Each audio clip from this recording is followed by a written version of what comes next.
power of ninjutsu here is quite dim. I shall unleash the vibrant colors of dazzling ninjutsu.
Ah, it's you, Cass. I finished the anthology of poems you lent me. Here it is. I thought you'd be too preoccupied to find time for reading. Precisely because of these obligations, I felt compelled to read it swiftly. Wouldn't all these preoccupations slow your pace? On the contrary. Knowing that time is limited can push one to overcome their limitations. The weight of these responsibilities seems to have enhanced my reading efficiency. I understand completely. During my time at the Grove, the closer exams drew, the more efficient I became at tackling everyday mundane tasks. Anything but my actual studies. Precisely. As I remember, you and Finon were both disciples of the new Sporists. I assume that Anaxa's exams were as unreasonable as the man himself, correct? The courses Professor Anaxa taught were Introduction to Alchemy and History of Mythology. And to be perfectly honest, those two courses were the students' greatest nightmares. The history of mythology, taught by the blasphemous great performer himself. I can imagine their fear. Now that I think about it, students would often rush to the podium during class to challenge him on those blasphemous ideas. May I ask, Lady Aglaya, has your relationship with Professor Anaxa always been like this? He openly dismisses people's faith and questions the very justification of the Flame Chase journey. Our positions have been destined to be at odds. While you were studying there, I assume you must have heard of his nickname. A Dromus draped in finery? As I see it, this nickname is more of an insult to the Dromas. Despite his insufferable arrogance, I do hold a certain respect for his nature as a scholar. To remain true to his principles, he is unafraid to stand opposed to the world, and that requires considerable resolve. Anaxagoras' life is almost like a satire. As a Chrysos heir, he refuses to heed the prophecy, while he disrespects the gods. The gods have chosen him. He was indeed chosen by Circes. Is something weighing on you, Cass? The golden thread is quivering. I sense there's more to this exchange than idle chatter. With all due respect, I'd like to know what you plan to do with him. In light of his assistance in the battle against the Flame Reaver, I am willing to grant him some time to find a way to remove the core flame. However, if Anaxa decides to make any move that places us in danger, I will not hesitate to take extreme measures. Just as I feared. The Flame Chase journey is the destined path for the Chrysos heirs. Yet he now seems more like an empty shell. Given his strong sense of self-respect, I trust that Anaxagoras will make the right decision. Still, I can't help but hope for another possibility. Perhaps Anaxa will also overcome his limitations, now that he knows time is limited.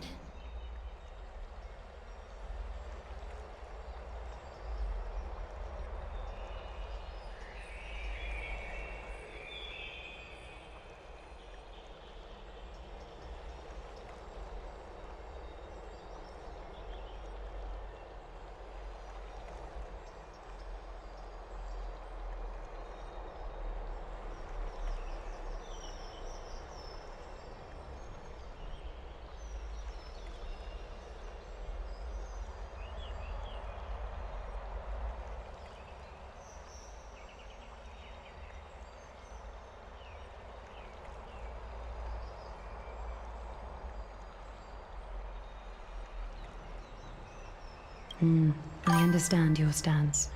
Let's continue this discussion another time.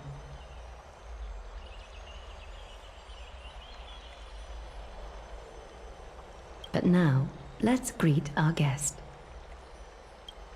You're here. Does this mean you're ready to take on Orynyx's trial?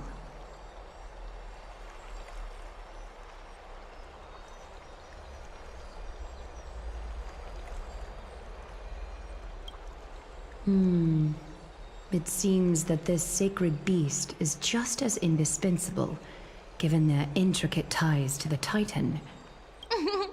Memmy mem, memmy mem mem mem mem, memmy mem memmy mem. Surrendering the core flame is a Chrysos heir's duty. Your selfless assistance is deeply appreciated. However, I urge you to carefully consider the risks of accepting the trial. Becoming a demigod means forsaking your humanity. You will inherit Orynyx's divinity and bear the time of Amphorius, all on your own. From that point onward, your fate will be forever intertwined with ours, never to be separated again, until the end of Genesis.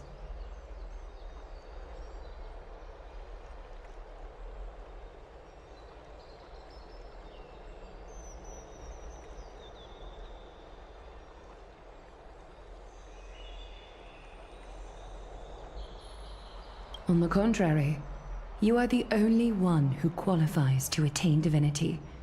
Yet, for that very reason, I do not wish to pressure you.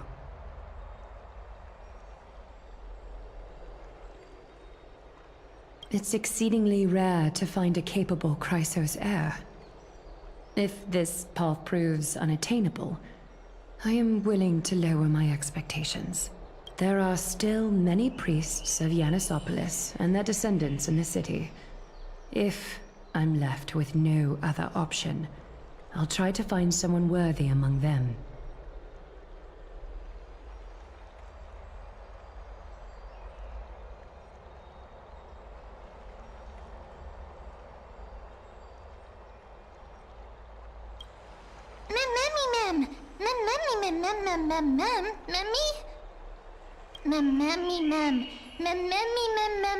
Hero.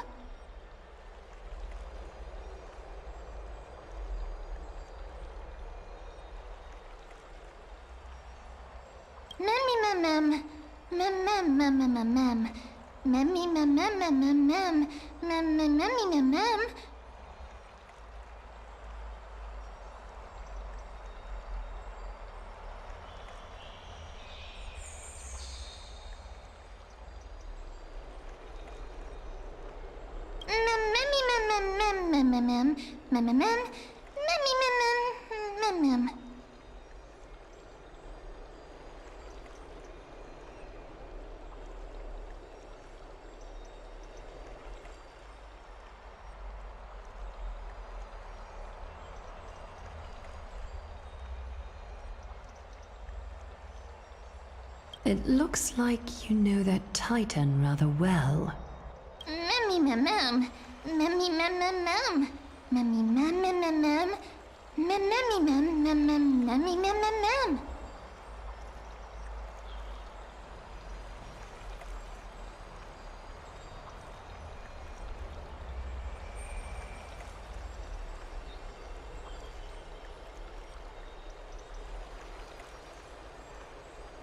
Memories that exist outside of your own experiences. I can't explain why, but I can vouch for Mem's words. When I was in the Abyss, I heard the Titan's groans, full of pain and grievances, yet without any ill will.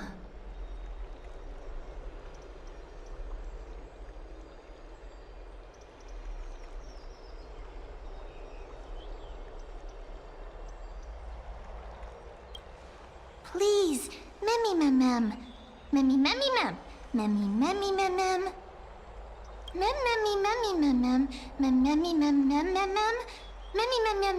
Huge.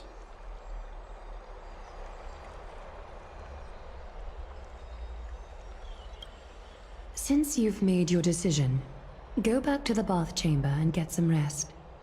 Trinen will call for you when the ceremony is ready. It is difficult for me, as the guide, to absolve myself from blame for things to have progressed to this point. Time and again, you have risen to the occasion for Akima. Merely rewarding you with some honeydew is no longer able to express the extent of our gratitude.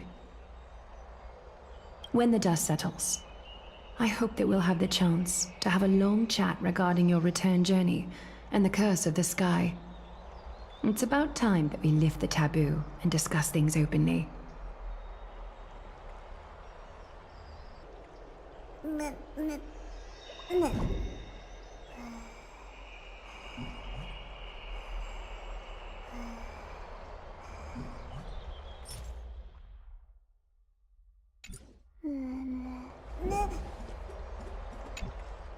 Mister, may everything go well for you and Mem.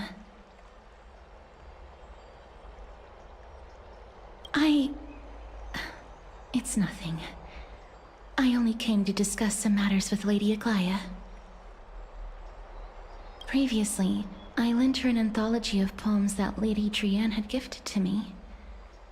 Tracing back, this anthology was something left for Lady Trianne by a bard before their passing.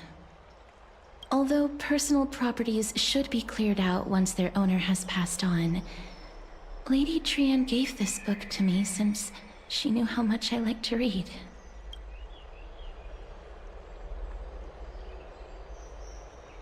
It just contains an allegory. In a faraway land, in a city known as Styxia, a dragon corrupted by the black tide descended one day, swooping upon the city like death itself. It swallowed the princess of the city whole before it was suppressed. After taking down the evil dragon, the warriors discovered that the princess's life had already met its end. Overwhelmed by grief, the queen hired an alchemist to resurrect the princess using the dragon's flesh and blood. However, having lost memories of her previous life, the resurrected princess turned into an evil dragon herself and wreaked havoc on the city. As a result, the prosperous Styxia met its demise.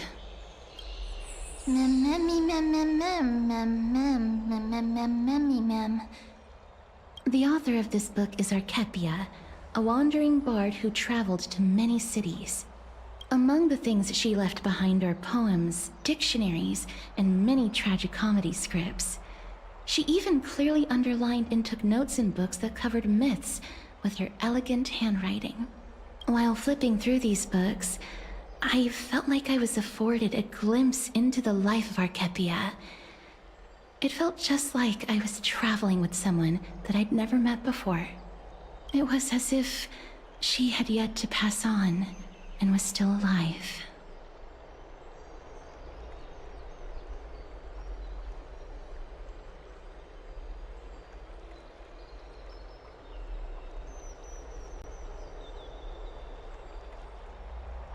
That's right. Writing, drawing, and taking photographs. It seems like human nature to try and leave records of things. Speaking of taking photographs, when I was helping you to take the photo previously, I did not look through the photos in your photo stone out of courtesy. But I'm also very curious about the story of the Rosy Celestial Maiden. Despite having visited many cities in Amphorius, I still understand nothing about the world beyond the sky. If there is an opportunity... forget it. Let's talk about this in the future. For now, I only hope that you'll be able to complete the trial safely and obtain Orynyx's blessing.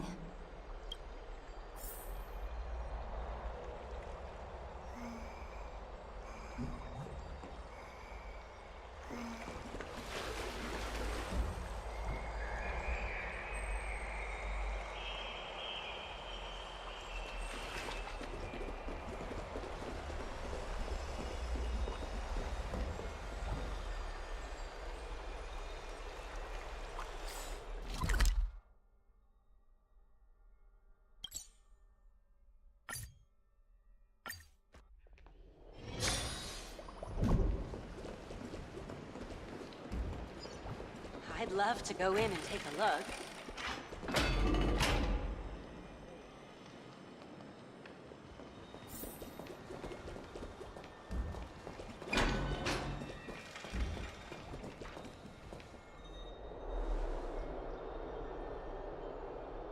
That's right.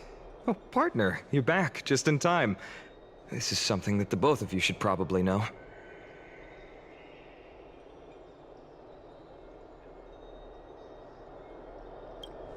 Good news? I wouldn't call it that.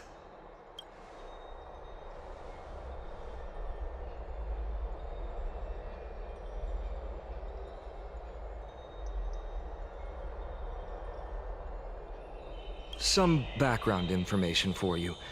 The Council of Elders is an authoritative body in Amphorius, made up of different city representatives. They hold legislative power over the Holy City, and are in charge of presiding over the Citizens' Assembly held once every few years.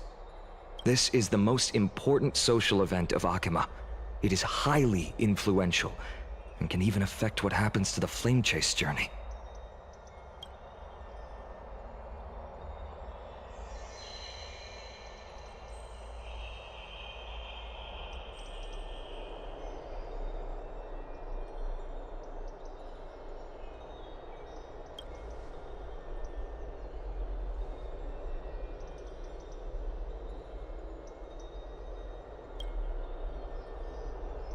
Despite her vision and wisdom that spans across thousands of years, even she cannot win over the hearts of everyone. Every 5 to 10 years, the Council of Elders organizes a citizens' assembly at Dawncloud. During the assembly, the representatives will vote on major issues such as whether the Chrysos heirs led by Aglaya should still hold the right to govern the Holy City, and whether the Titan's conquest should continue.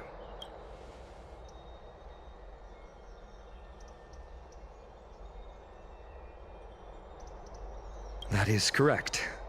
However, the problem lies in the fact that there are ill-intentioned extremists in the Council of Elders. They view the Citizens' Assembly as a way to restrain the Chrysos heirs, and hope to take complete control over the Flame Chase journey. We can refer to them as the opposition. During the assemblies held in the past 100 years, the voices supporting the opposition have been growing stronger in the shadows. It's only thanks to Aglaya that the Flame Chase journey has been able to continue to this day.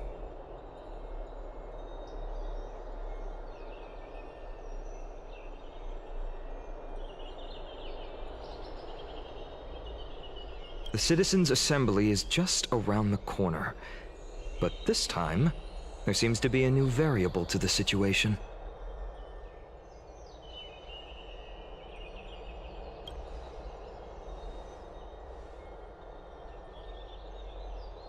I'm afraid that the Council of Elders might want to take advantage of Professor Anaxa.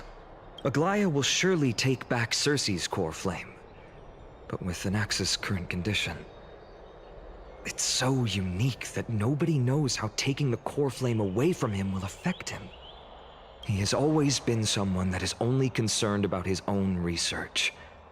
I'm certain that he must want to escape from the monitoring of the Golden Thread and protect himself. If the opposition were to offer an olive branch at this time...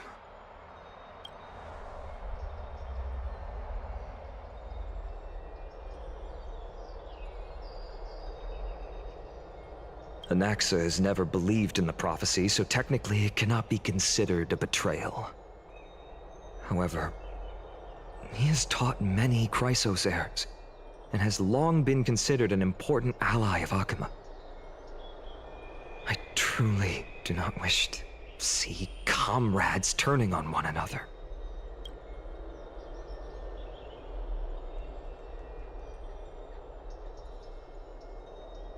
As I believe in his character, I plan to plead with Aglaya and try to buy more time for him. Then, the greatest way in which you can help is for you to know what I am fighting for.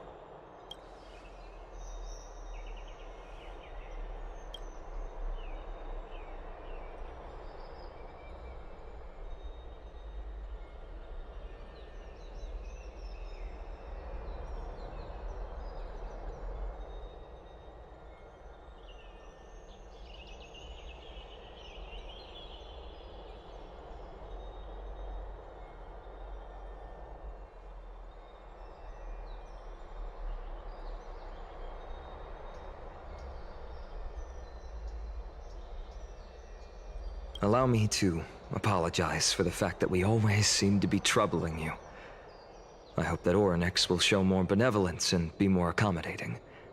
I remember that they seemed quite fond of you back in the Abyss. Go and rest and regain your strength. We'll meet at the Vortex in a few days. Oh, right. You can read this scroll if you want to find out more about the Council of Elders and the Citizens' Assembly.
Esteemed one, Orynyx's vacant totem awaits.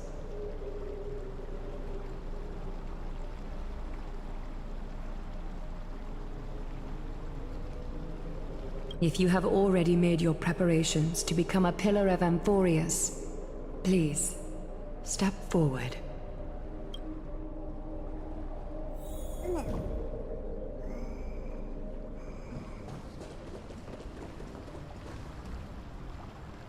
Little Gray and Mem, thank you. Your resolves cannot be questioned. We praise your pure selflessness and courage. May Kefali light your path forward. Get ready to assume Orynyx's divinity, Trailblazer.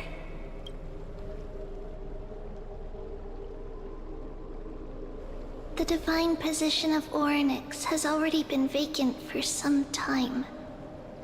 We can feel the space of the trial closing. As there isn't much of their soul left, we'll have to complete the ceremony before their soul completely dissipates.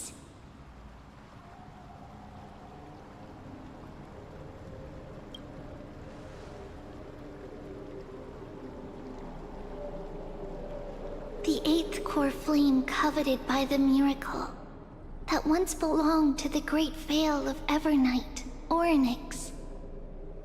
It shall now be returned by the two elected heroes of the Chrysosairs.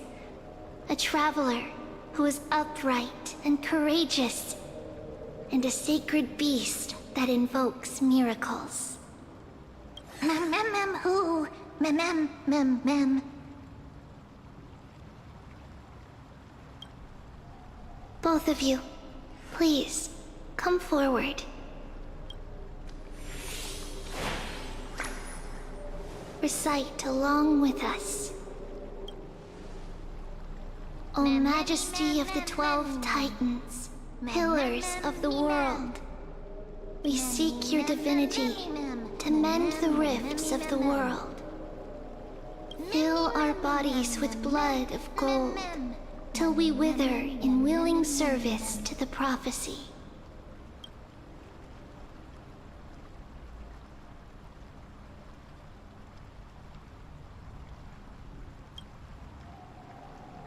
These are just words meant to make the prayer seem more solemn. Please, focus.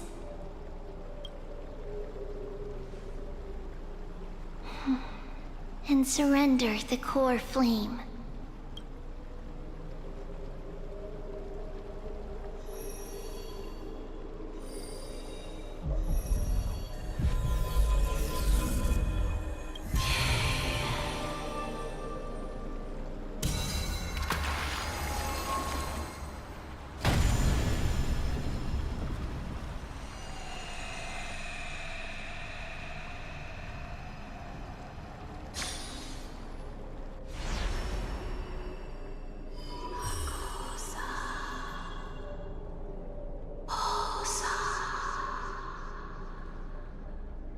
Orynyx.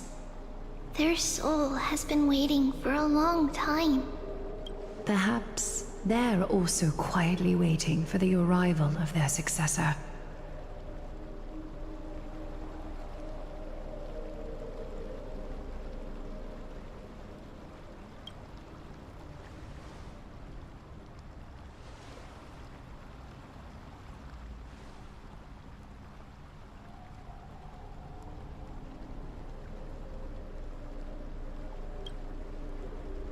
Don't worry. You're tougher than I am, right?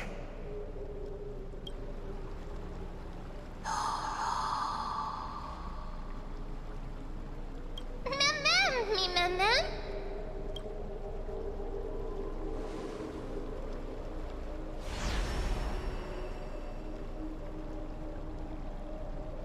Traveler from beyond the sky, let us pray that the Titan acknowledges your worthiness.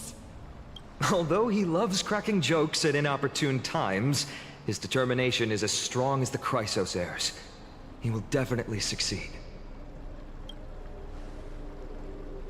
While he's away, I would like to have a chat with you, Aglaya.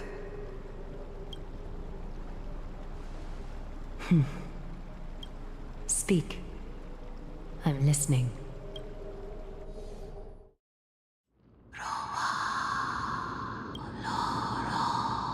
Slap, slap! Wake up!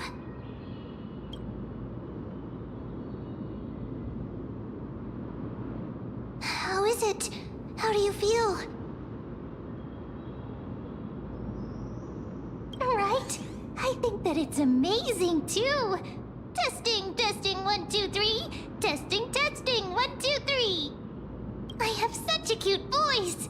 It must be because of all the memories that I collected. They allowed me to grow beyond expectations. Also, listen. The words of the Titan are becoming clearer. Mother, it hurts. Have I finally reached the end? Are the years of isolation coming to an end? Or next. Oh, how heartbreaking. Ever since the figure draped in the black cloak robbed them of their core flame, they have been relegated to waiting in isolation in such a confined space. We are going to help alleviate their pain, right? Memories broken. Mother, where? Mother? Who are they calling out for?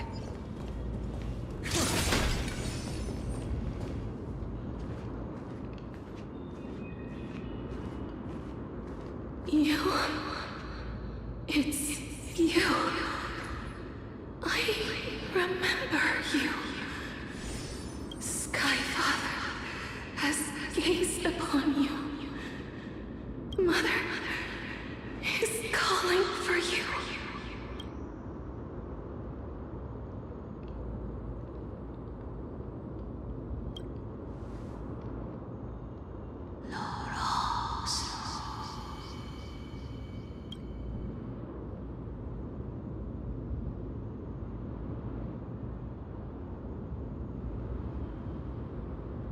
Skyfather has chosen you.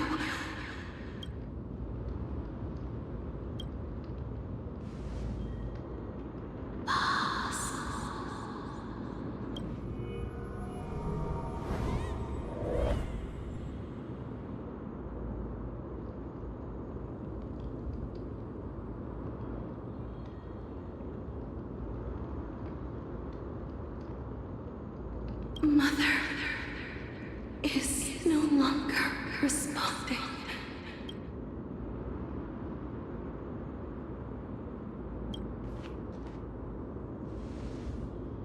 Something important. An important matter. Oryx, listen to me. Aren't you tired? Throughout the long years, you have always been protecting the fate of Amphorius. Each time people draw strength from within their memories, every single ripple falls onto your shoulders. There's no need for you to bear this any longer, Oryx. From today onwards, someone else will bear time on your behalf. This is why we have come. Freedom. Freedom. I want freedom. Oh, poor child. Everything will be fine. Let us help you. You can have a good rest now.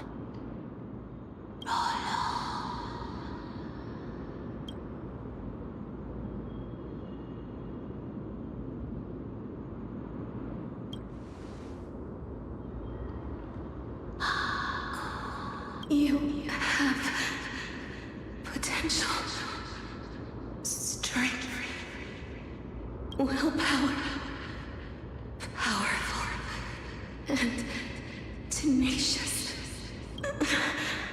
But you lack something. Just one thing. What is it?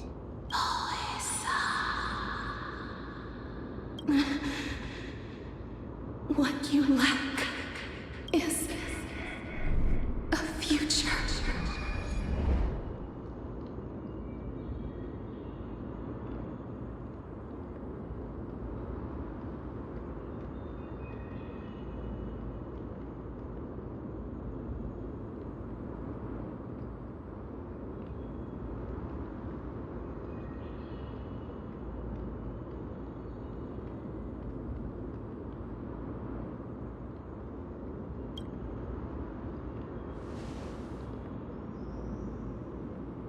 Future?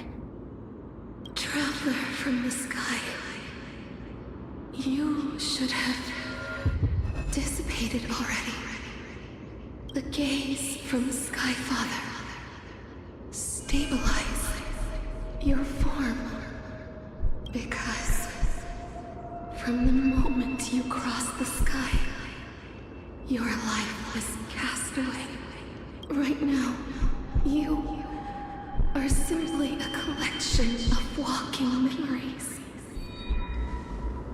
What? How is that possible?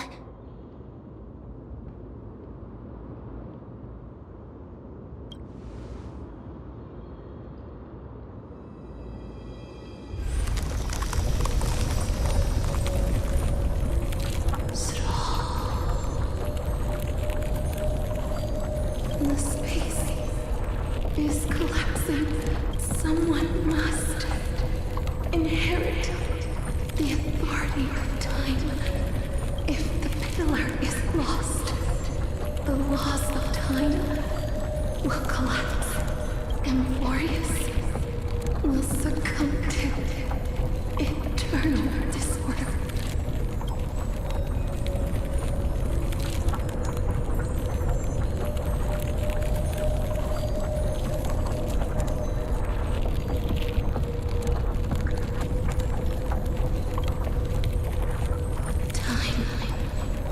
Never compromises, never bears grudges, never forgives, never makes a choice.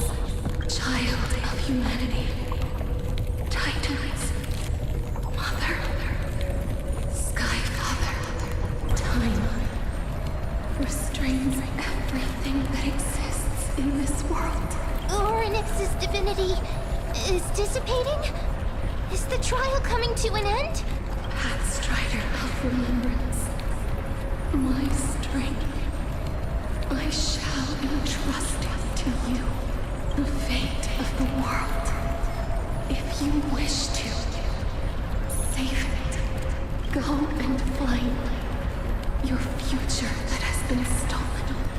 Even if that means you'll have to cheat death. You'll have to challenge that hand of shadow, clasped with unyielding fingers.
Are you alright? I heard you two talking about Thanatos. Cass is also very concerned about the warning.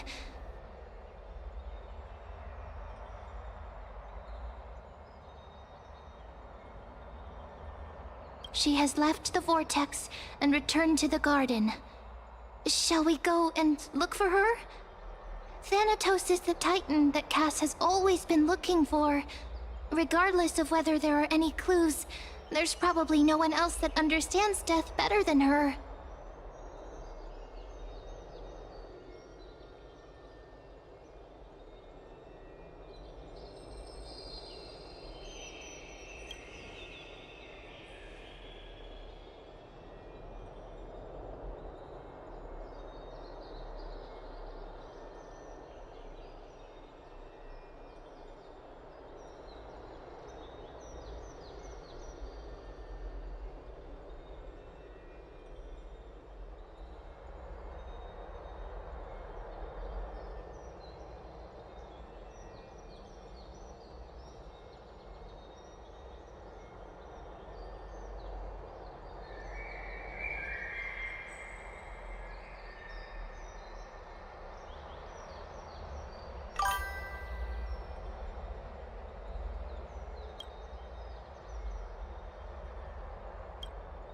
Oh, right. There's something that I have to tell you. The Chrysosairs already know everything that has happened to you. I was too worried, so I told them everything. Please don't hate me, okay?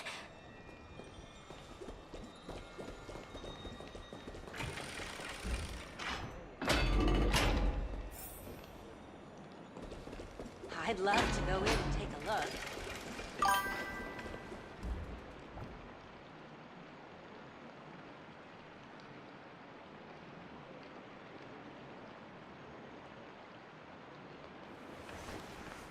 Dazzling and converging flames.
Dazzling and converging flames.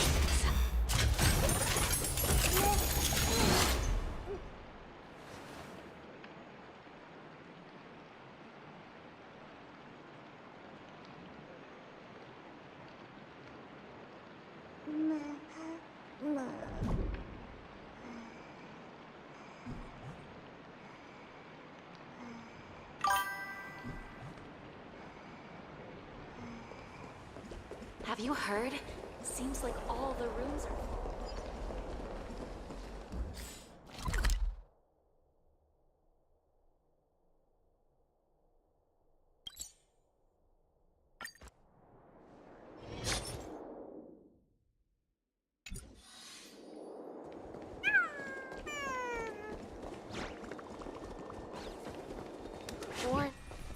Mister, I'm right here.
Please stay there and slowly turn around.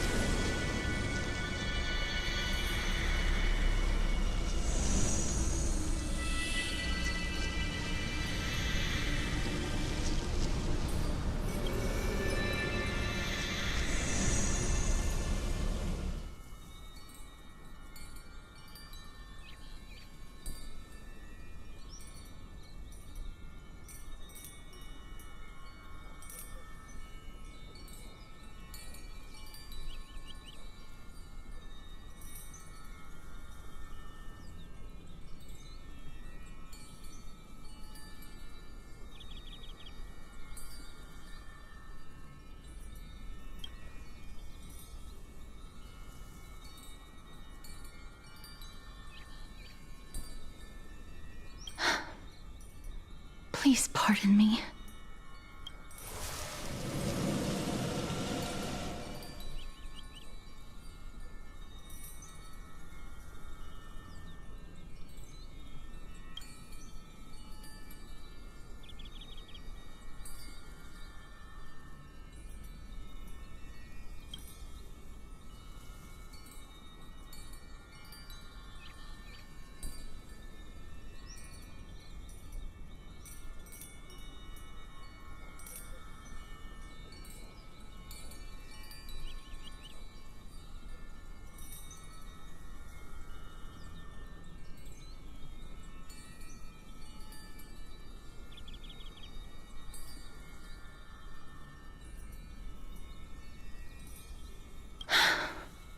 Just as I expected.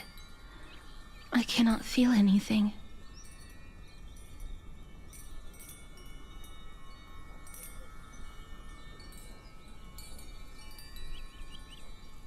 Back at the Grove, I was puzzled as to why you were not affected by my curse.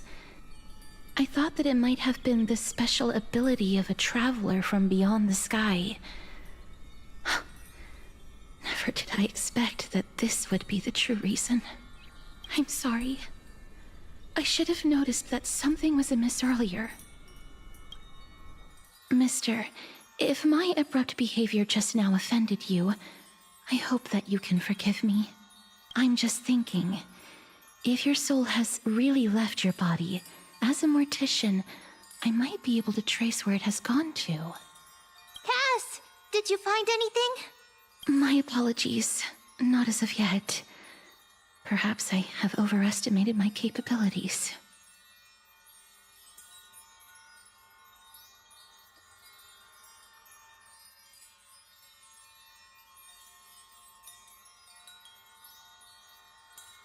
But, mister, would you be willing to let me try again?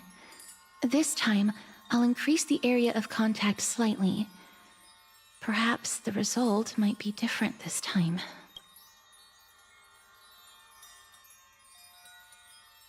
I have never touched the living in this way before. If my actions are in any way disrespectful, I hope that you can forgive me.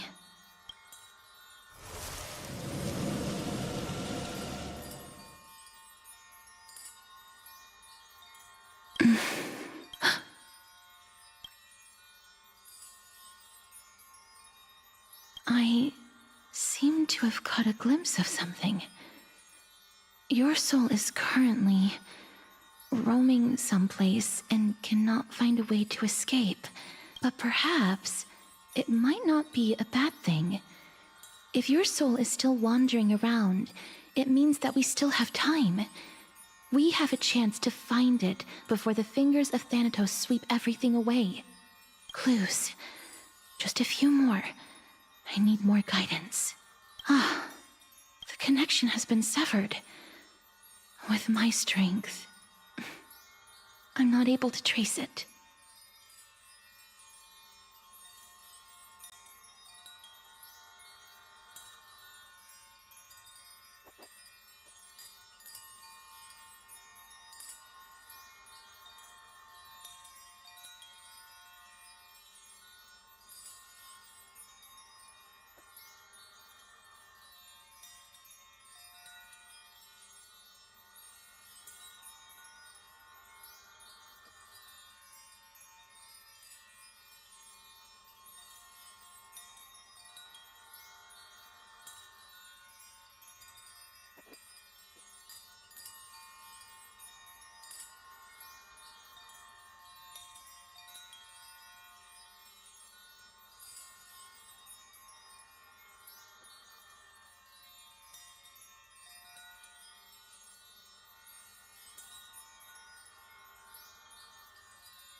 It was me.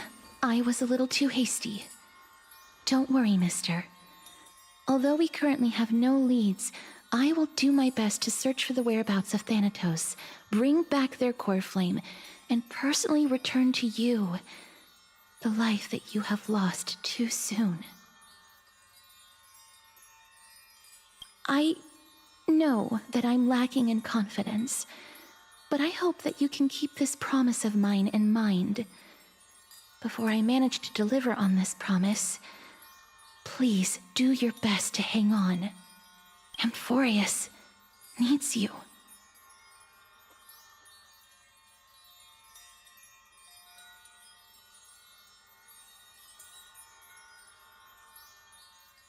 Lady Aglaya and Lord Finon are currently discussing some matters in the paths. They're worried about you too. If possible, please go there and let them know that you're well.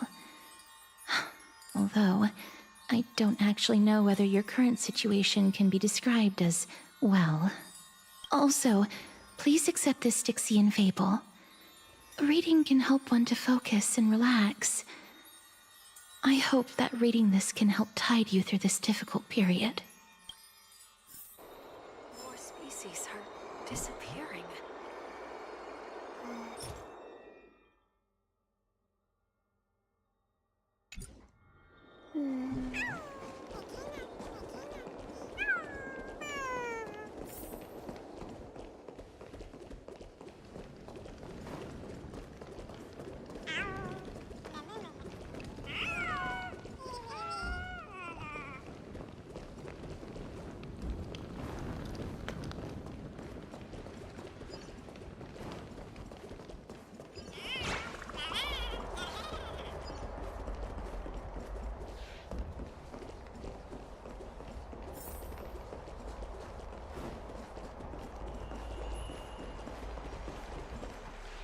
They're here.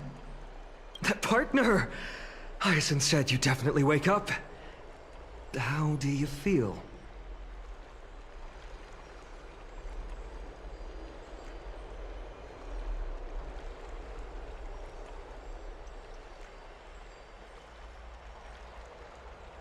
Well, at least you look no different from the living.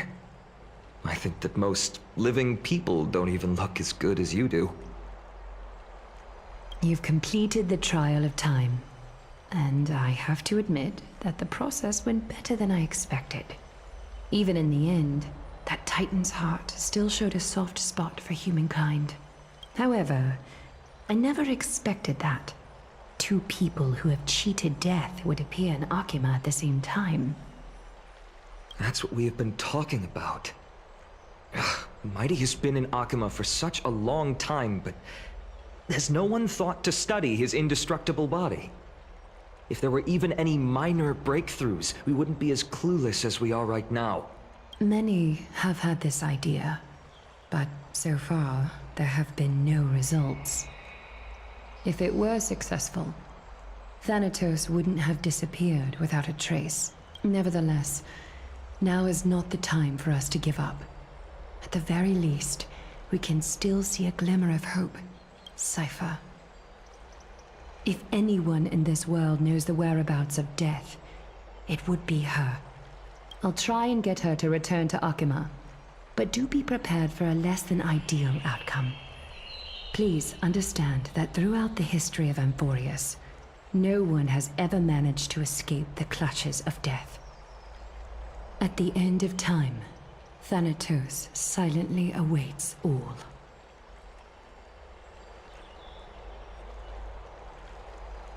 Don't take it to heart, partner. After all, you've already created countless miracles along the way, right? But before that, just... What's wrong, Aglaya? Omens always come in pairs. A tiny air current will eventually brew into a storm that tears the sky apart. It's Anaxagoras. He has initiated contact with the Council of Elders. In the end, it has still come down to this.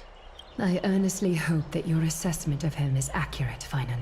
Otherwise, the efforts of my teacher and I over the past millennium might be reduced to dust because of that great performer.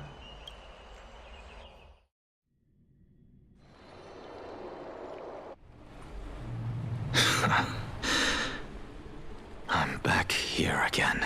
I remember this dream. This realm is covered in a silk-like fog, and the land is barren and harsh. The crowd of travelers leaves tracks everywhere. Hey! Excuse me! What is this place? Where in Amphorius are we? The mutters of the traveler are in a language I'm unable to comprehend. Or perhaps they're just distracted and ignored my question.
Tell me, which Titan reigns over this land?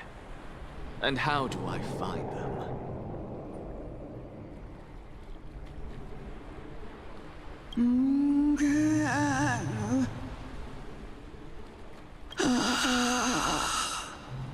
Hand of Shadow. Hand of Shadow Thanatos. Could this possibly be the Netherrealm? Not Netherrealm. Then where is this? River of Souls? The outskirts of the Netherrealm? Are you heading downstream toward the Netherrealm?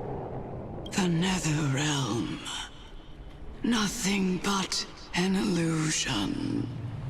Titan rejects you, me. Listen. What? The traveler lifts their wrinkled fingers and remains silent. I look in the direction they are pointing and listen closely. There. A massive shadow brought the sound of rushing tides. The sound of tides. I can hear it. I hear it, deep within the tides. Beyond the closed gates of the void world, a voice, about to recount something. Child of humanity, is it death's embrace you yearn for with such urgency? Oh, you have awoken. Welcome back to the mortal realm. Your consciousness is dissipating much faster than I expected. Ultimately, it seems like the Titan's core flame is incompatible with a mortal body. How much longer can my consciousness remain in the mortal realm? In my estimation, at best, you'll see 15 more entry hours. 15 days and nights. What is it? Are you finally starting to become attached to the mortal world now? On the contrary, 15 days feels a little too long for solving a singular problem. Stop giggling. It's time for us to go. The messenger from the Council of Elders is almost here. Let me ask you one more question. Are you really planning to betray Aglaya's will? What betrayal is there to speak of when I was never loyal to her to begin with? What about that white-haired student of yours? Acting so recklessly, do you not care about what might happen to him? There will be a price to pay for blind faith. This is also a lesson for Finan. You truly are a strict teacher. Of course. This is how I've always been.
Sorry to keep you waiting. It's been a while, Lord Anaxagoras.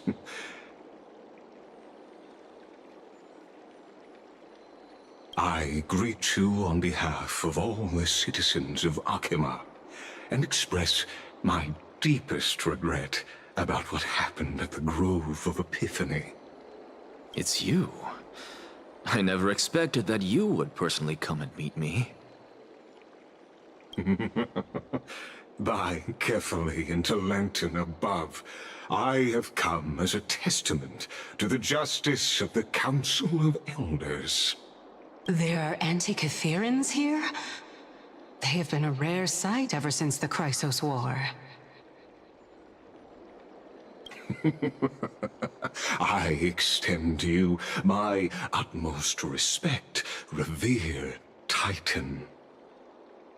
I am Lycurgus, though you may call me Lygus, holding an honorary position within the Council of Elders in Akima, and as the Theoros, I stand to protect the right of all upright citizens to express themselves freely.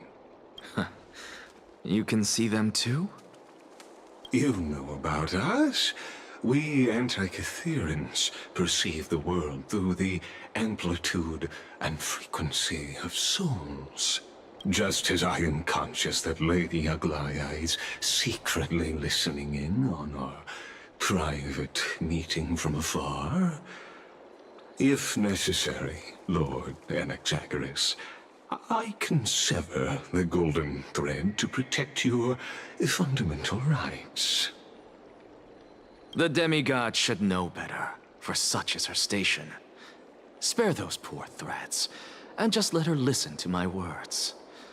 They shall serve only to unveil her own folly. May I interpret this as you having a countermeasure? I need not any plan, because she can do nothing other than petty espionage. As the Citizens' Assembly approaches, and with Orynyx's fall, any attempt to capture the core flame within me will only usher chaos and calamity. A truth she undoubtedly comprehends.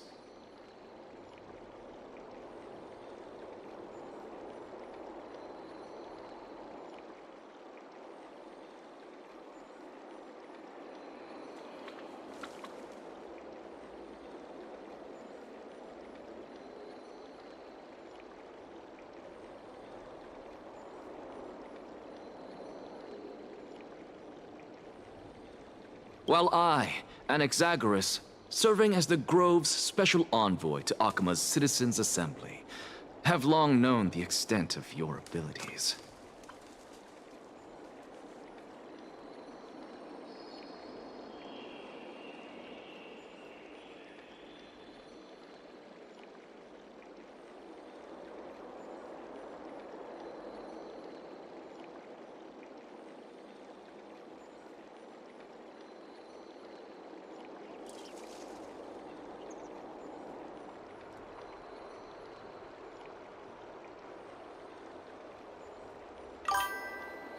Let's forego the formality of asserting authority, Lord Lygus.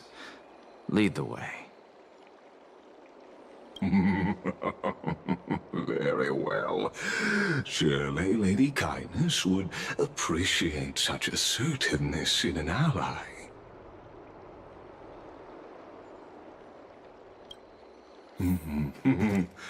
She's been waiting. Follow me, please. Is there something on your mind, Lord Anaxagoras? Nothing, really. It's just a question that I contemplate every time before I ascend to Dawncloud.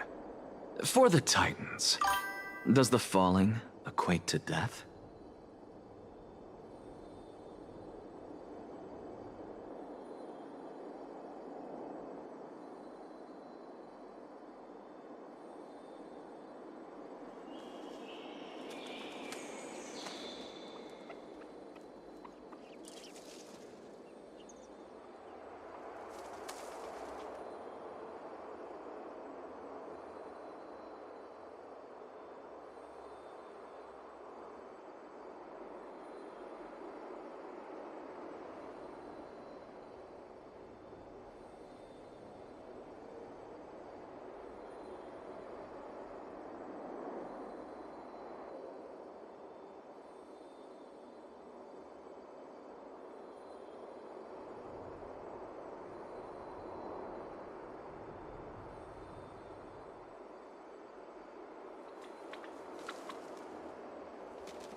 Ah, a pondering truly deep. Time is on our side. Do you mind sharing your reflections with me? While all living beings must ultimately face their demise, Kefali has yet to meet theirs. Their journey continues unhurriedly along this long path. Are you suggesting that Kefali may not have truly passed? Yes. For dying implies an ongoing process, an action, whereas death signifies a static state, a definitive termination. In contrast to mortals, Titans exist on a grander scale of space and time, thus elongating their passage into death.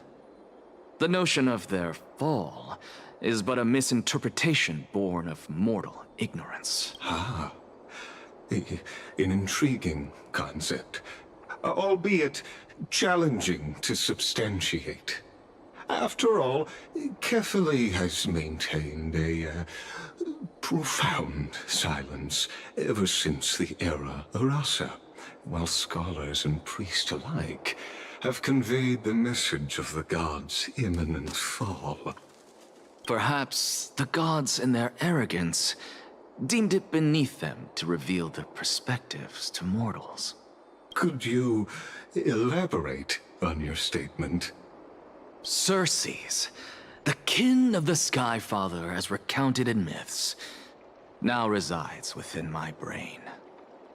Were I to inquire, Kefali would have no cause to refuse. Oh. That very well could be true. But what if the world-bearing Titan still chooses to remain silent?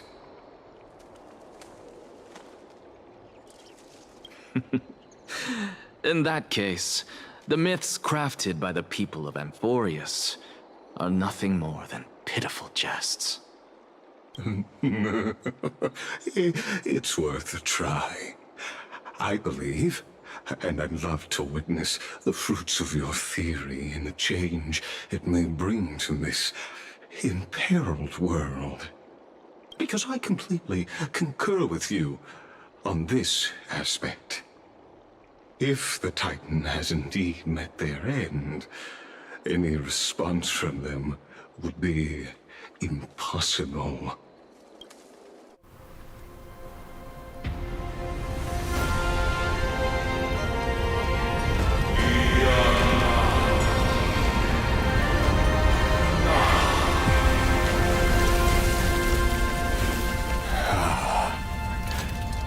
Please, Professor.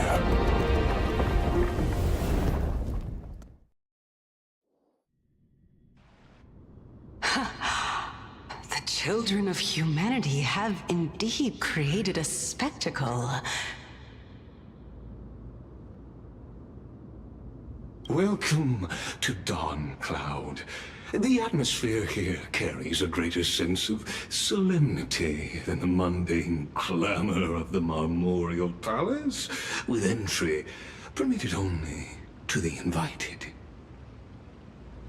Only esteemed beings grace this place, and among them I've received priests, scholars, warriors, and now we even have the honor to be in the presence of a Titan.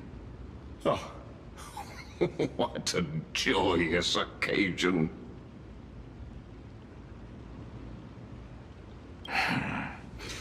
Once deemed a blasphemer, now a surrogate for revered divinity. The honor should rightfully be mine, shouldn't it? I'll notify Kindness and the others of your arrival. Kindly wait for a moment. A soldier will be here to guide you shortly. In the meanwhile, you're welcome to explore the vicinity, but kindly remain within the guard's view. Delaying the crucial meeting is something none of us wish to see, I presume.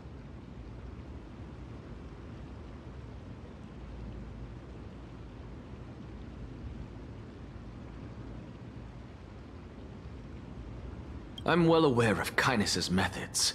There's no need to emphasize that. As you wish. Your cooperation is much appreciated.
Alas, I had hoped for a brilliant plan from you, but it turns out you just left one cage to enter another. Only esteemed being. Save your concerns. I know very well what I'm doing.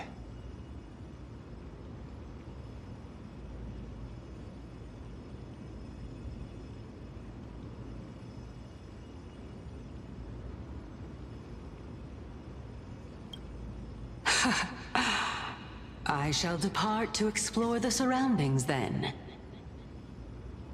Now that I look around, I wonder if there are any murals bearing my portrait around here. I'm quite intrigued to see how the children of humanity beyond the grove perceive another Titan. Off you go. I won't be joining you. This Titan appears to be quite at ease. I should investigate the Council of Elders' recent activities first.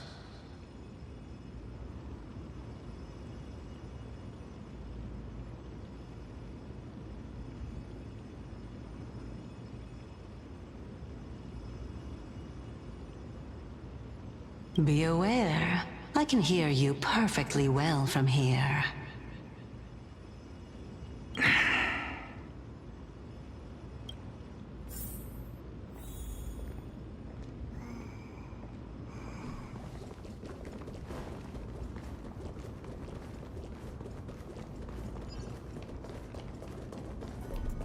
Professor Anaxa! Over here!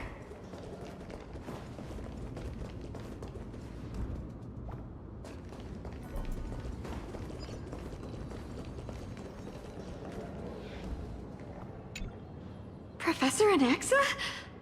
Word has it that the scholars of the Grove valiantly perished resisting the Black Tide. To find you here safe and sound, thank the Fates. You could say it's the Fates toying with us. It's only the Crimnoans and Idonians who chase glory through death. But your survival is a victory in itself. I'd settle for that gladly.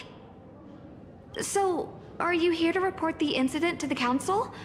I heard that after the Black Tide devoured the Grove, Akuma would be next in line, even with the demigod of strife standing alongside humankind.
Tell me, how much does the Council of Elders know about the Black Tide?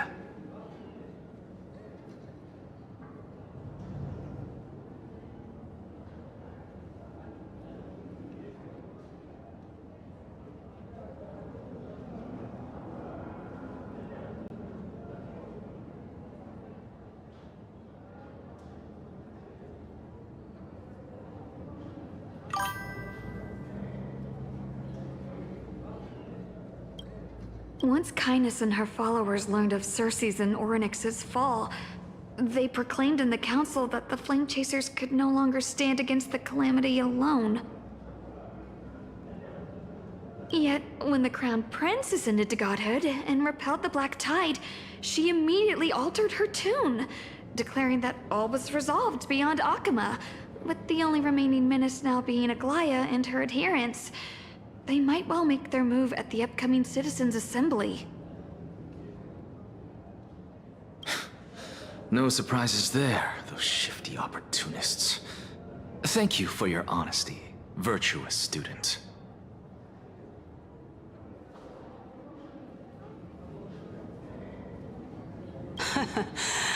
Being an opportunist could very well be a facet of wisdom.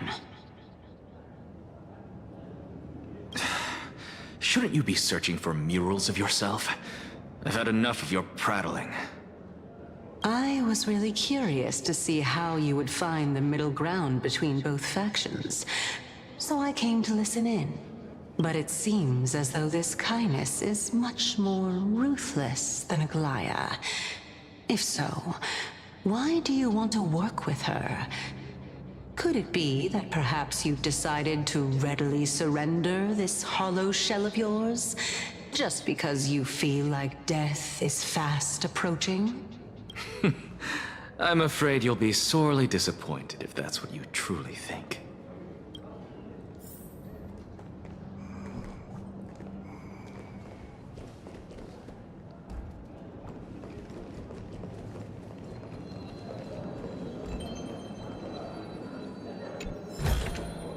I accept this reward bestowed by the Great Lan.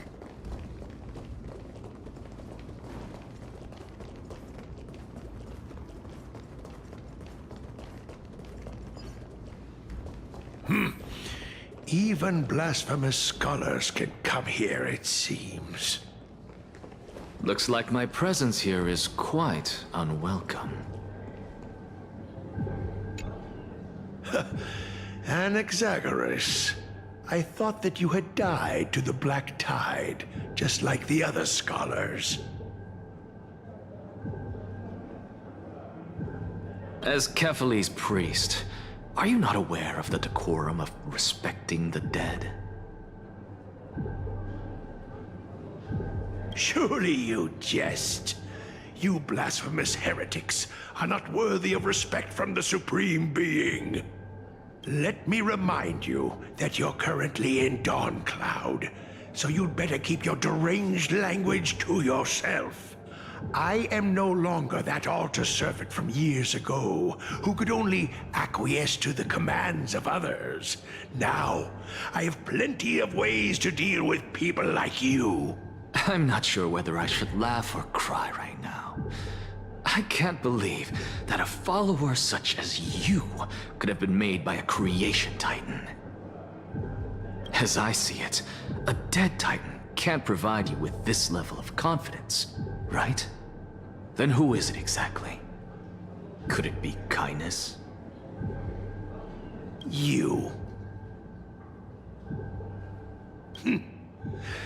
Seeing how fond of you Elder Kindness is, I shall let that slide for now. Leave immediately, and don't impede us from receiving the Supreme Being's blessings.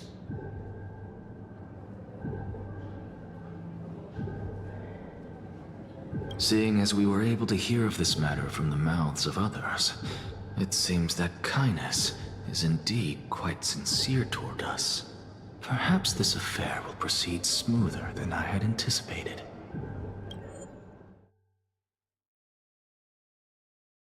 Oh my, what a thrilling confrontation.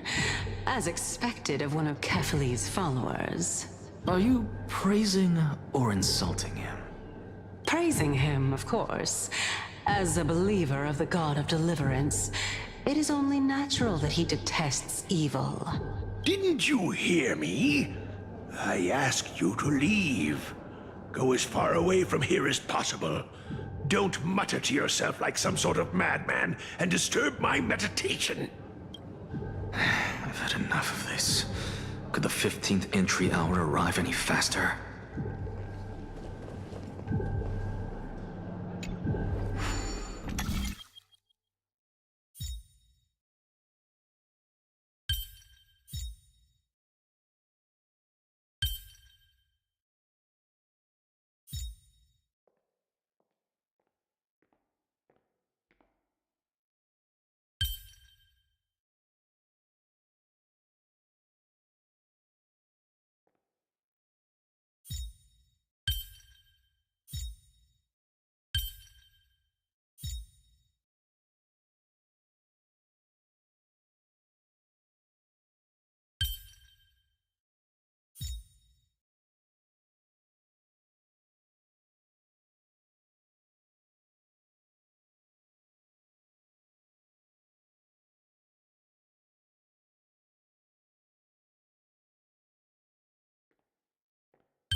test of wisdom is a trial that no ninja can avoid.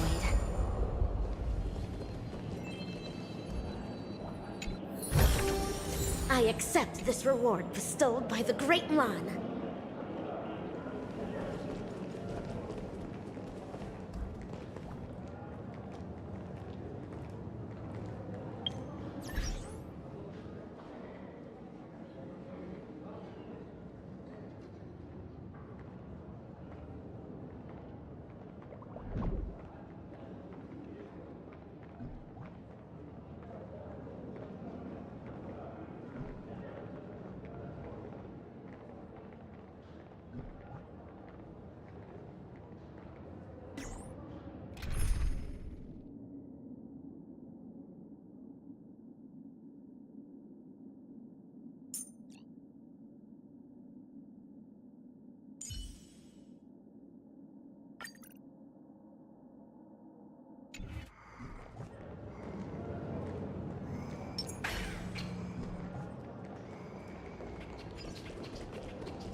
pays off.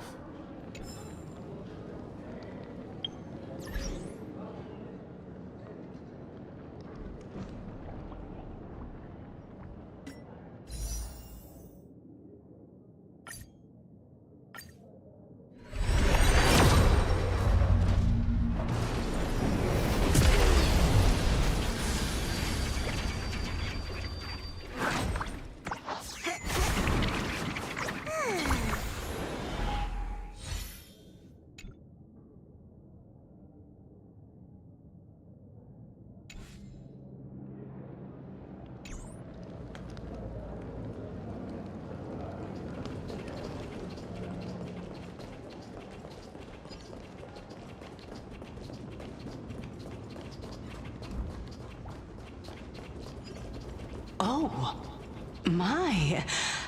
Could it be that the great tree painted in this mural is actually depicting me? Every plant, every tendril, no, even every leaf could be the embodiment of Circe's.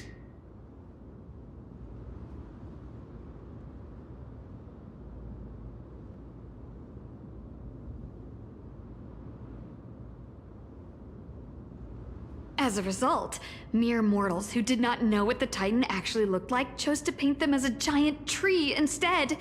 Their wisdom was portrayed as fruit, to symbolize how they shared their knowledge equally among the masses. Such exquisiteness indeed. This mural is quite abstract. I really can't tell whether you are praising or demeaning yourself. Now I'm quite curious whether the Reason Titan has studied figures of speech before. Of course I find such stylistic devices interesting. For all we know, this could be the answer to the question, what exactly are we? I, for one, am not willing to admit that I could look this ugly. Was this the reason why you failed in your attempt to refine my soul when you were ambushed at the Grove? Since you are aware of this, why did you save me back then? From my perspective, this point alone was enough to separate you from the average person. How do two lunatics coexist in the same brain? Therefore, it seems that your journey to Dawn-Cloud this time is not just to seek protection. What, then, is the intention behind your actions? The entire plan is stored in my memory, so why don't you look there? Then don't mind if I do. 1 year old? 2 years old?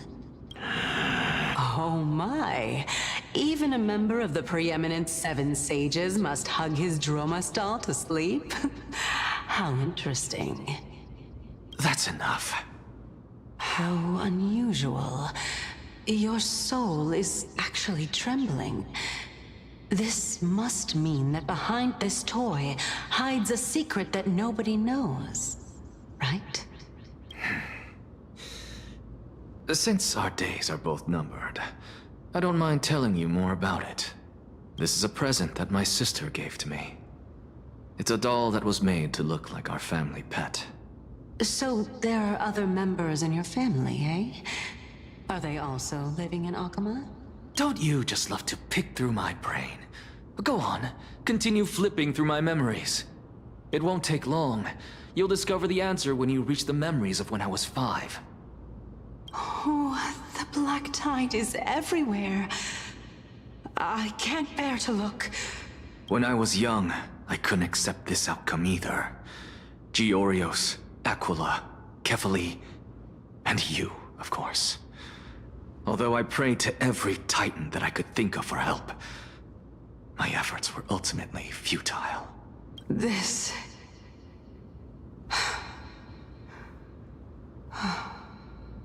Could this be the inception of your research into alchemy? Indeed it was.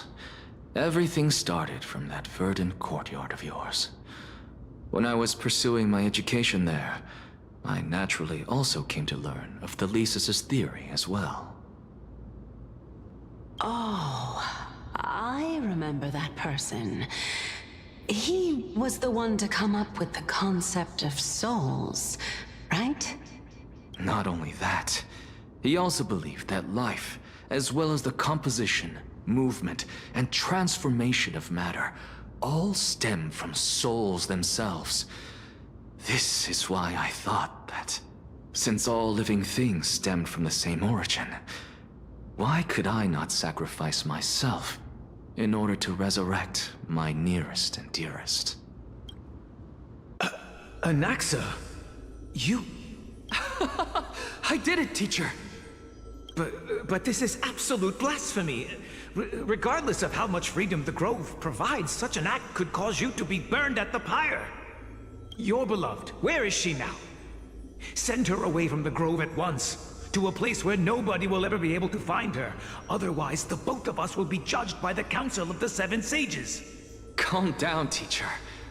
My sister, she's still not in the mortal realm. Even to this day.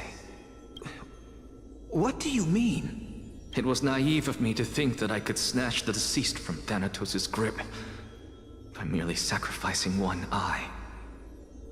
Equivalent exchange. All I received for that price was but an opportunity to see her for one final time. Nothing more. Oh, let it go, Anaxa. As one of my best students, I cannot watch you go down the wrong path without doing anything to stop it. Never do something taboo ever again.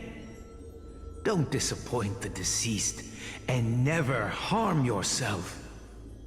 If you can do that, this classroom will still be yours, and you'll have a chance to live out your own life. Since I was able to see her one last time, I have no other desires. You're right, teacher. It's time for me to start a new life. I am sincerely glad for you, child. Now then, what topic would you like to study? I wish to continue Thalesis' research. Continue the research into souls, but you know that the Grove has long since understood his philosophy like the back of their hands. Even if you continue digging into this subject, your efforts will likely be futile. No, teacher. After my fleeting glimpse of the deathly fog, I finally understood a single truth.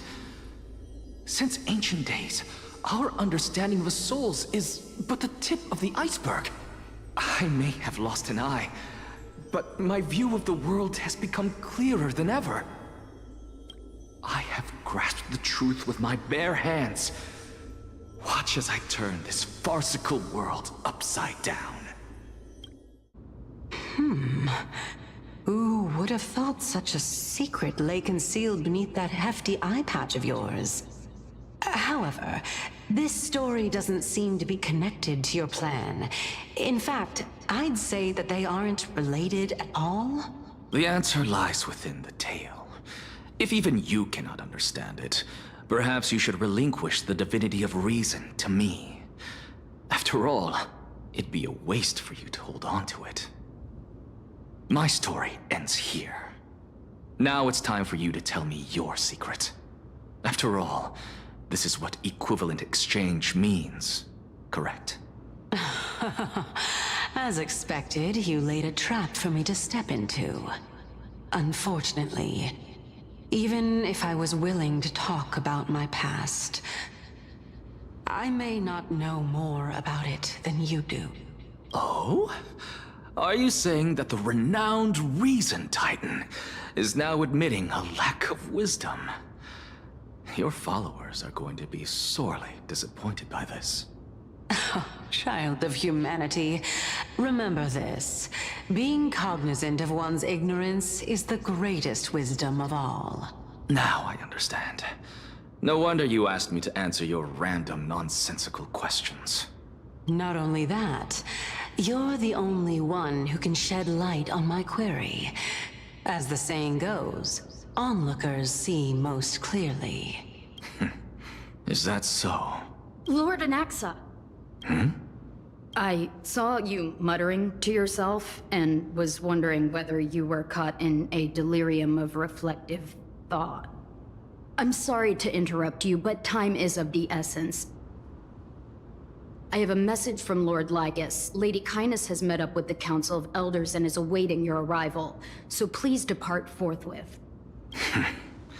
It's finally time. Carefully. The one who created the world, and the one who bears the world. If you truly have not met your end, how will you answer the challenges of those who defy you? I didn't expect you to agree to Lady Kindness's invitation. What a wonderful turn of events. To tell you the truth, there are many people who hold grudges against that Lady Goldweaver.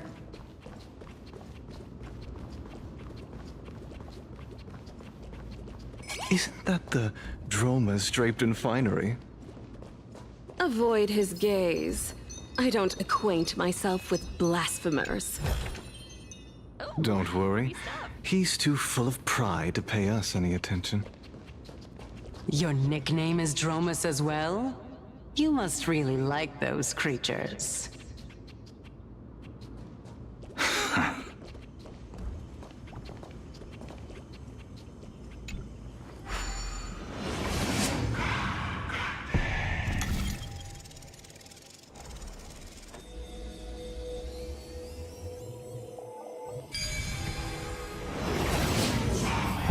A student of Empedocles? I hear that his views run counter to the Venerationists. This is what being a scholar is about.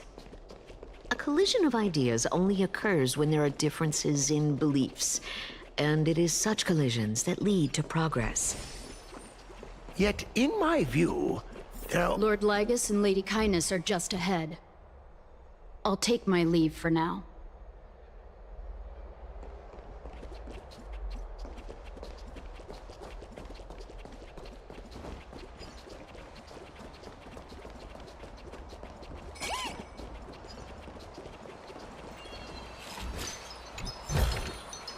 Hard work pays off.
Welcome to the Demigod Council, esteemed guests.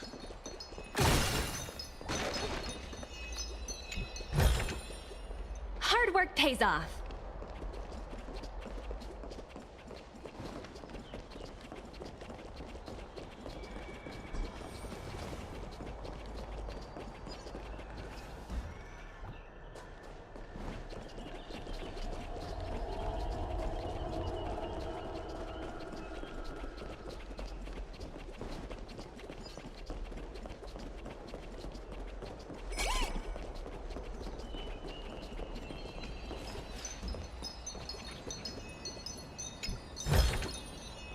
Ooh, free stuff.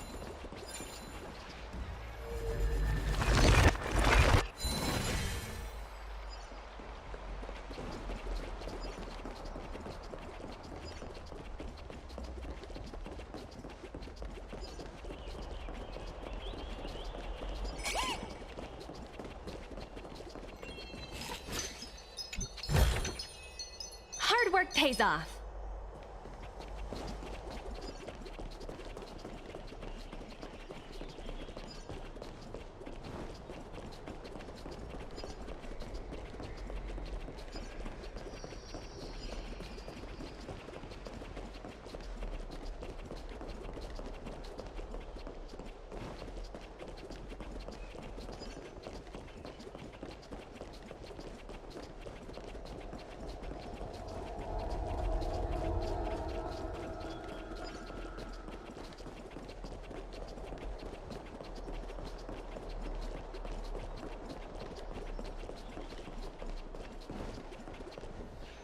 Lord Anaxagoras, oh, I've heard so much about you. Head of the Nusphorists of the Grove of Epiphany, notorious blasphemer, a Chrysos heir who bears Circe's core flame, a survivor of the Grove calamity. Did I miss anything? Well, if so, please be so kind as to enlighten me. Since Lady Kindness is already well acquainted with me, I won't waste any effort introducing myself again. But then again, perhaps the customs are different here. Back in my hometown, there is a form of etiquette known as honoring guests. The host will welcome their guest with warm hospitality by treating them to fine wine and a cozy bed. And yet, ever since I arrived, I have not been welcomed with warm courtesy or ceremonial gifts. Instead, I am met with intense scrutiny. Even more absurd, the host has sharpened their blade and instructed their servants to lie in wait in the shadows. Perhaps you intend to cut open my heart, retrieve the core flame, and then hold a grand feast for all of the guests. Everyone, stand down. Thank you for understanding. I am but a feeble scholar who is not used to the stench of avarice and blood. No need to be humble, my lord. From my perspective, your courage and gumption are worthy of the reputation of the Seven Sages.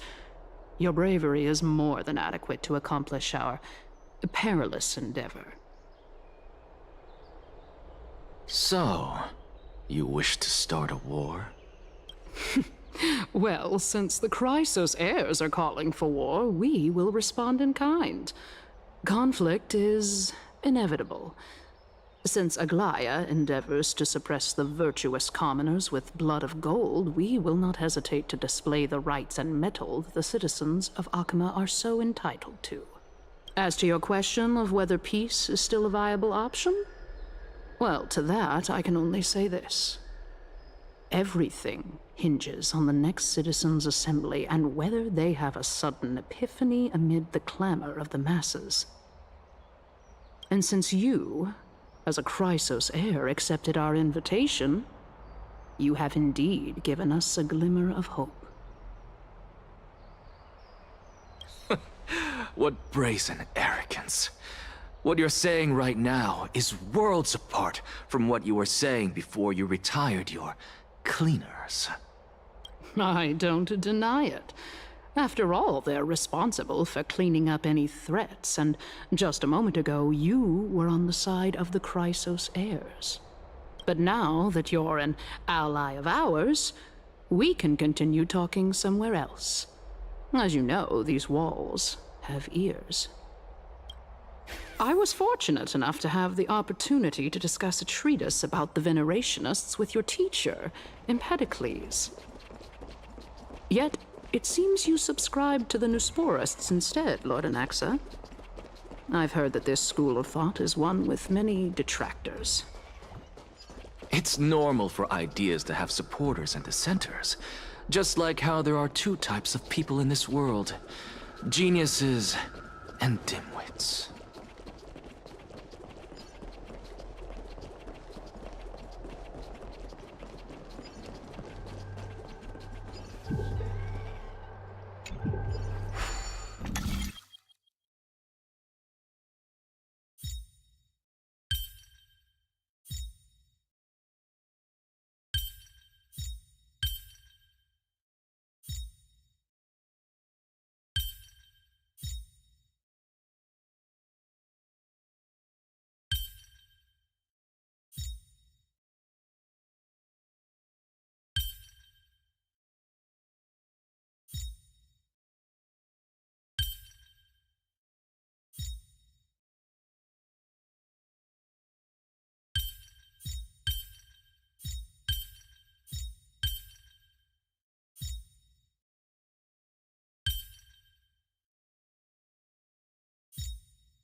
Welcome back to the hub of the Demigod Council, Lord Anaxagoras.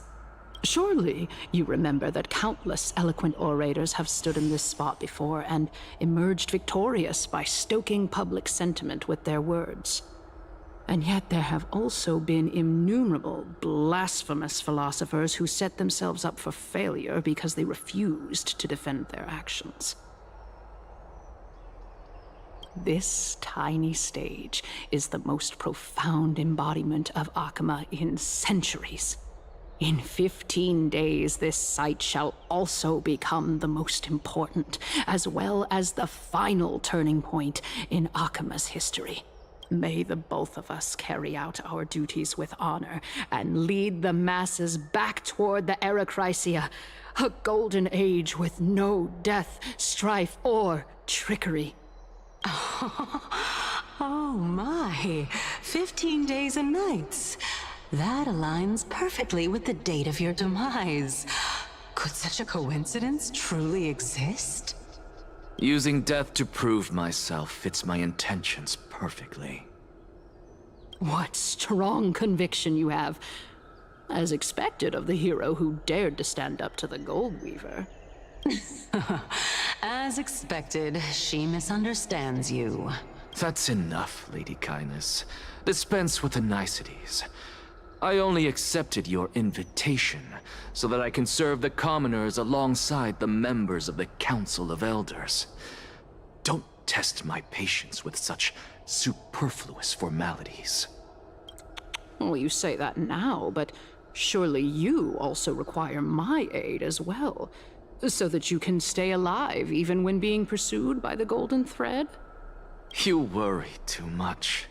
She won't show her hand too freely, as she still needs to garner support from the masses at the Citizens' Assembly. Even someone like me can tell that only a sliver of her humanity remains. Surely you're not asserting that she will definitely act in a rational manner. As you're no doubt aware, Aglaya covets the core flame that I possess, which makes it the bargaining chip that allows me and the rest of you to negotiate with her. However, in return, I'll need the Council of Elders to support me as much as possible. Naturally, this includes the guards as well. You're well aware how valuable Circe's core flame will be in the Erechrysia that you are desperately pursuing. Talk is cheap, so you'd better act prudently as well. I understand. After all, this battle of wits is just a means for each party to acquire what they need. As long as your request is reasonable, the Council of Elders never shortchanges its allies. Since we're both intent on mutual cooperation, let's not mince words and just speak plainly to each other. Let us decide how much we can secure for ourselves and how much we're willing to sacrifice, like true philosophers, with our words and wisdom. Continuing from the earlier topic, let us discuss our common enemy, Aglaya. She is the second most experienced Chrysos heir across the whole of Akama, who has gradually lost her humanity to the ravages of time and the ablation of the core flame. A formidable opponent indeed. Admittedly, there is ample reason for her to take your life. Yet your previous reasoning is quite sound. As a seasoned political animal, it's unclear whether she will actually cross that irreversible boundary. Moreover, she still needs you alive so that the Titan's trial can be completed. Is there anyone present who can swear by the sacred vow of Kefali and guarantee that you weren't in league with that woman before coming here? Are you just trying to pull the wool over our eyes and aid her in her savagery?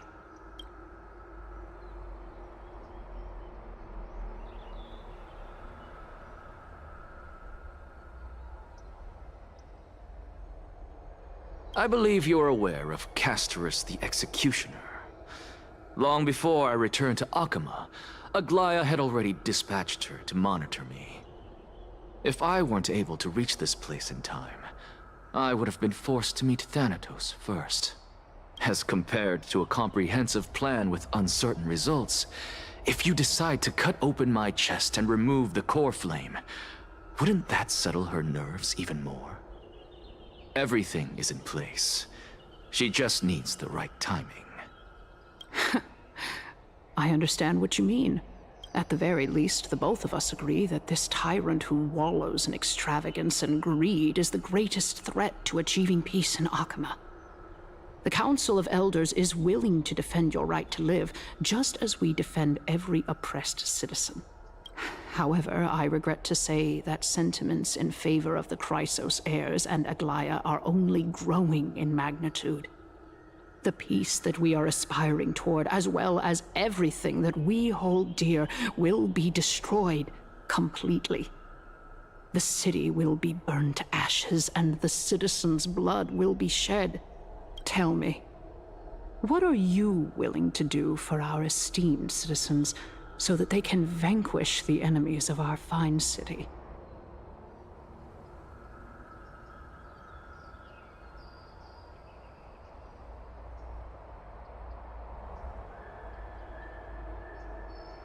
Although the circumstances are rather unfortunate from an objective point of view, it is an undeniable fact that ever since the Grove was attacked, I have become the de facto leader of the Grove.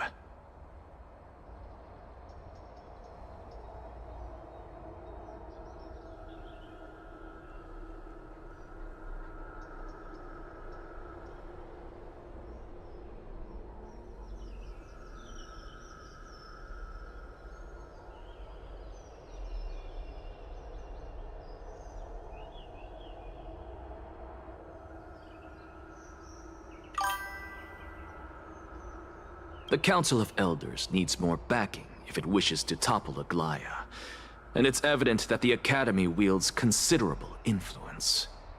At the very least, I have served as the Grove's special envoy to Akama for a significant amount of time. Of course, this also means that I will hold a crucial vote at the Citizens' Assembly. In the name of Kefali, Akama thanks you for your sincere and valuable thoughts. At this stage, it's clear that you and I understand the benefits to be won from this discussion. Let me put it plainly. The Council of Elders has always been renowned for its fairness, and that fairness is built on a foundation of sincerity. The Council of Elders has vowed to all citizens of Akaba that it will always remain loyal to them. As for you, my lord, how will you guarantee that you will be able to live up to such earnestness and will not betray Akama's indomitable citizens when the opportunity presents itself? Just as you now betray Aglaya when it suits you.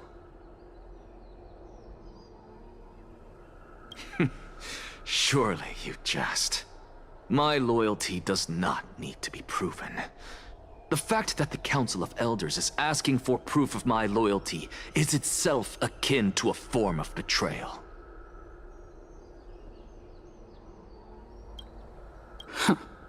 I am incredibly honored to have witnessed the both of you bury the hatchet in a civilized manner.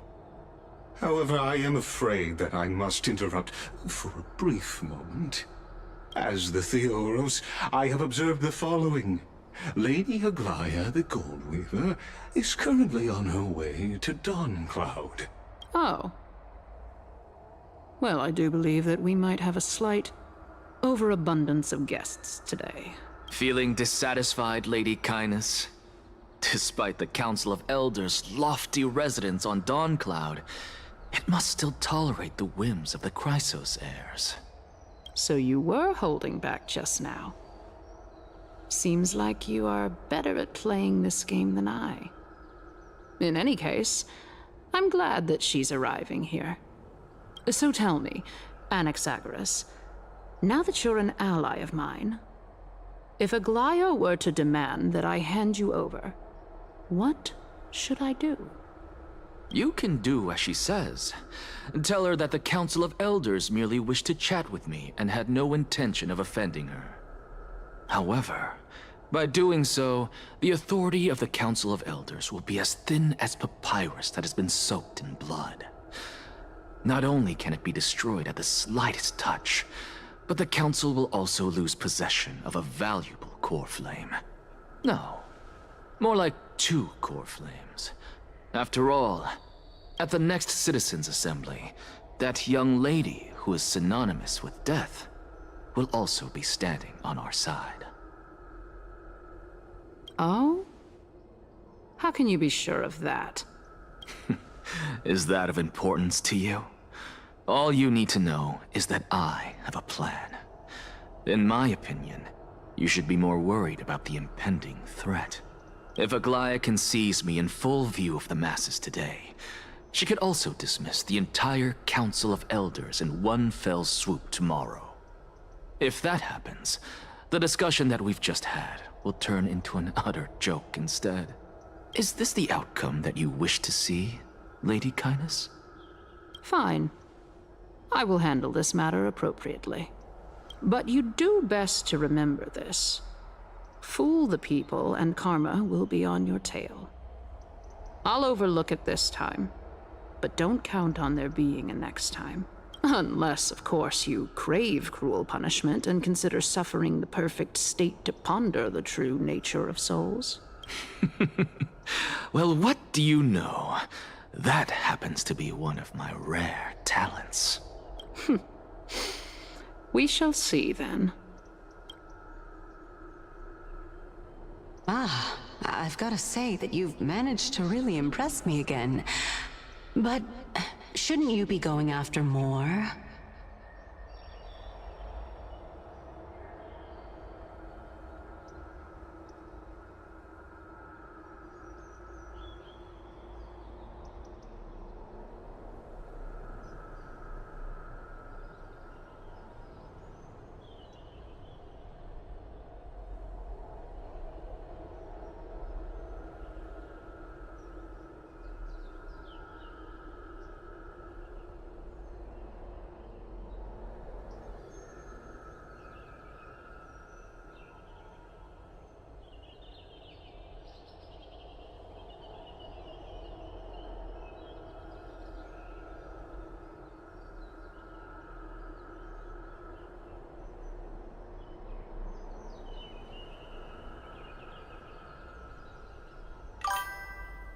Dying to know what I'm after, hmm?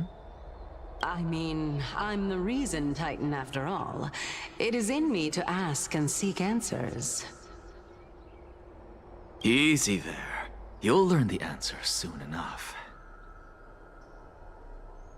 I didn't bring it up with her purely because she doesn't have the means to give me what I truly want. It's as they say, onlookers see most clearly.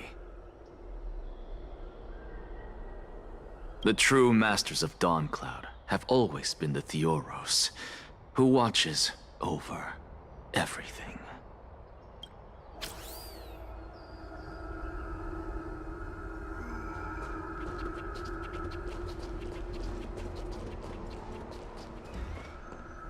An expected visitor.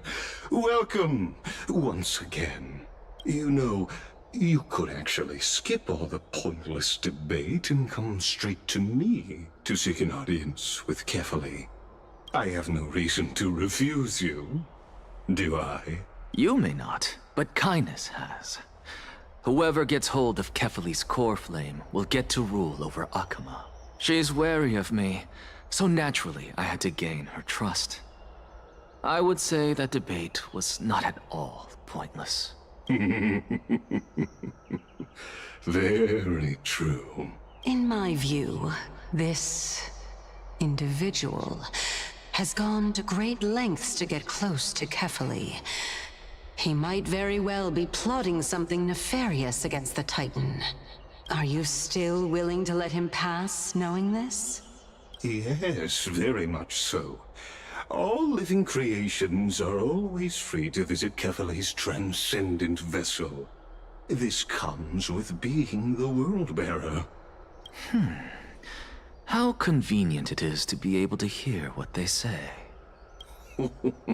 It is truly my honor to speak to a venerated Titan in person. Please, go ahead. Let me join you both on this journey. Oh, a bygone myth tells of an occasion where carefully once answered their followers' questions on the peak of the holy mountain. Their followers have since believed that scaling this Titan cliff is one way of being with the god. Hear that? It's not every day that you get to climb a mountain with Circes. You should sing me a hymn of praise. Titan hymns are beyond me.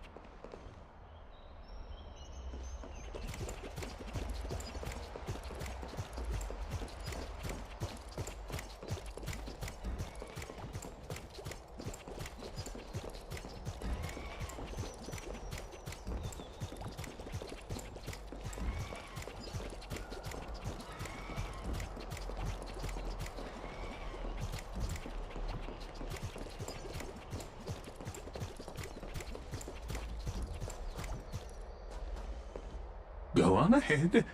Take this Yanis shortcut, and the long pilgrimage stairway will be waiting for you at its end. I have to admit, I never expected you to not ask me anything. Not even my motive. Because I know very well what it is you are after. As the saying goes, a gentleman helps others achieve their goals. I have a feeling that your theory will be validated at the end of this journey. I believe Kefali will not deprive you of your right to ask your question, especially now that you're on the brink of death. You must be closer to Kefali than anyone else. Wouldn't you agree? I hope things go as you say, then. Putting a child of justice into a farcical world is bound to turn it upside down. It is my hope that you bring a much-needed change to this world which is on the brink of destruction.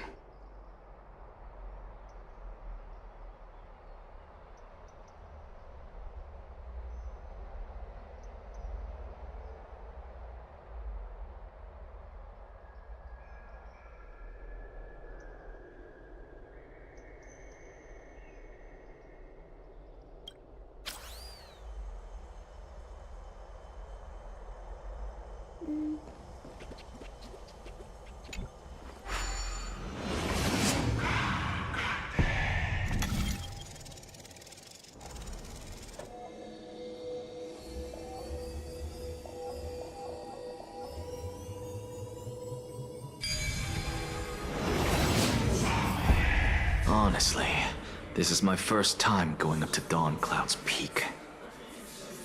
What a splendid view. Isn't it about time you recognize the magnificence of us Titans?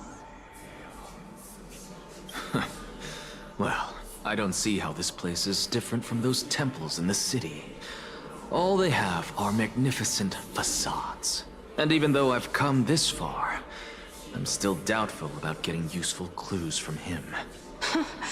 I must be getting ahead of myself to be expecting to hear something nice from you. Oh? Haven't you been in my head for some time now? It's high time you get used to how I feel about things. All right, we're just a short hike away from Kefali. No time to waste here. So the intellectual debate from earlier was too draining for you, huh? If Amphorius gets a new lease on life, you should focus on strengthening your body and stop shirking social interactions. Save your concern. The Titan is in sight. Can you make it? Why? Are you going to carry me up if I were to fall now? I know how far I can go, so just hold your tongue and come along. Fine then. I guess I won't say any more. I'll just wait till your soul dissipates completely to gain control over your body. Wait. Who is that? Circes? Hey, look at that. Huh? What should I be looking at? hallucinating? Or do we even get to see souls when we're close to dying?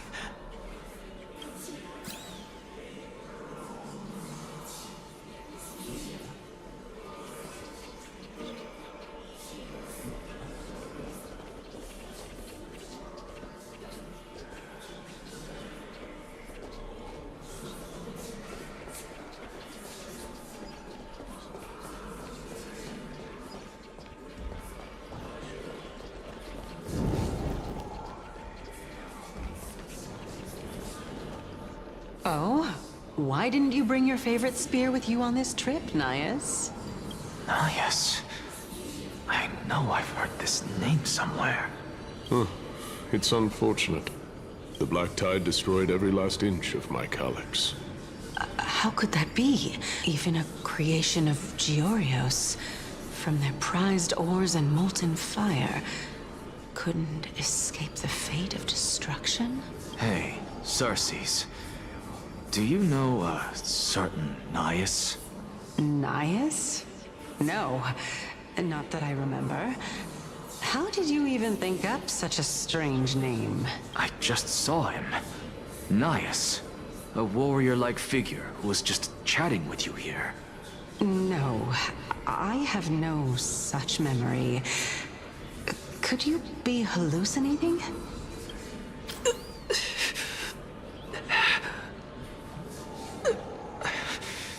This is a departed spirit?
Hard work pays off.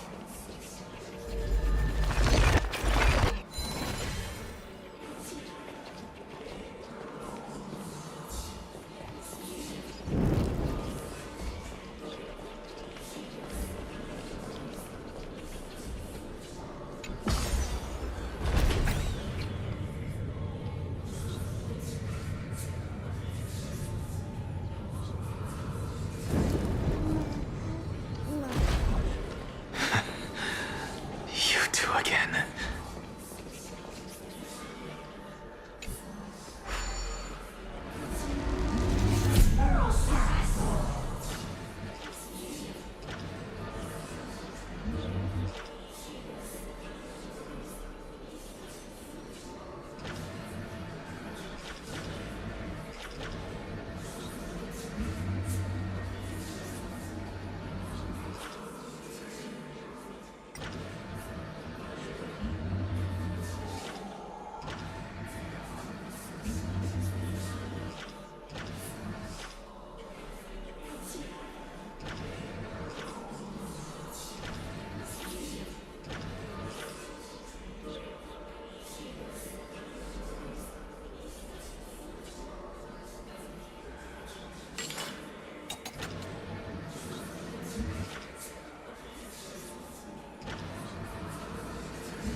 Again.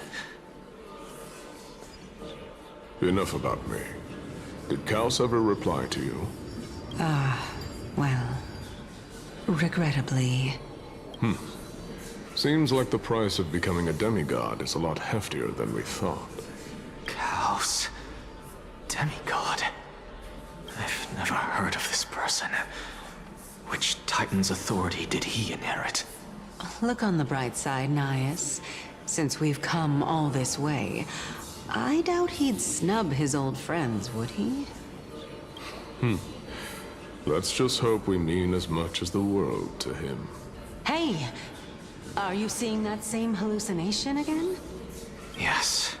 It's still you and Nias, but you're now talking about a certain Kaos. I'm guessing he's one of your companions? Kaos? This name sounds just as strange to me. Never mind. I think I know what this is about. If things are as I thought, then they aren't hallucinations, but the souls of people. What? But if those are the souls of the dead, then what am I? Beats me. For all I know, you're just an illusion I conjured up in my dying moments. Let's just keep going. As long as I take in more sights and hear more stories. Know your limits. Wander too far among the dead, and even I might not be able to save you. I'm fine. If this is indeed as I thought, then this will be very amusing. Hard work pays off.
Ooh, free stuff.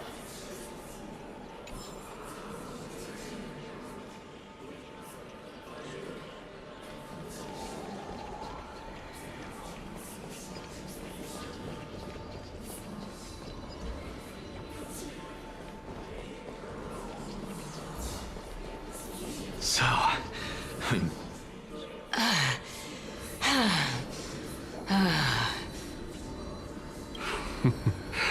Can you keep going?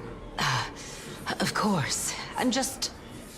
If I knew we had to climb a mountain, I wouldn't have come along with you. I guess this also counts as one aspect of the world-bearing burden. If Amphorius does have a next life, you may want to get your body in shape. Keep your sarcasm to yourself.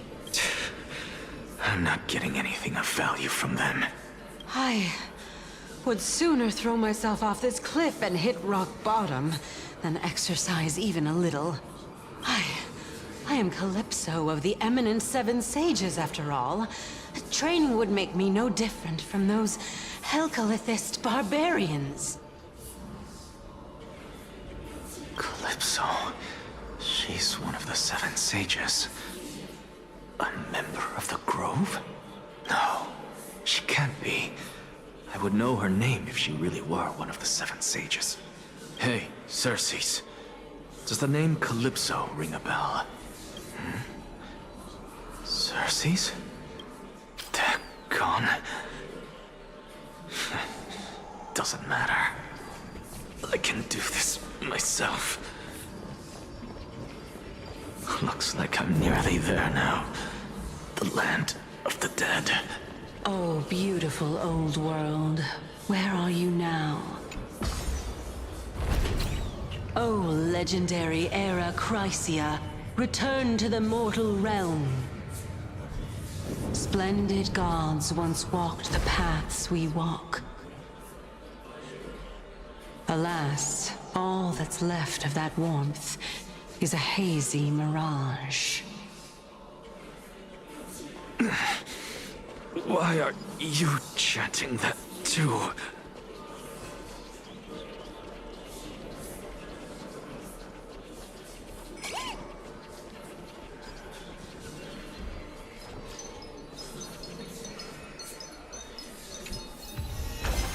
Oh, a little extra for the quarterly bonus!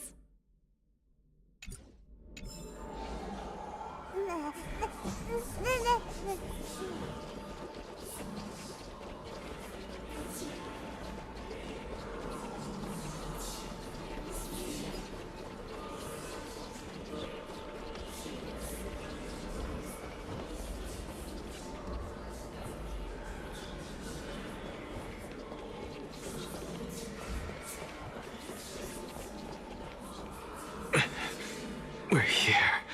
Finally.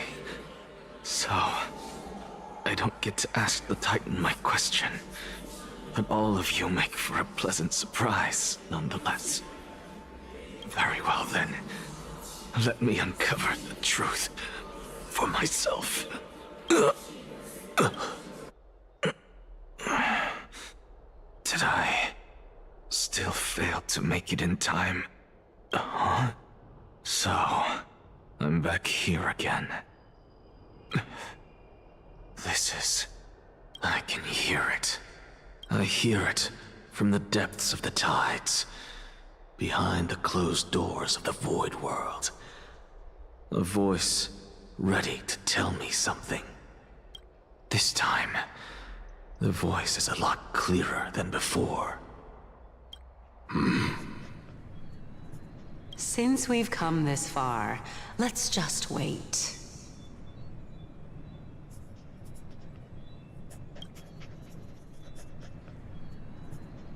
Lord Nias and Miss Calypso, are you both here to visit Chaos, too?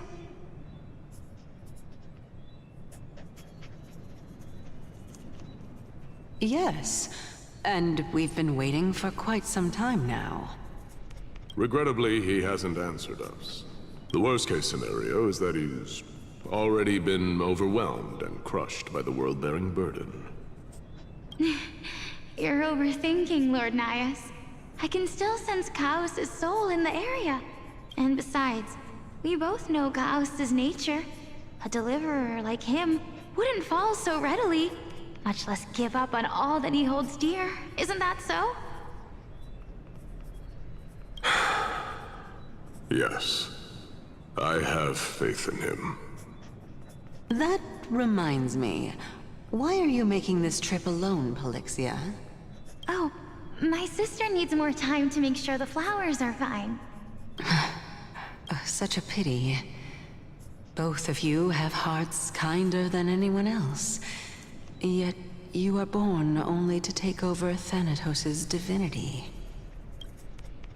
Everything that I see and hear this time has left me shaken to the core. What may seem like a mundane conversation is in truth a once-in-a-lifetime exchange that has revealed the ultimate answer to Circe's question. The conjecture has taken shape and must now be solidified into a theorem. Next, I only need to seek verification from Kefali. By doing so, I can answer Circe's question and reclaim my body.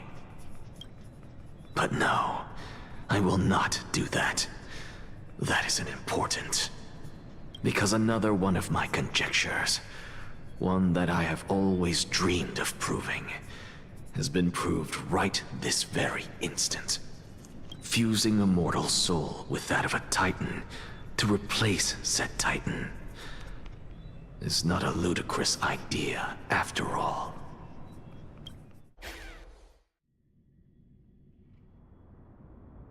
What are you thinking about?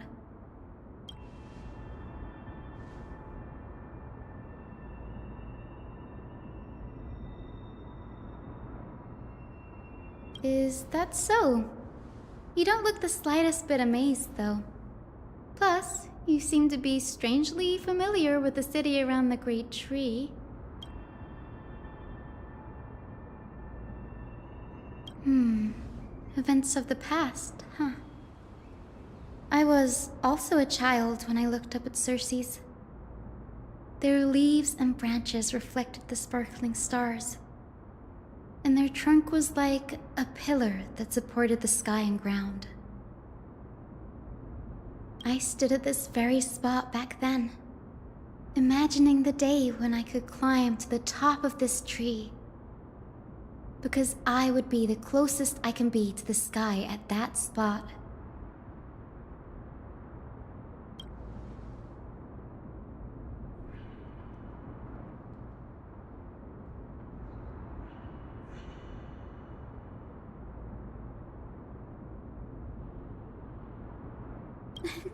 Don't read too much into it. I mean, can mortals even hope to reach Aquila's realm? They're a strict and draconian god. Nothing like Circe's. Reason is willing to share what is theirs with others, but Sky only expects people to revere them. You get what I'm saying, right, Denny? After all, the titan that imprisoned you and Grey here in Amphorius is none other than Aquila themselves.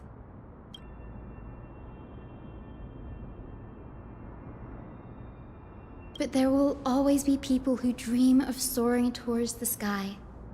The Grove has a wealth of research on Aquila, and that is exactly what we are here for. It's just... I never thought Grey would meet with something like that before we set off. As a physician, I should have been there by his side.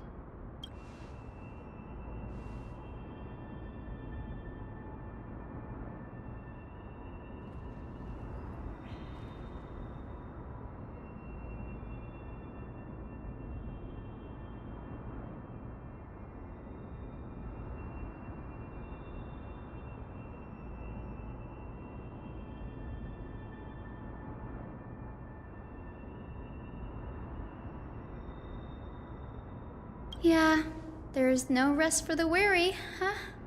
In any case, what we're looking for could be anywhere in this enormous grove. Let's split up to cover more ground. Danny, with your skills, I'm sure those monsters born of the Black Tide will pose no threat to you anyway.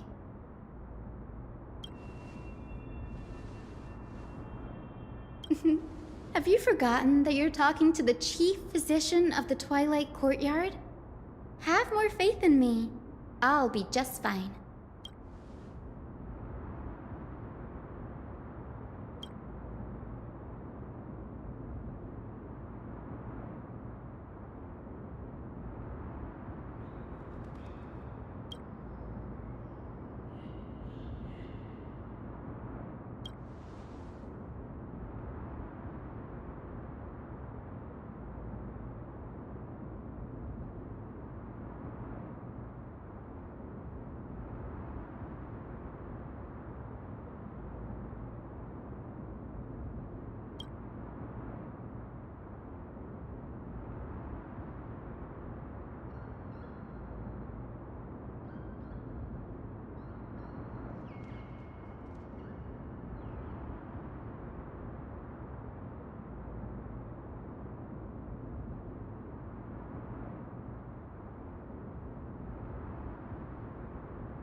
Ooh, free stuff.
This is way more trouble than I could have asked for.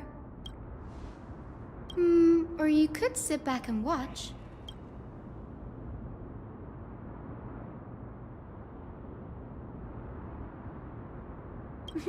I'm kidding, Danny. Lend me a hand, pretty please?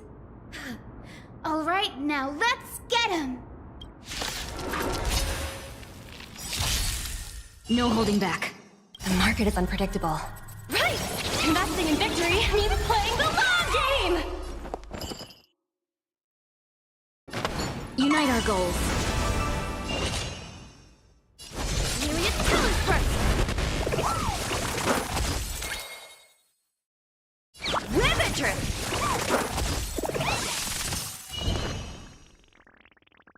Get that!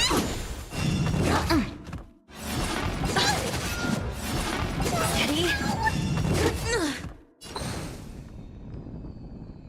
The market is unpredictable. Right! Investing in victory means playing the long game! Clouds scatter. Dreams of a past life are now all. Let us dance once more. Rotating, taking!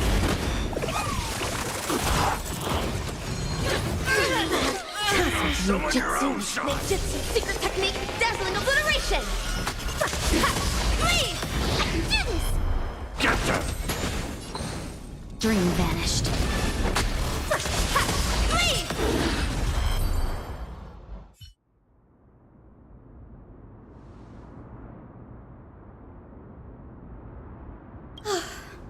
The Black Tide is remarkably quick to detect the light of Amphorius.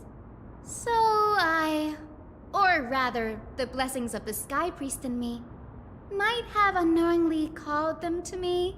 Anyway, never mind that for now. Here, you might want to have a look at this. I found it around here and thought it might be of interest to you.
This is new.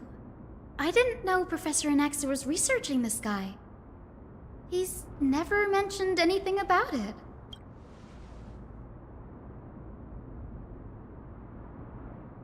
Might is an understatement. Anaxa has never been one to venerate the gods, nor has he ever found it within himself to put any faith in the prophecy. People have come to think of him as a heretic, even in a place as liberal as the Grove. Yet, it is also this very blasphemer that Circe's favors. Fate sure works in mysterious ways.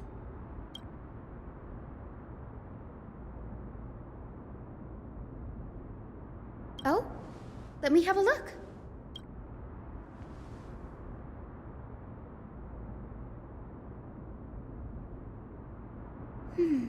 By the looks of them, these scrolls are records of 2 conversations that took place in the same setting, one after the other.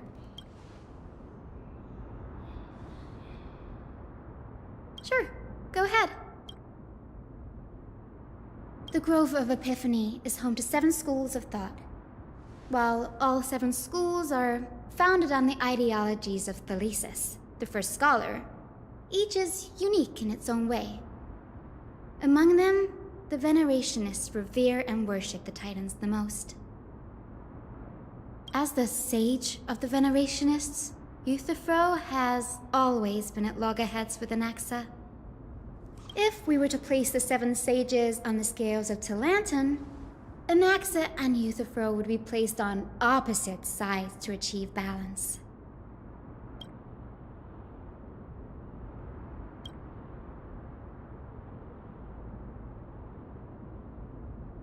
Nearly everyone in Amphorius has heard the story of the skyships by now. Aquila's stature is loftier than the heavens, and their divine retribution is merciless. That's why it's no use building giant skyfaring ships. Oh, but I do wonder if a supercharged mini Treaty cannon could slip past their watch.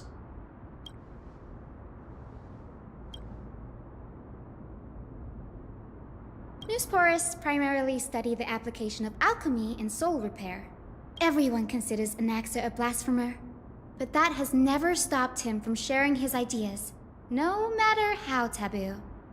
If you must say that he's hiding something, then it's likely what lies beneath his eye patch. Anaxa often says that every failure brings us one step closer to the truth. Perhaps, to him, the crash of the skyship carries a different interpretation. The firmament is not impenetrable. On the contrary, it was precisely because the skyship represented the first step toward breaking free from the shackles of the earth that it provoked the wrath of the Sky Titan and brought divine punishment upon itself. It's a shame that the majority of the Grove's research on Aquila was headed by the Venerationists, with sacrificial rituals making up a predominant part of their findings. Discourse about more esoteric subject matters in relation to Aquila dwindled even further after the skyship incident. So much so that even this scroll is completely new to me.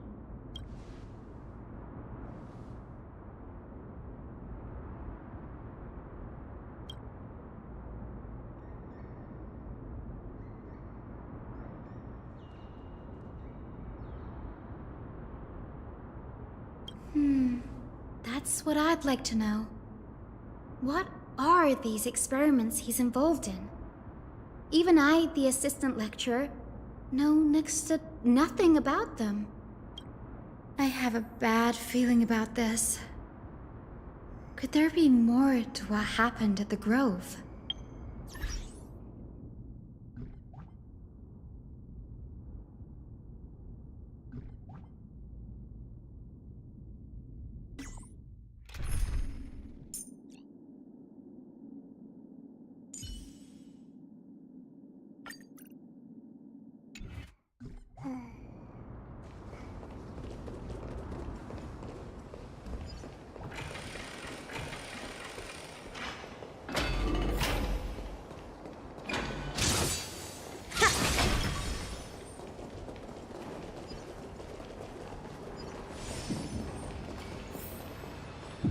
This is the Library of Philia, a place where the Grove stores its collection of tomes.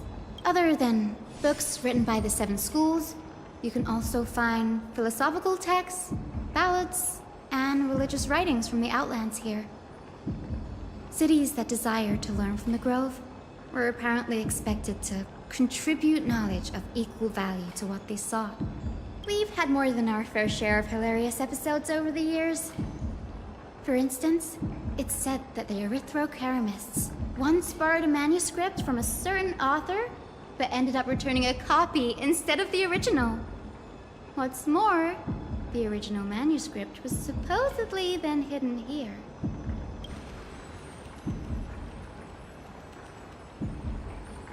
Nice? No need to hold yourself back, Danny. You can just tell it like it is. Their behavior was no different from bandits.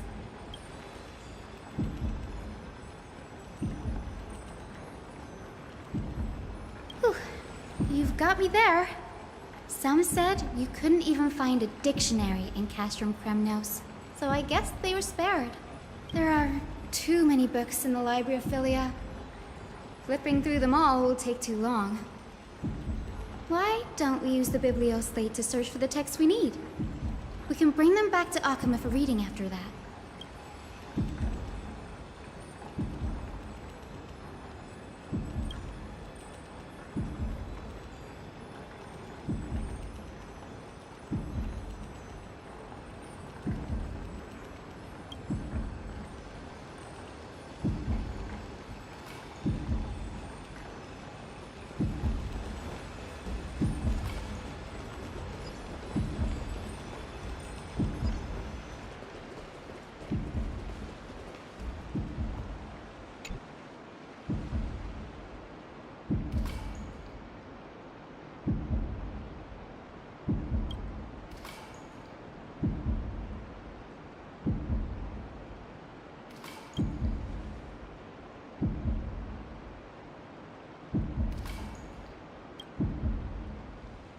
Ugh, it's so dusty in here. Whoa. Are these all complaints about him? I can already see what they must have written. Anaxa has no respect for the gods. His very existence undermines order in our society. They're probably all things like that. Why else would they call him the Great Performer? When Anaxer established his school of thought, the first thing he apparently did was read his own work to everyone. Are the Titans truly an accurate reflection of what humans think gods should be? Worlds created by gods are indubitably perfect, but what of Amphorius? Only foolishness and insensitivity everywhere you turn.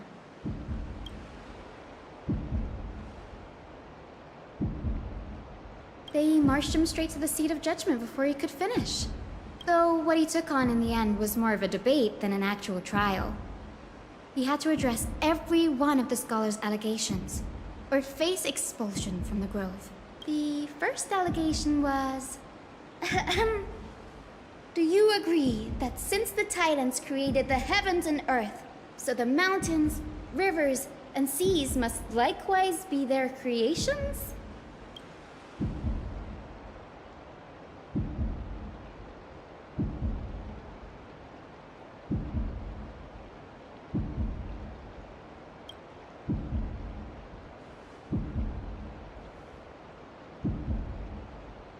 Anaxa said the same thing then.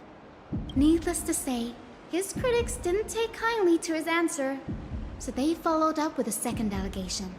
You claim to be studying souls, yet you are, in fact, defiling them and committing acts condemned by the gods. Do you admit it? Anaxa always wears an eye patch, never removing it, even when alone. Some say he used one of his eyes as an alchemical ingredient. Every being in the world owes their safekeeping to Kifili, and this is even more so for the Chrysos heirs who have divine blood coursing through them. If he has really done something of that nature, then it'd indeed be sacrilegious. Thankfully, they had no way to prove it, so it amounted to nothing more than an allegation in the end. One by one, Anaxa engaged in wars of words against those who would challenge him. Toward the end, a scholar asked him, Anaxagoras, have you any respect for the gods?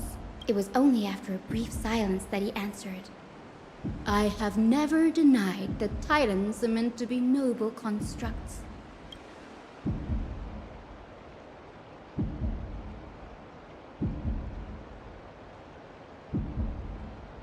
Yes, I'm not sure how that controversy was eventually resolved, but what's for certain, at least, is that Anaxa was allowed to stay in the grove where he continued his research. despite being regarded as a heretic. By the way, this stack of complaint letters has reminded me of a place in the Grove. We may find clues there that aren't on the teleslate.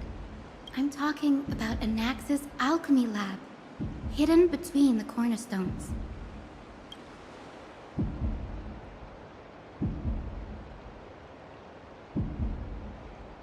It's a well-kept secret.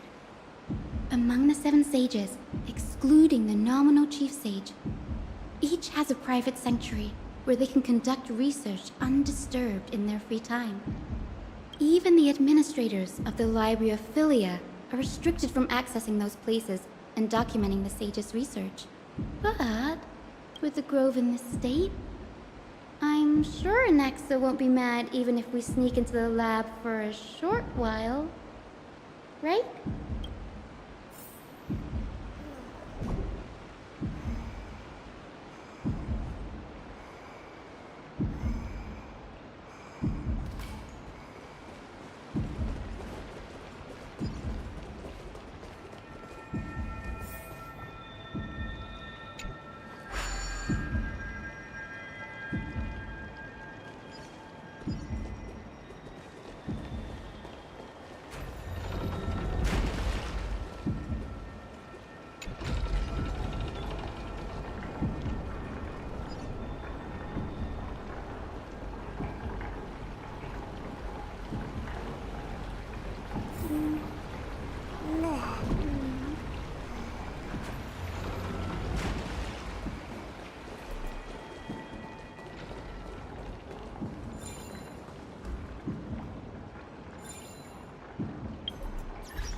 This is the place, but where is everything?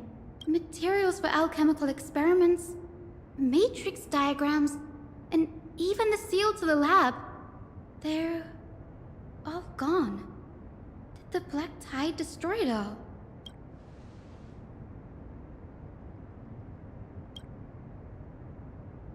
No, not even close.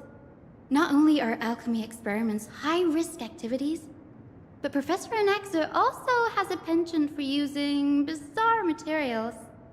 Students often saw him walk in looking right as rain, but come out covered in soot with his hair singed. Naturally, no one dared to come near this place.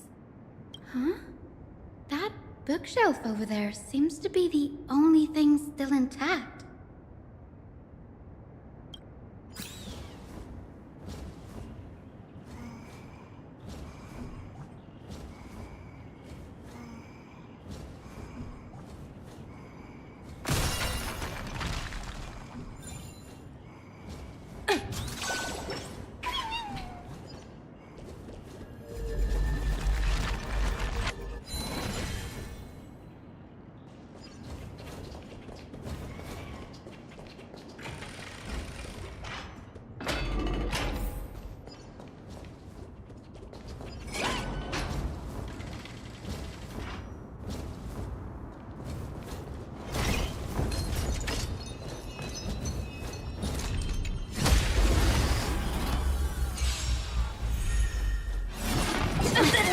Now, leave application.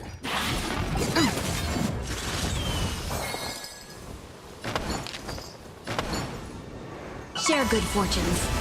Evil leave at once! Myriad talent burst! I'm gonna hold everyone back again! Cosmic move, ninjutsu, secret technique, dazzling obliteration! Leave! Get them! Let's seize this fine moment. Dream vanished. Dazzling ninja reporting for duty! Leave! I will remember your last words. Farewell.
Have we met?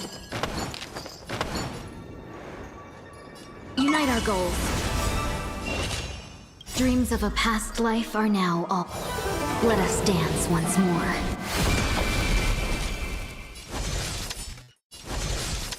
Rotate! I can do this! Cosmic ninjutsu, secret technique, dazzling obliteration! Leave!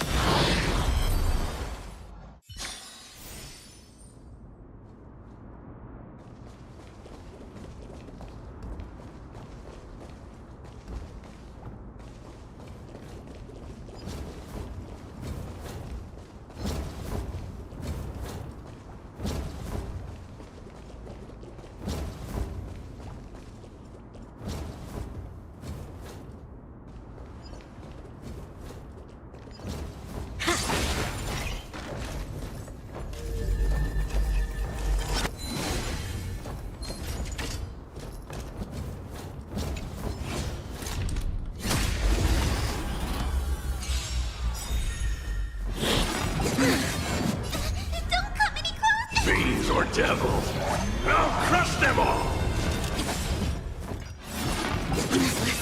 Cosmic ninjutsu, secret technique, dazzling obliteration! Leave! Mask shatter! Leave! I will remember your last words. Farewell.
I accept this reward bestowed by the Great Lan.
Is this my fate?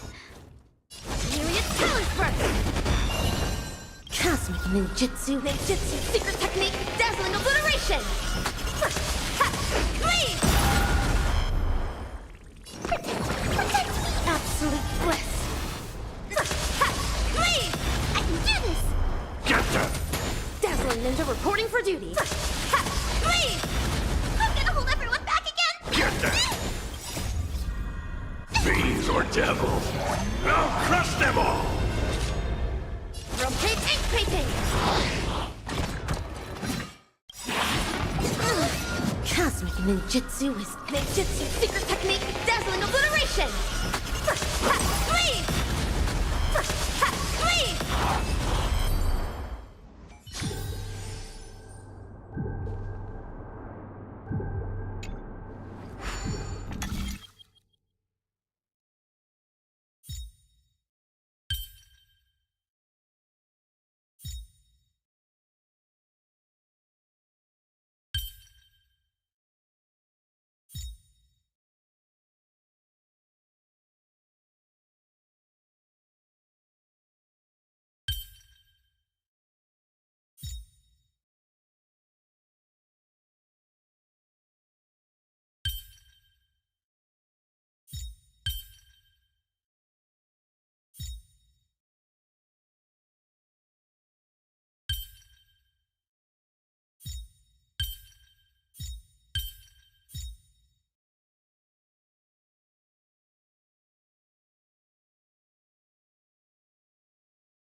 clever ninja mechanism, but it poses no problem for me.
What's going on? Anaxa is conducting research on our friends in Alchema and... me?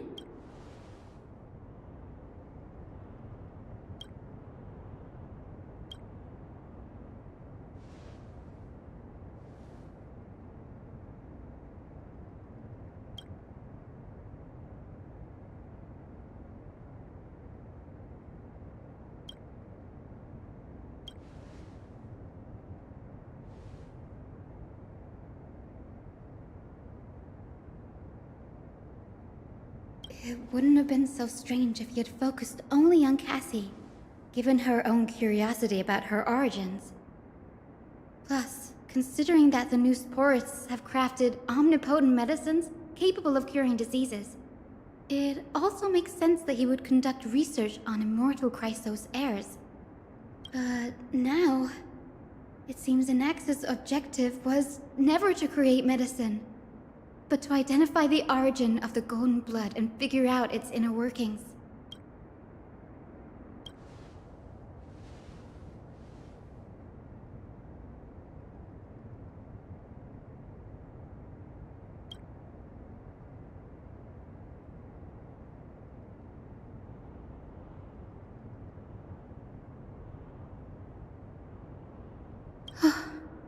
Danny, look at this. I have a bad feeling about this.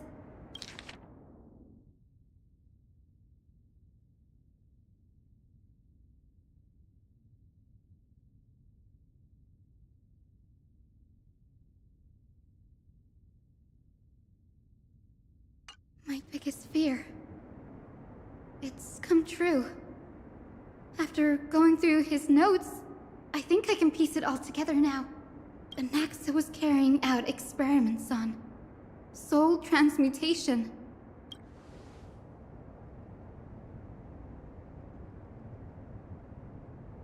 Yes, this is what he was secretly conducting research on. Something he had to keep hidden from others. Compared to his public speeches, this is the real blasphemy. Oh, I just thought of something. Do you remember when the Black Tide was approaching? The Grove had planned to send Cersei's core flame to a safe place. But an accident happened along the way, and Anaxa lost his life in the process?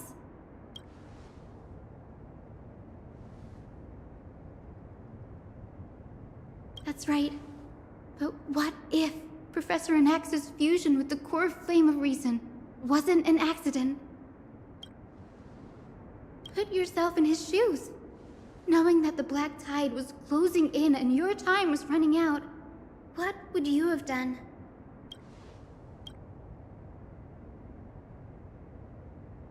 Exactly. When the Black Tide came, the true reason Anaxa headed to the Luminary Throne was to transmute and fuse himself with the Titan's core flame. No. Judging from how he reacted after the event, the results came as a surprise. Maybe he failed to consider the possibility that Cersei's would make a similar decision. The manuscripts detailing all the alchemical formulae have been taken away. His research is still ongoing. Like, what? There's only one Titan left in the world now. No. No way.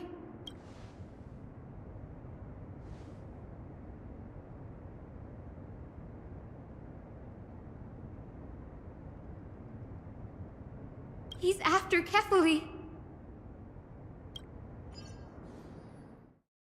Sir, this sky above us, it's not real, is it? Of course not. This is just an image from a projection device used for educational purposes. A simple trick. The day-night cycle has been lost to this world. So that students like you may still learn about the night sky, astronomers have harnessed the Titan's miraculous power to manipulate the light, projecting the nights of the past here for you.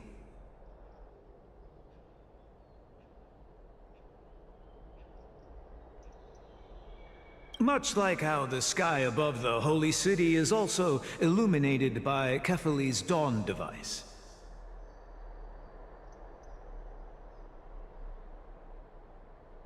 So, the skies of Akama are fake too. You mustn't conclude that, Anaxa. You should know that only a child would expose a trick and be proud of it. Often people know more than they let on. They simply choose to feign ignorance because they have no other choice. Then they're just deluding themselves. People believe in Kefali's tale of Genesis, accepting wholesale whatever the priests preach. But we're different. We've already walked out of the firelit cave of ignorance. We have already realized that we live in a world where Titans make the rules. Even when we look at the sky, we're only seeing what they allow us to see. Rather than gazing at this mockery of a night sky fabricated by them for the rest of my life, why shouldn't I be the one to take control of the projection device instead? So much time has passed since you sowed the seeds of doubt in my heart, child. Many a night, I find myself penning down all my theories and wild ideas, only to burn them to ashes when I open my eyes in the day. Why? Because we'll face death by burning if word gets out? As a sage of the Venerationists, my soul has already become inextricably linked to the Great Tree. Every word I say and every move I make is certain to influence every leaf, every branch, even the tree itself. But above all else, my days are numbered. Instinctively, I have my doubts about the golden blood and the human soul, yet I have no means of verifying them. The golden blood in my veins is woefully thin, and I am loath to waste what little time I have left obsessing over a hypothesis that cannot even be proven in the first place. But I can, sir. I can do it for us. The time is right. Give me all that I need, and I shall accomplish this grand feat on your behalf.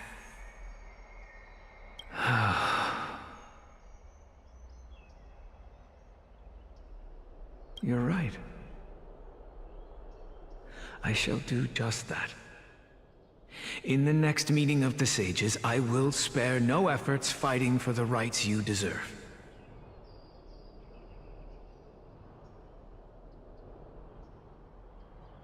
Go. Establish your own school of thought. Find out what we are. Become the one who conquers the ultimate truths of the world. Child of humanity. You didn't go to such lengths for an audience with Kefali. Just ask him a few questions, did you?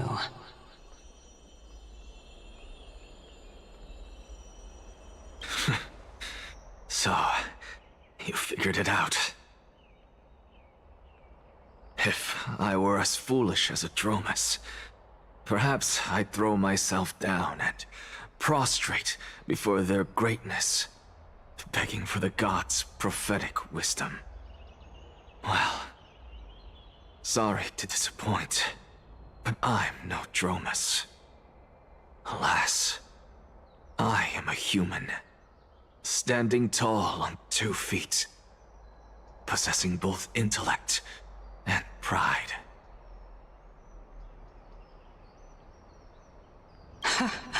Before such power, does it make any difference whether you're a human or a Dromus? I'm sure you're familiar with the story of the Styxians. When the raging waves threatened to swallow them, they didn't just give up and become sitting ducks. No.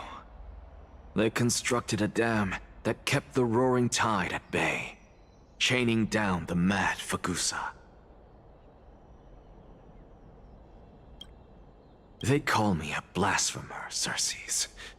But that doesn't mean I deny the existence of gods. It's just...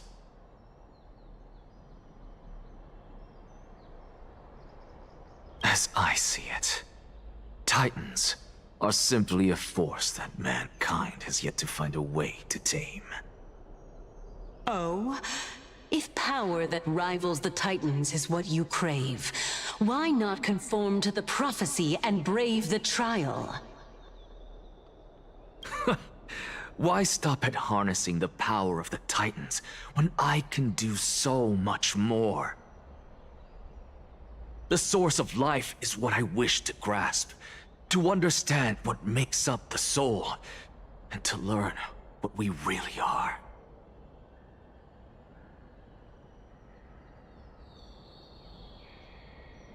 Thanks to you, I've had the chance to personally verify, in more ways than one, that the soul indeed ceases to exist in death.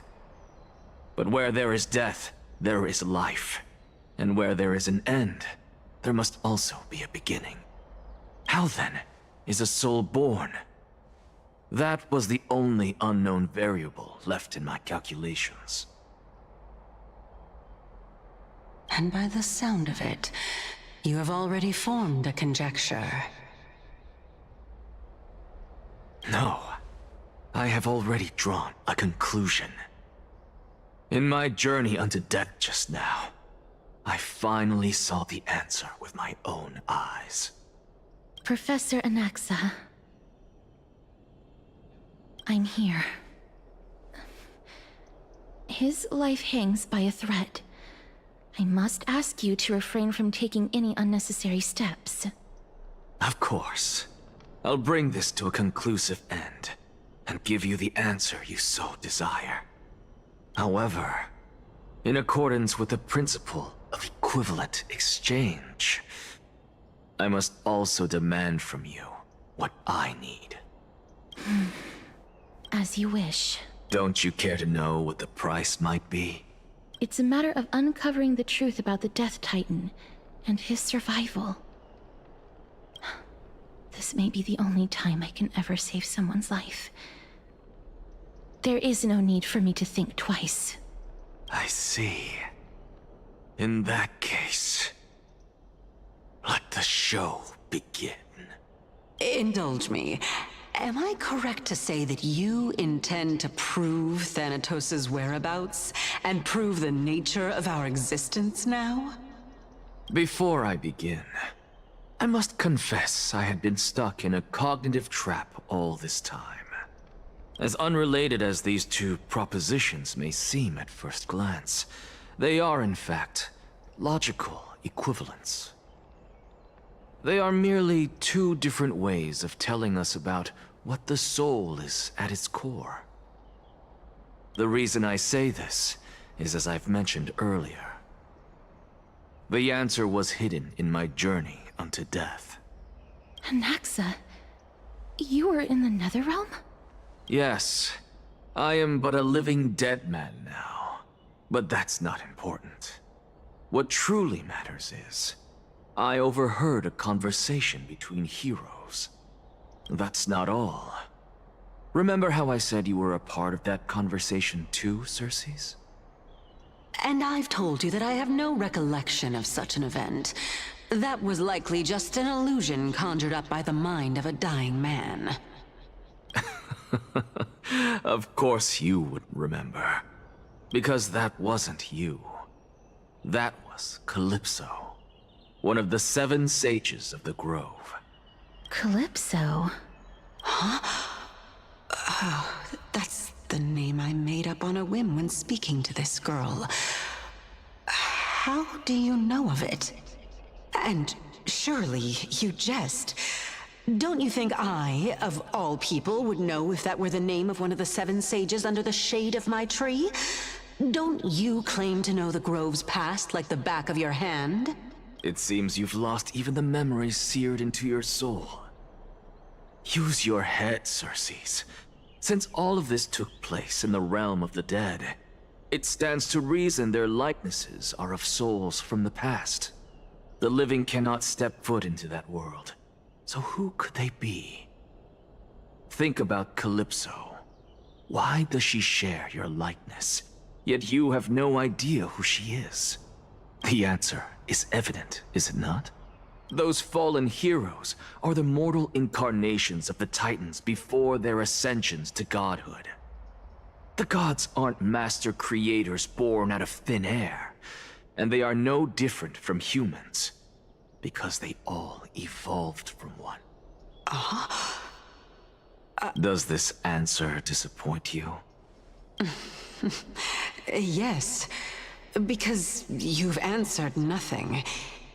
If I truly was once human, as you claim, then where do the children of humanity come from? Even on the off chance that you speak the truth, this brings us no closer to grasping Thanatos' whereabouts. How are we to find them? I knew you would say that, but it matters not. I know what I'm doing. Actually, why don't we have this supreme being standing before us tell us everything? You can revive a Titan? Humans cannot return from the dead. Neither can gods. But all we need to do is look at this from a different perspective, and the problem will resolve itself. The solution is simple. Just like what you did to me. If I'm reborn as Kefali, I can rebuild the world and all within it, as they once did.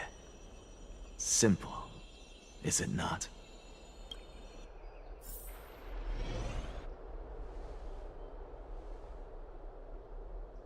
I have news from Hyacinth and Danheng.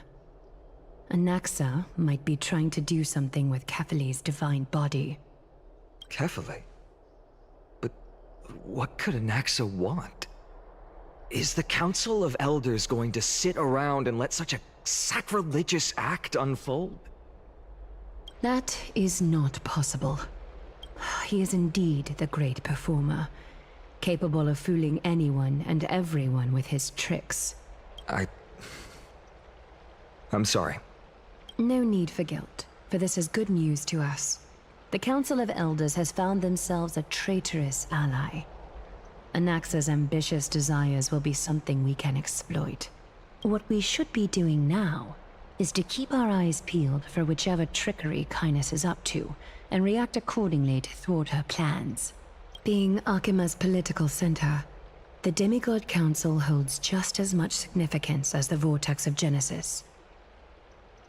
Someday, after my duty is over, this site will take the place of the battlefield where you hunt gods. Become the next challenge you ought to overcome.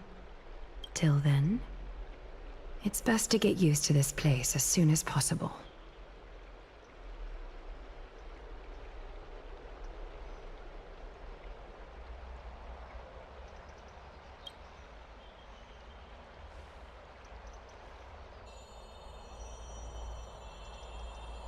Preposterous!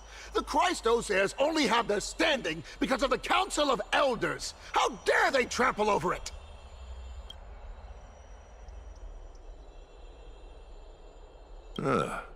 It's been a while.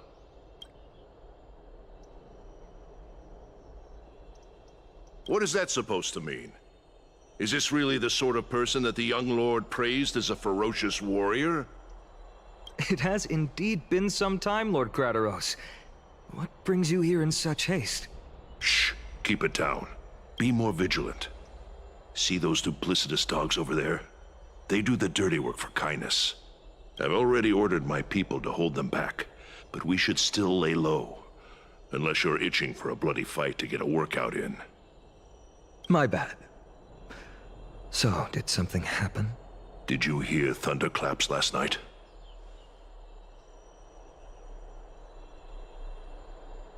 Thunderclaps are beacon signals of strife. They are a message from the young lord. He threw a spear bearing several words at Akama. Watch out. The Flame Reaver is back. I guessed as much. We didn't actually kill them back at the Kremnos Arena. I figured this is something you would want to know.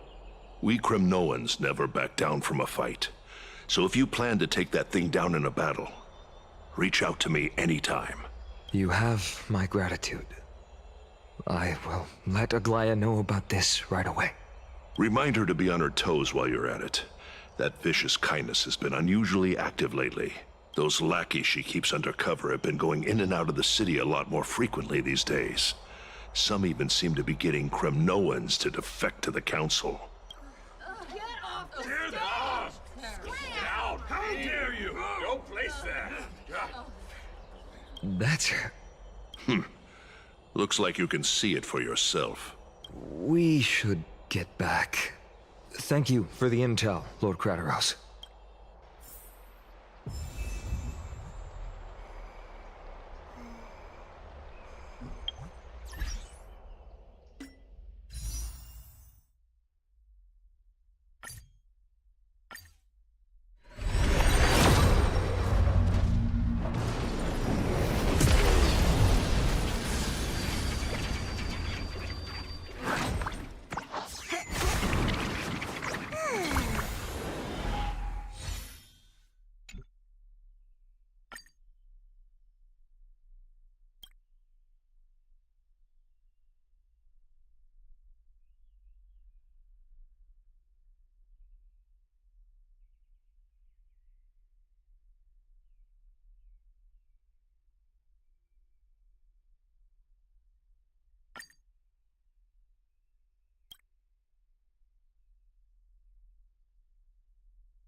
Kefali's divine body is...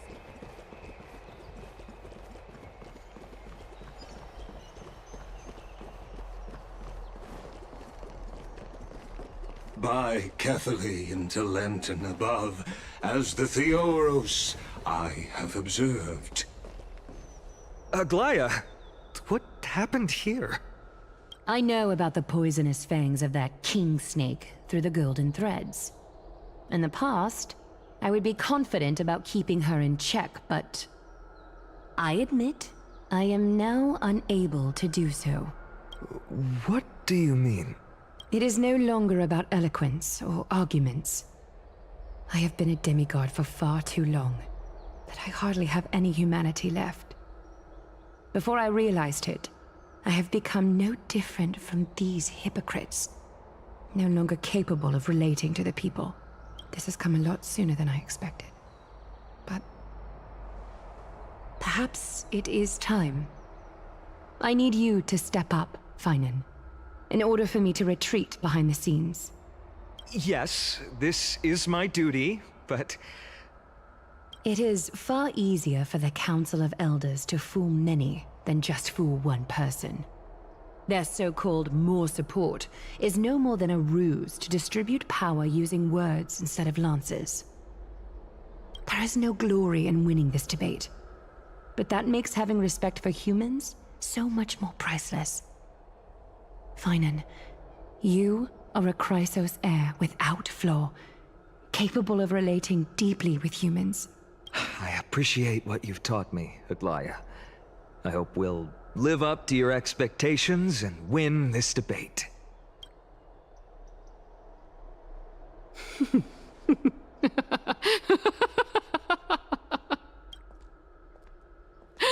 Oh, you've done well, Lord Calictus. Let me take over and personally close this debate for today. Dearest counselors, let it be known that I sorely miss the blissful times portrayed in lyrical poems.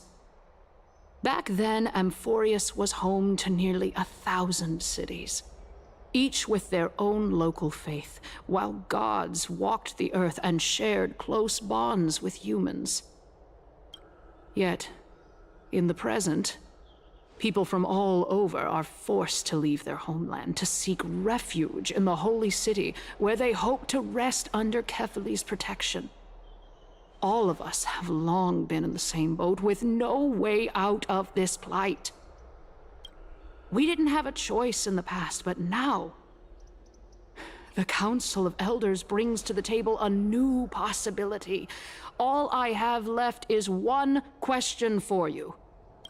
Would you rather strive toward the unheard of Era Nova, or return to the prosperous Era Chrysia of our past? Make your choice. Now, which of the two would lead mortals to an ideal future?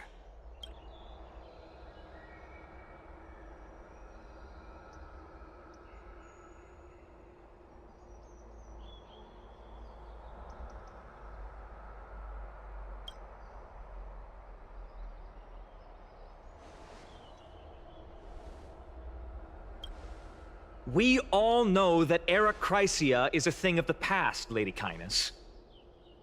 Please, enlighten me. How does the Council of Elders plan to turn back time? Let the 3 Titans of Calamity be born, and Era Chrysia is nevermore. But bring demise to those Titans, and Era Chrysia will descend upon us again.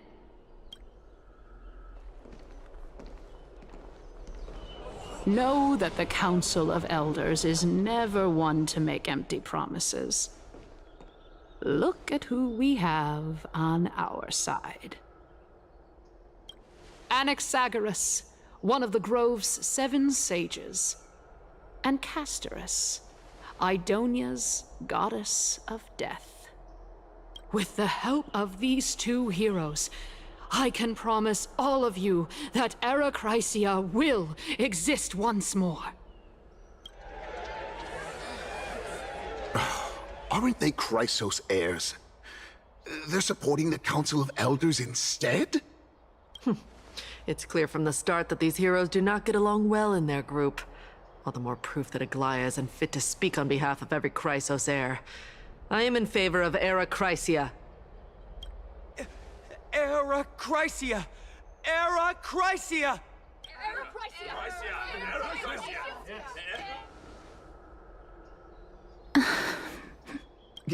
Castorus? Why are you standing over there? You finally arrived, Anaxa. So have you, Cass. Don't worry, Aglaia. Well, I know that you have many queries. Could you continue to converse like how the citizens normally do? Tell me, dear citizens, if we successfully retrieve and return Thanatos' core flame without anyone passing the Death Titan's trial, what would happen next? The answer is simple. We will have a chance to rid the world of death and bring Amphorius back to an era when all beings live forever. We'll usher in a new future that will be entirely different from the flame chase journey. He's one of the 7 sages. That's impossible. I really believe this. Your proposal is much too idealistic. As long as the Black Tide still exists, how can we go back to the old days? Remember what I previously said? Kefali's core flame is guarded by the secret power of the Council of Elders. Plus, Fagusa's water curtain will be able to block out any external perceptions.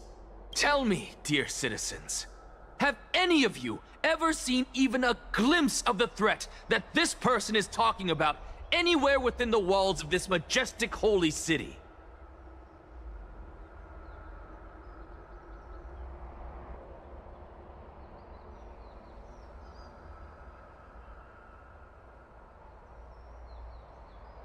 If we eliminate death, then there's no need for us to fear that Flame Reaver, right? Citizens, let's loudly sing the blessed hymn. Oh, beautiful old world, where are you now? Oh, legendary Arachrysia, return to the mortal realm. After the destruction of the 3 Titans of Calamity, the Flame Chase journey will have to end. Arachrysia! Yes! Yes! It has to end! It has to end! It has to end! It has to end! This is bad. The masses are now totally riled up. Anaxa, pray tell. Everything that you've mentioned hinges on the premise that we can find Thanatos' existence, right? Thank you, Lady Aglaia, for still caring about this city. However, dear citizens, we are truly fortunate and blessed. For Castorus, Idonia's goddess of death, will surely find Thanatos under my guidance. What? With that, I solemnly promise that the core flame Lady Castorus brings back will be personally managed by the Council of Elders. Thereafter, if we are able to garner the support of all of you at the Citizens' Assembly, we shall spare no effort in ensuring that the Arachrysia will return to our world once again.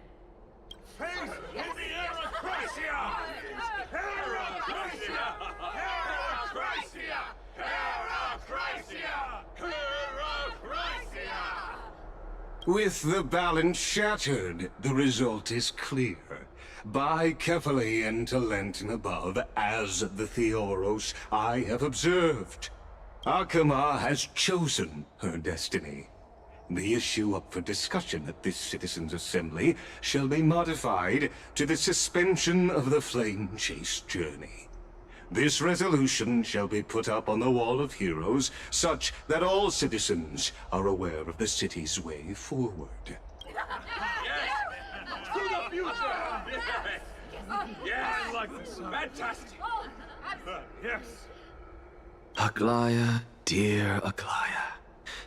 What has caused your heart to soften? You also don't seem to be as quick-witted as before. Wag your tongue as much as you like. Since the flame chase journey has been preordained by the prophecy, our failure has never been on the cards. Well then, I guess we'll find out if that's true at the Citizens' Assembly.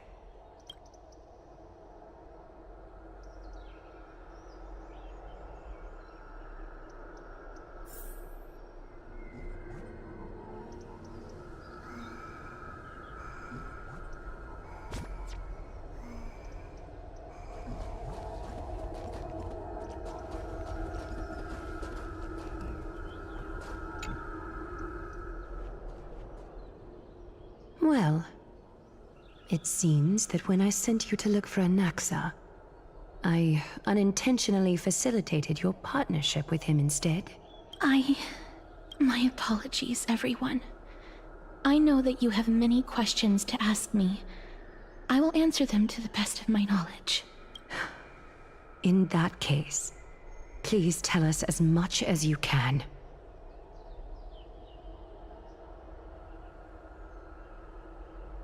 In actuality, he showed me a past that was both long and heavy. The reason I say this is as I've mentioned earlier. The answer was hidden in my journey unto death. Anaxa, you were in the Netherrealm? Yes, I am but a living dead man now. But that's not important. What truly matters is, I overheard a conversation between heroes.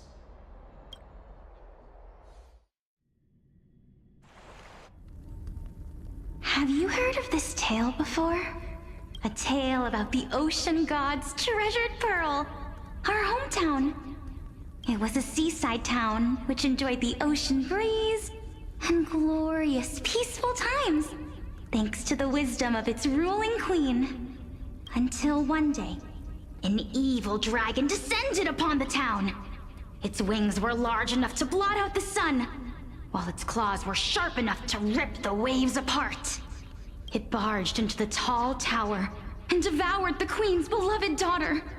It even settled itself in her bedroom, like a tyrant king. The queen assembled 300 warriors who managed to subdue the evil dragon by chaining it up.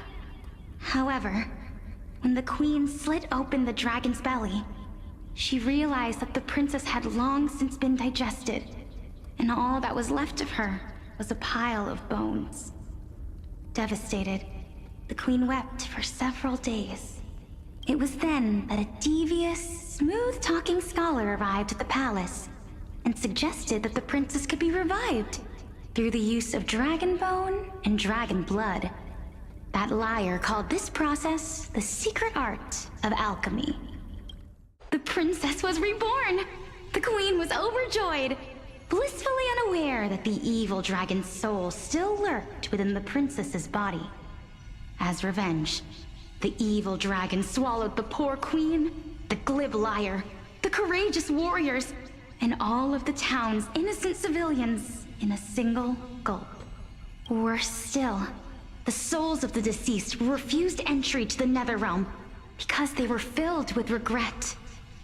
Forced to roam the mortal realm, these resentful souls ultimately converged into a river of souls that would not retreat for a long time. The terrifying death had consumed all. Thereafter, our hometown fell into ruin as well. Until... Until? Until? Actually, I don't know what happened next either. Oh, my. It seems that you still like to whet people's appetites even after all this time, Pelixia. So, according to your story, this is how I used to look? It's practically a mirror image. And yet, what exactly is this?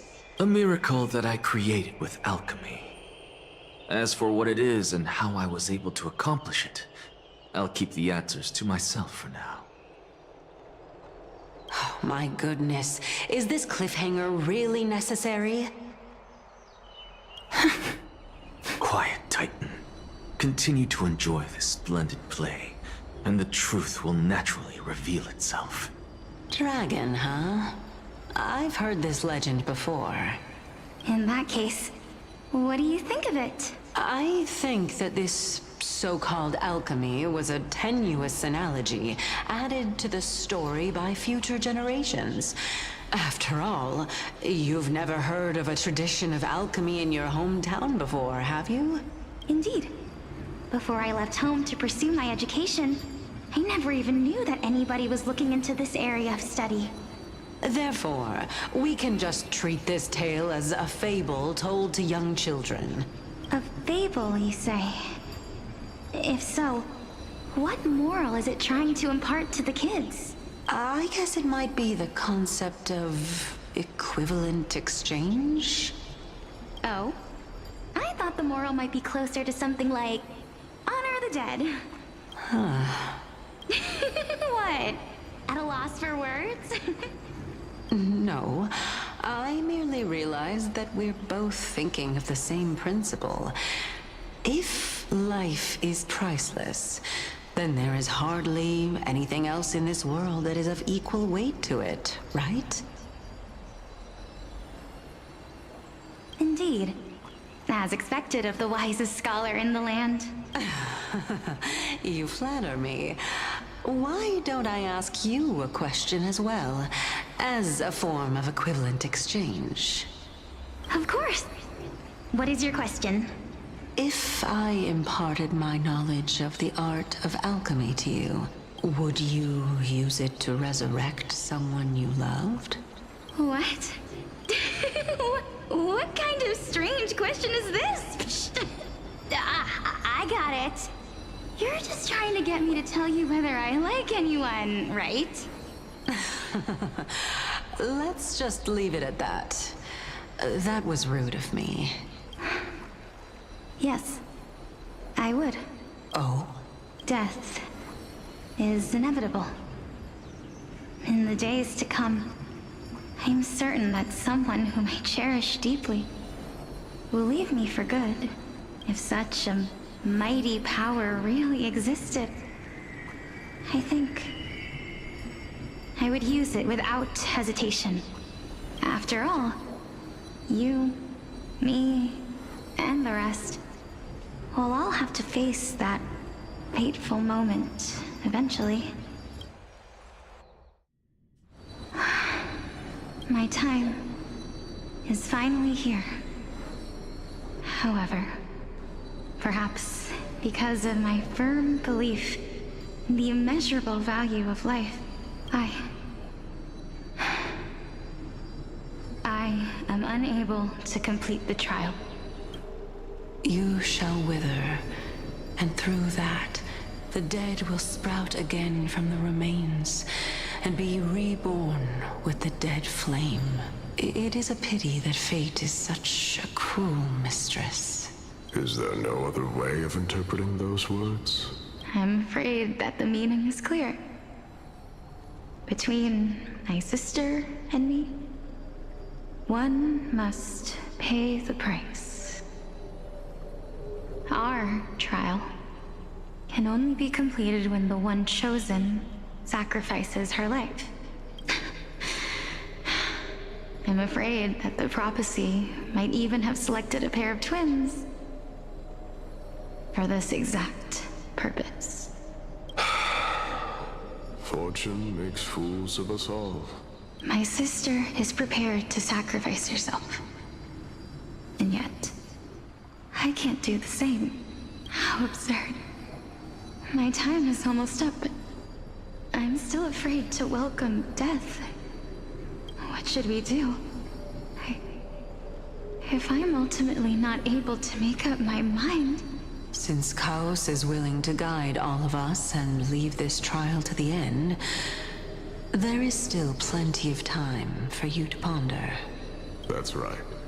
Don't allow the fog of an uncertain future to cloud your mind.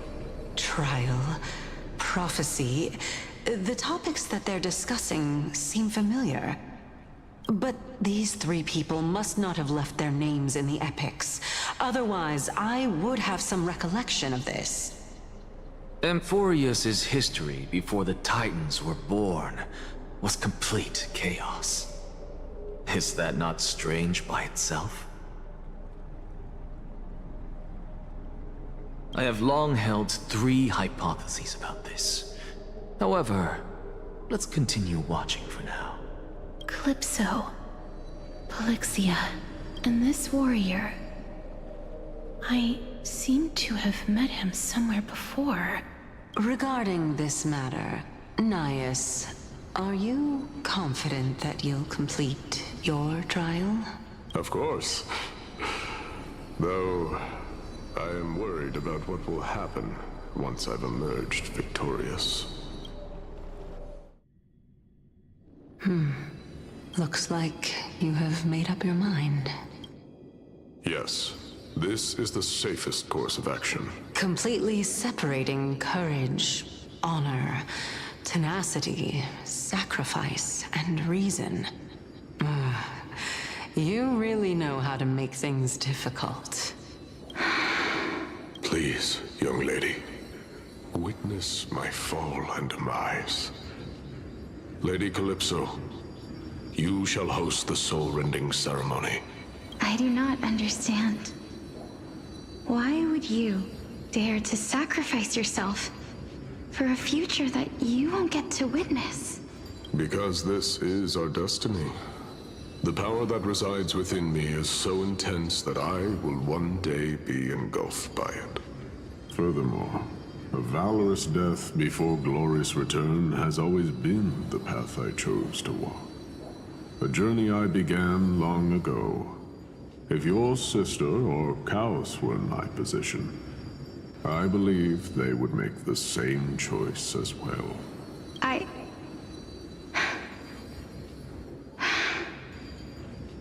I'm not that brave. I don't know how I'm supposed to face such a serious affair. Despite being Death's chosen one, it seems you still don't know how to face it.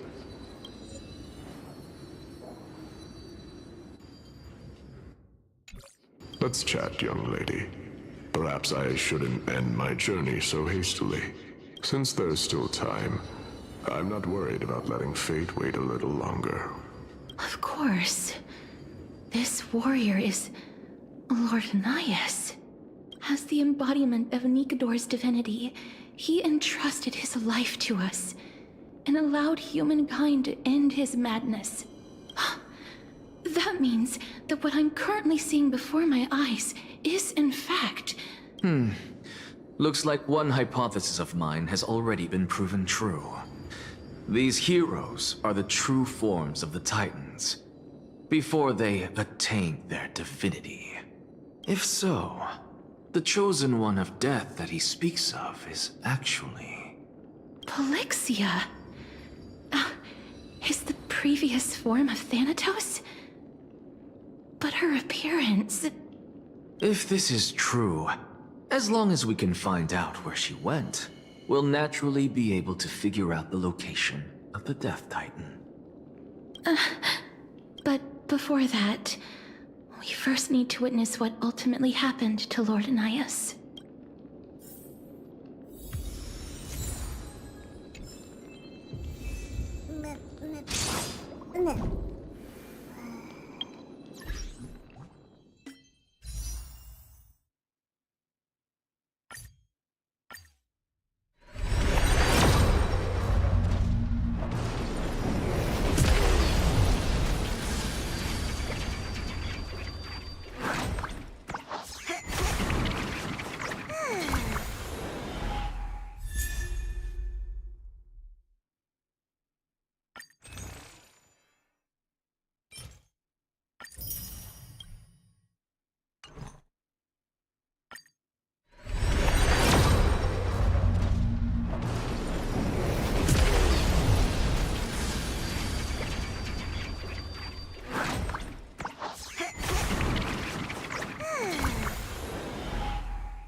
Mikador's courage is a testament that they have never once retreated from a battle.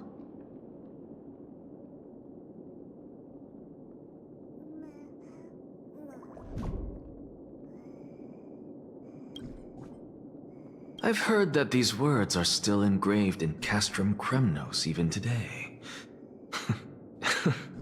It didn't occur to me that they were actually part of an alchemical formula.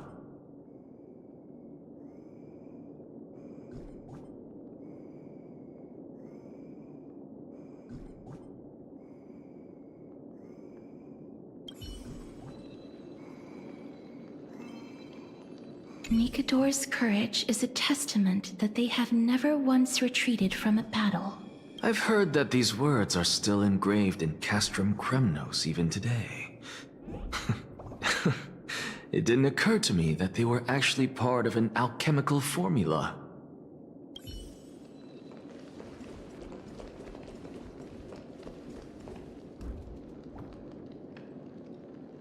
Sealed within this statue is undoubtedly his sacrifice. They use their own body as our city walls, keeping out and protecting us from the pervasive spread of madness. They are acutely aware that if the end times were to arrive, there would be nothing left in this world to conquer.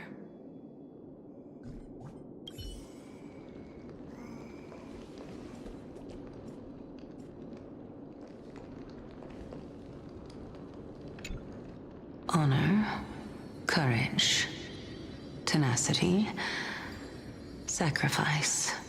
And finally, the only thing that remains is reason. Cheer up, young lady. There is no need to shed tears over a glorious death. All farewells in this world are sorrowful, Lord Nias. No, young lady. As a warrior, I have witnessed too many bitter deaths. But now, all I feel is peace. I did not know until this moment that mortals could live their lives in such a way. Although only a sliver of your soul remains, you remain so optimistic. Or maybe the truth is that you aren't able to feel sorrow anymore.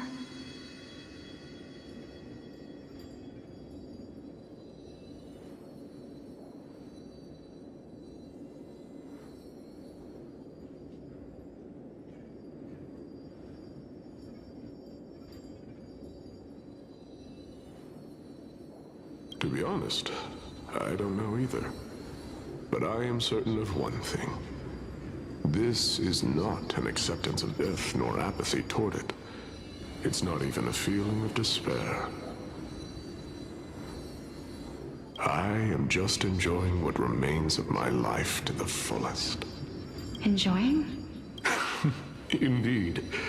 Along this journey that we've taken together, not only have I changed the world, I myself have also changed in the process. And now I have reached the journey's end. When I look back and see the grand epic that I've personally written, how could I not revel in that fact? But when you depart the mortal realm, won't all of your accomplishments be reduced to nothing? Separation and death are two sides of the same coin. Reconciling this doesn't come easily for a mortal. Finally, let me recount to you a story of mine, young lady. The first time I returned from the battlefield, I felt extremely hollow. The calamity had devoured everybody on the battlefield but me. When I returned to the city alone, the citizens held a banquet for me that was far from pleasant. I felt as though I was still on the battlefield, and the person who had returned was nothing but an empty shell.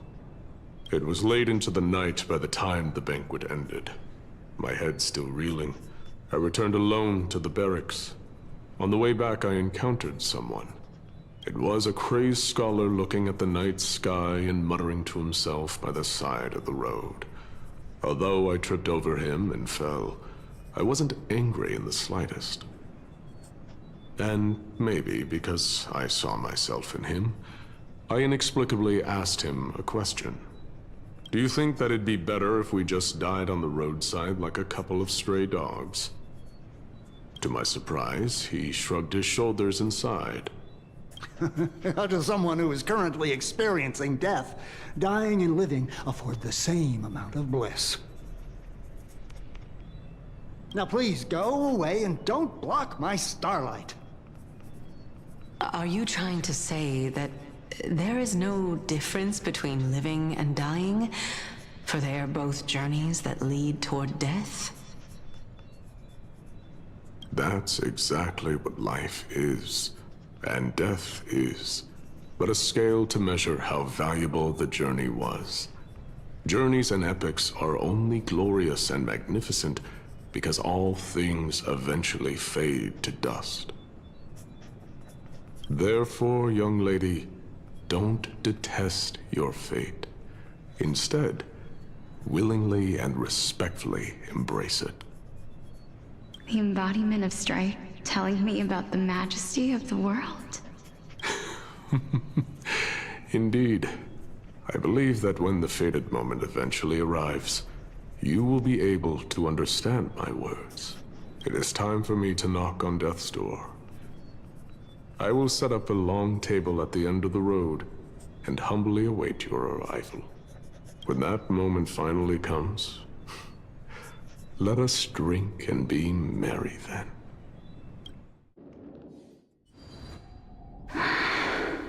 I knew this day would eventually come.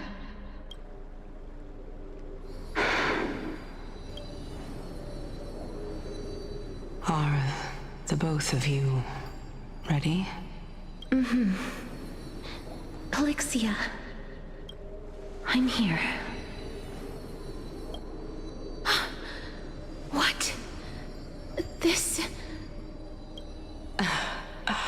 This is quite interesting indeed. Is this... Polixia's sister? Is it... me? Now, it's time for us to fulfill our promises. Are you afraid? What are you afraid of?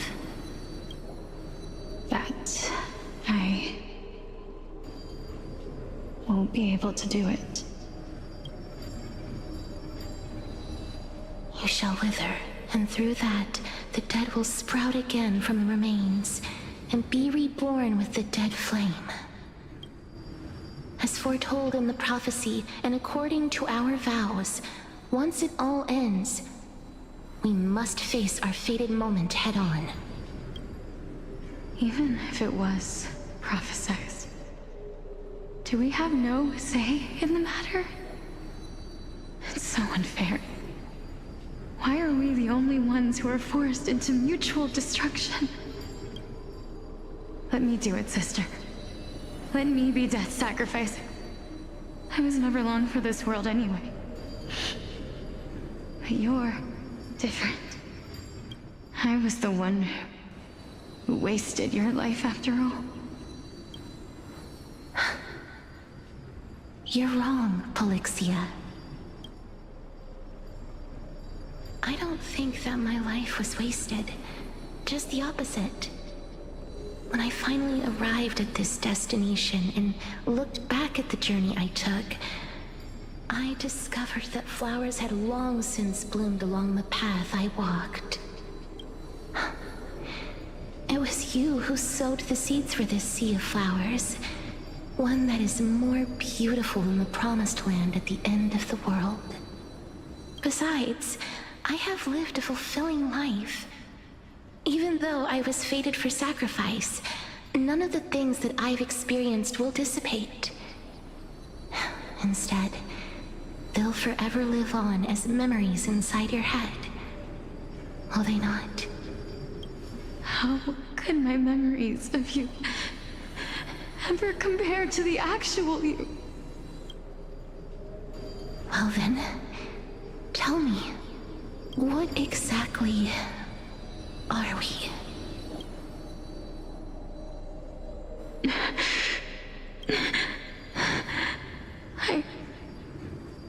I don't know.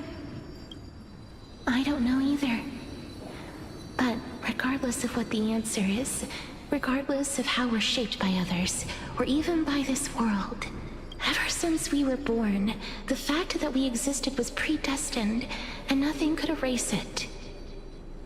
This is why I will always, always be by your side.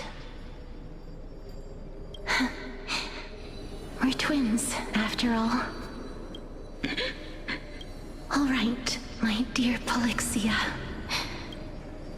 It's time to extract my heart and light the flame of death.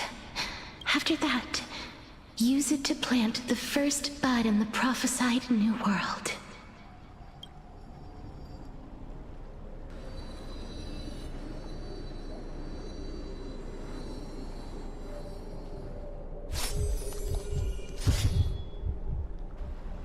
If I imparted my knowledge of the art of alchemy to you, would you use it to resurrect someone you loved?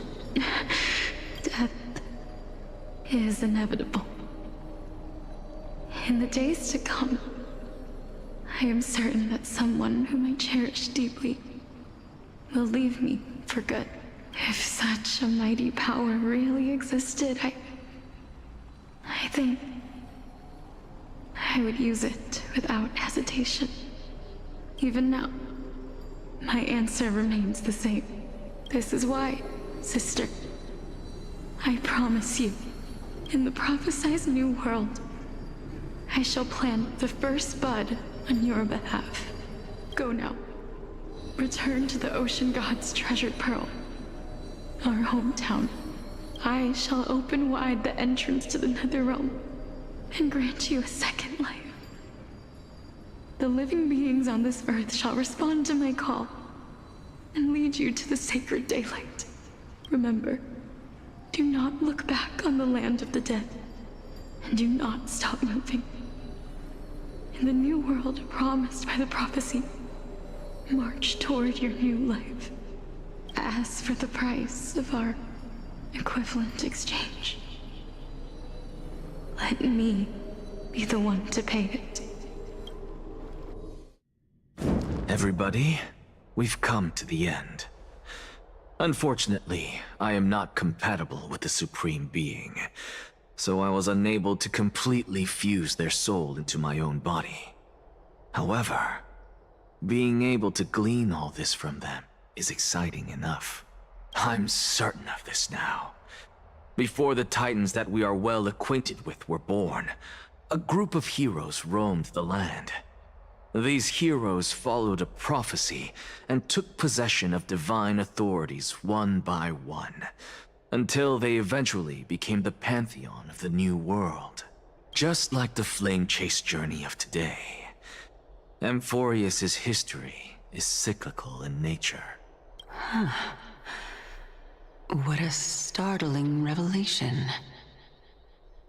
This means that the demigods, who bear the core flames, will also become the new Titans at the world's end, thereby shaping a new world?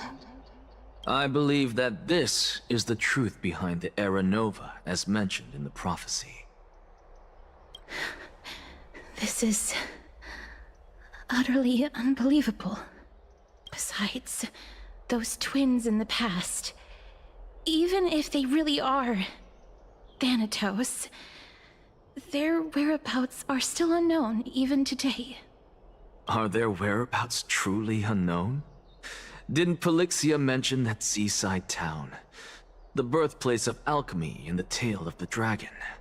In our world, there exists a city which perfectly matches that description.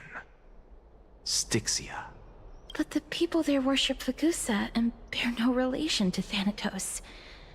I've also never been to that place, as in the time of Idonia, it had long turned into underwater ruins. Take this. This is... The Nusporist masterpiece, the Philosopher's Stone. It was made by transmuting all of the sages' wisdom into a single entity, with their flesh and blood as its foundation.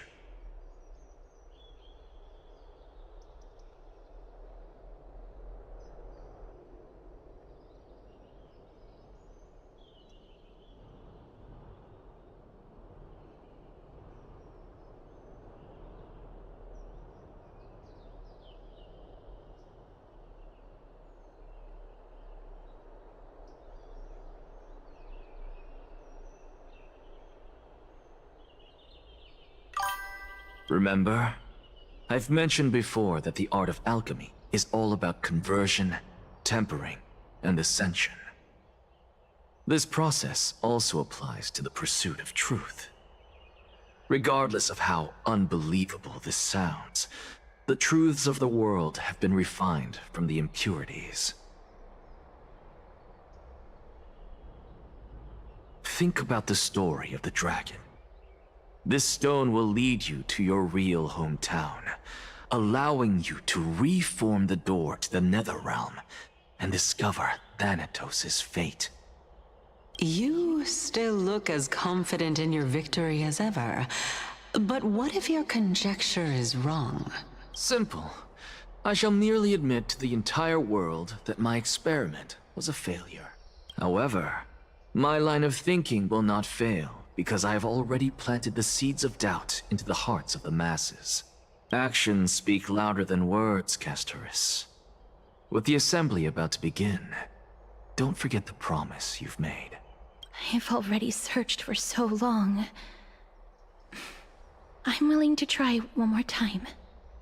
While we converse, his life is also slowly slipping away.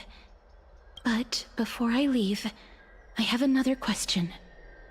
What exactly did we witness just now? That was the world imprinted in Kefali's soul. If we are to prove its existence, you must take the final step. Go. Do not disappoint me. I understand. Hey, child of humanity. Don't get antsy. I still remember the question you posed to me. As a scholar, I do not wish to offer up ambiguous conclusions. Let's discuss this topic again when she manages to find the evidence. I merely wanted to ask, was that stone transmuted from your heart? If so, rebirth is no longer an option for you. Why not? When I was a child, I lost someone dear to me. When I was a teenager, I lost my faith. A while back, although you saved my life, I also lost my soul in the process. Now I'm merely forsaking my body. What's the big deal? Why are you always finding ways to die? Isn't it good to be alive? This is but a necessary sacrifice on my path to transform into the purest of them all. Can someone who's dead even claim to be the purest of them all? Furthermore, if your hypothesis is proven correct, does it not just confirm that the myths are true, and thereby invalidate all your theories? No, it's just the opposite. If my hypothesis is correct, it means that I can actually ascend to godhood and reshape this absurd world that you all have created.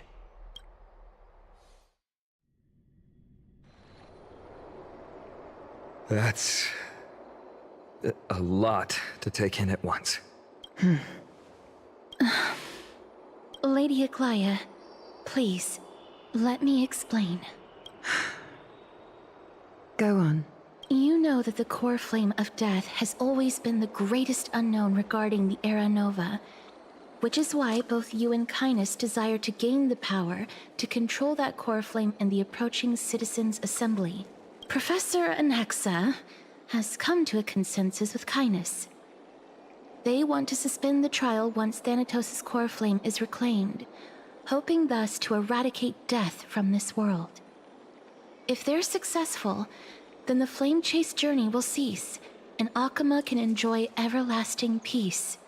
But I know this runs counter to your wishes. So long as we do not usher in Era Nova, the Black Tide will never be eradicated. Even with Lord Mighty on the front line, and the Black Tide not posing an immediate risk, the danger nevertheless remains. Honestly, it's difficult for me to assess the pros and cons in this decision. But someone must bring the core flame before we can begin negotiations over it. The Titan could be very near. I cannot let this chance slip by. Besides, someone has to make this trip to bring back Mr. Soul. Well said. You already had every reason to seek an audience with Thanatos. It's that great performer who has weaponized your wishes and placed us in this difficult situation. A world without death. Do you desire that too? If fate dictates that my path must oppose yours, I will do all I can to resist it and protect what I aspire to achieve. Lord Mighty showed me that without taking the first step, all talk of what follows is moot.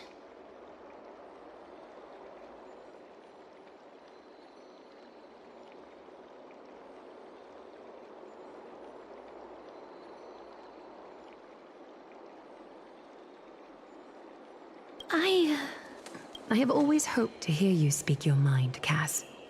And I am glad to have heard your true thoughts. Styxia. I visited that place in the past. Though it is now an island surrounded by the river of Soul's torrents, it's not hard to see its former splendor. Go. I will not stand in your way. As for you, you are someone who has cheated death. I believe you have more than enough reason to make the trip with Casterus and meet the god of death himself. Casterus, I too look forward to your journey. I wonder what kinds of new interpretations your completed story will bring to the Flame Chase journey. Thank you, Lady Aglaia. I hate to put a damper on this heartwarming moment, but if Styxia is now an island surrounded by the river of Soul's torrents, then how do we find a way in? Lady Trebe is probably... The answer is quite simple. In the myths, Zagreus once made the domain of the dead their treasure vault. That is to say, they could enter and leave the Netherrealm as they pleased. And if they could do that, then it follows that the demigod who inherited their divinity must be capable of the same. I'll see you at Marmorial Palace at Action Hour tomorrow. Cypher shall be your guide to finding that ancient city.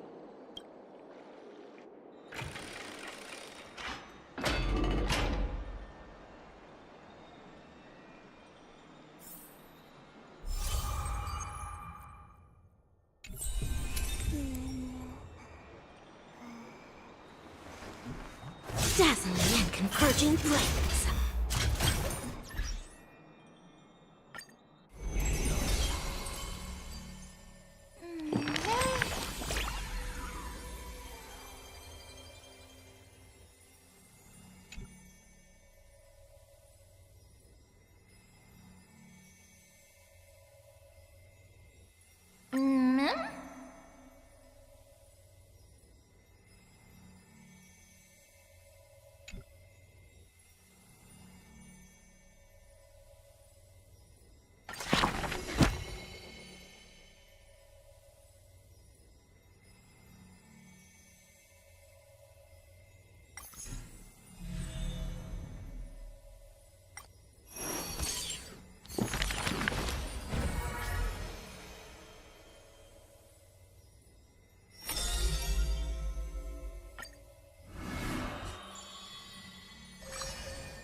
Those words are true.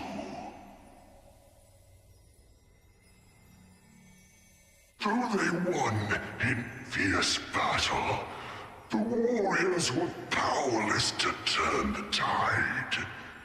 It was the embrace where death dwelled that gave early release from their pain.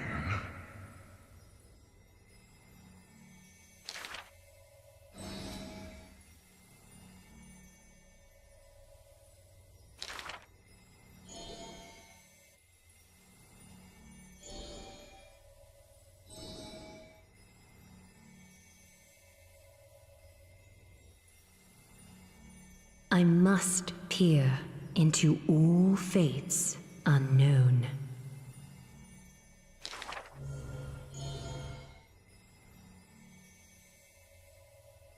Death is abominable in humans' eyes. Apart from my identity, there's nothing about me worthy of praise. Ah, well, none can know all things, nor be skilled in all crafts. Her works are too early for the living to comprehend.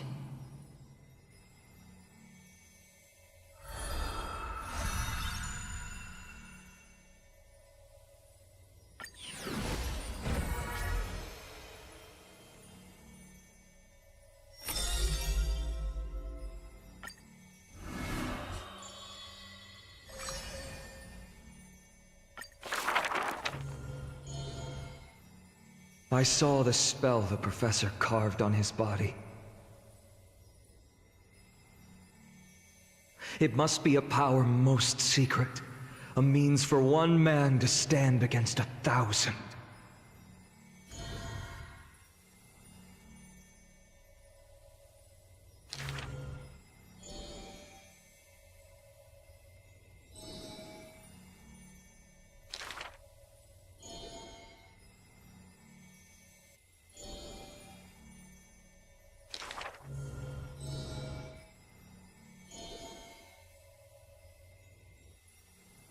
Creation is the Titan's work, and slavery is the Titan's manacle.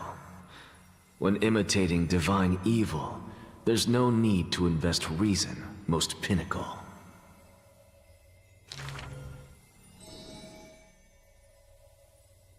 If it's just for odd jobs, students are a better gamble.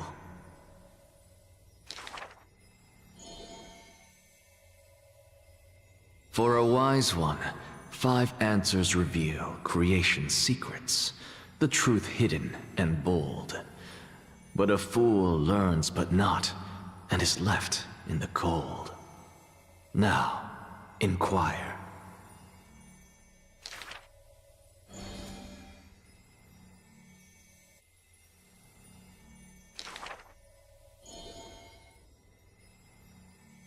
He is panicked by the flow of time, for his work is yet done, yet to implement.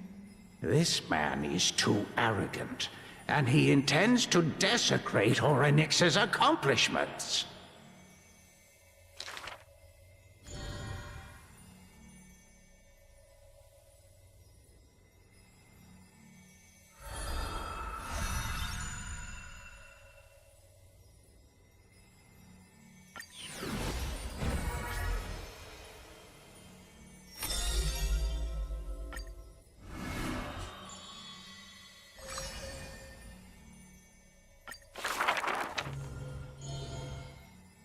Is this courtyard a tad too small?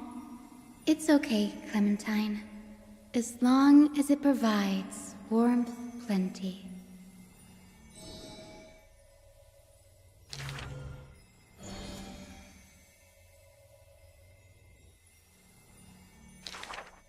Welcome to the Twilight Courtyard.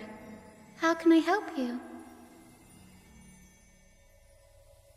The end times are coming, and we all wander more and more.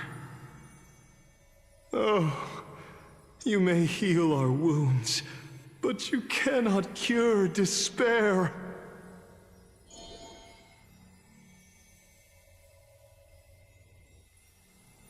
Clementine, prepare some things of me. I want this place to be brighter tomorrow.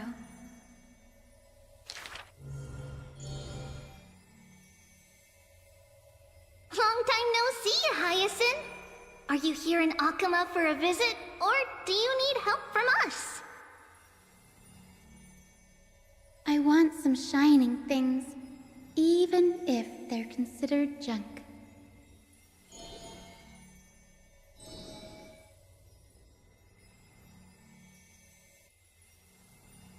Little ones, thank you for your light.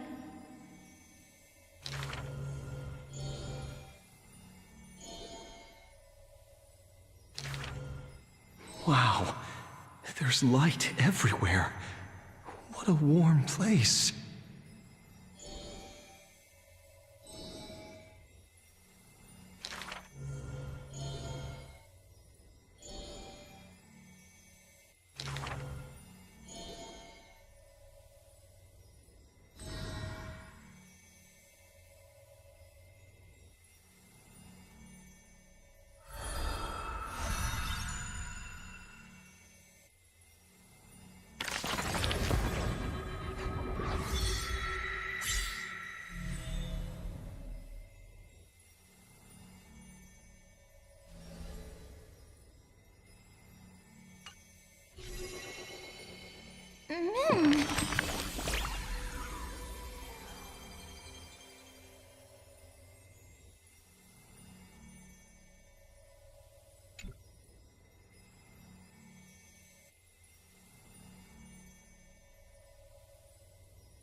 Me.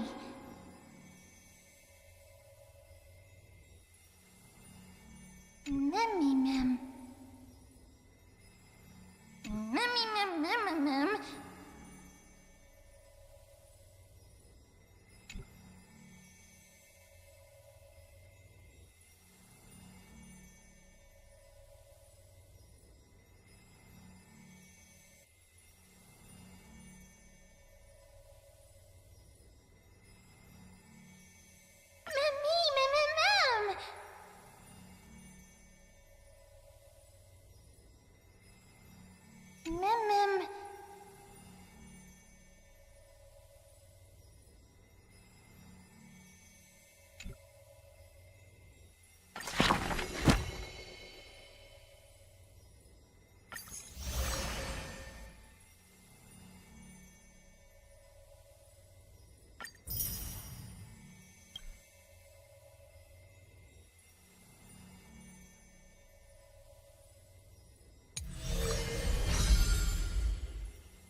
Hey,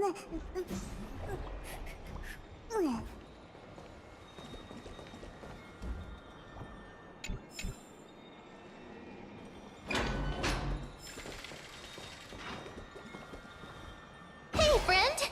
Is the debate finally over? Did you win?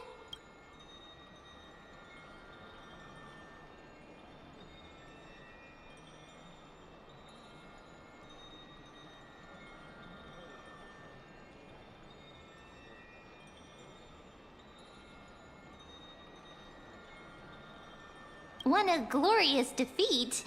You sure know how to look on the bright side. Well, moving on. I was hard at work even while you were at the debate. I borrowed a mountain of books from Cass to see if I could find a way to solve your problem. Let's see. I still have only 32 books to go. Really? Oh, that's fantastic news. I knew it. Hard work always pays off. Especially if you're as diligent as Mem. I feel like a huge burden has finally been lifted off my shoulders. Why are my eyelids so heavy all of a sudden?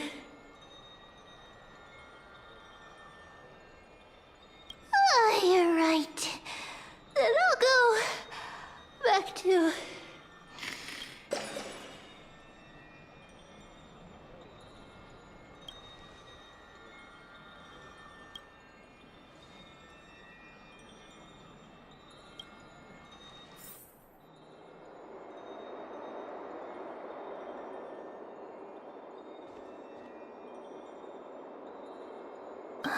Cass? What a surprise. Lady Treeby. Is something troubling you? I just wanted to speak to Lady Trian for a bit before I set off. No matter how breathtakingly beautiful Styxia once was, the place is now the domain of the departed. There is no telling what we'll encounter there. I don't want to have any regrets. Has anyone told you that your eyes are sparkling today? Is that a figure of speech? In the past, when you did smile once in a while, all of us could see that your heart remained troubled even as you smiled. Lady Treeby, you know perfectly well that see you tomorrow is nothing but a white lie. I hope your toughness is not a mask hiding a lonely heart. Cass, you hardly ever talked of your past. None of us knows what you went through, apart from Maggie. But we know it must have been filled with pain and hardships, as it is the fate every Chrysosaur is destined to live out. We are just happy for you that the core flame you're meant to inherit has finally surfaced. Isn't it a little too soon to say that? But you already know where tomorrow is, don't you? There is no need to rely on anyone else. Just give it your all and leave no regrets. We have always believed that your embrace is just as warm as everyone else's, because we embrace others to comfort them. And Cass, you're the kindest Chrysosaur we know. Thank you, Lady Treeby. This feeling... it's hard to put into words. I suddenly found myself with so many wishes. So much I want to accomplish before setting off. Then go do it, Cass. Trian was actually working on a surprise gift for you. It's a pity she didn't get to finish it. But now Trinan and I are working on it, and we'll make sure to give it to you.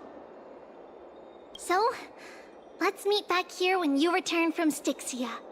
Safe travels. See you tomorrow!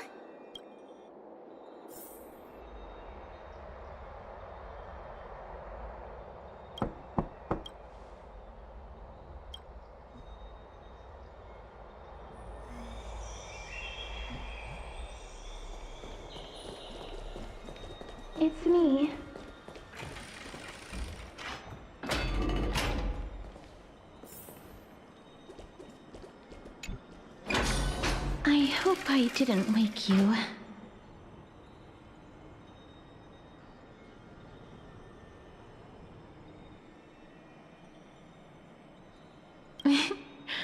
I'm glad to see you're as full of life as ever.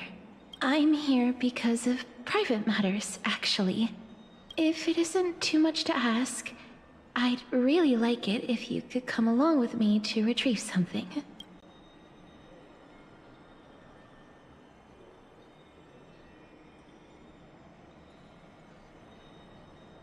Not to worry, it's nothing heavy. It isn't a long way from here. Shall we?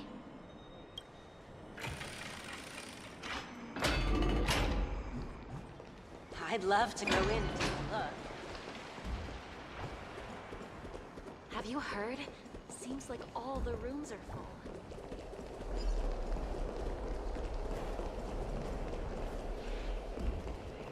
Faith can dispel the black tide.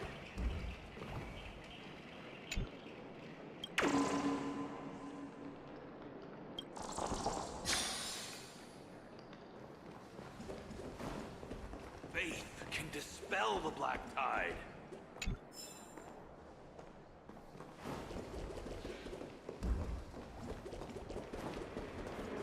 The streets are packed. It seems the vote to pause the flame chase journey has begun.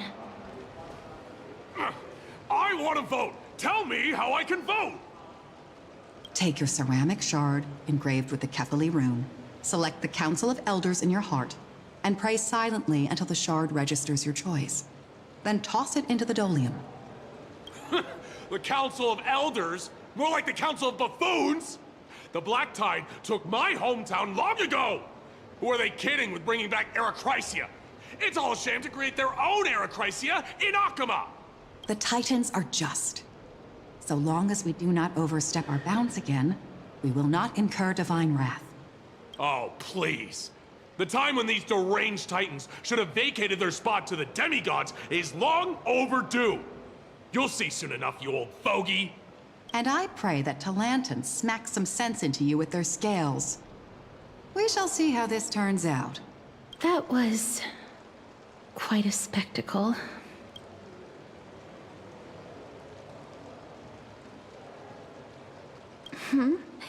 You're interested in that? Well, you'll feel right at home in Akama then. To this day, I still find it almost unreal that Akama is the only place illuminated by light amidst the crumbling ruins of Amphorius. And its people are even holding votes to reconcile differing opinions. This peaceful sight is making me forget that this is the end times.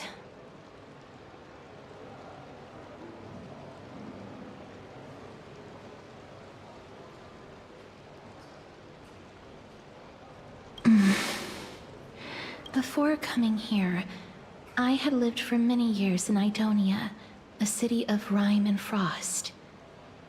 The people there were devotees of Thanatos, and were well known for their unique burial rites and traditions. Traditions that I played a major role in.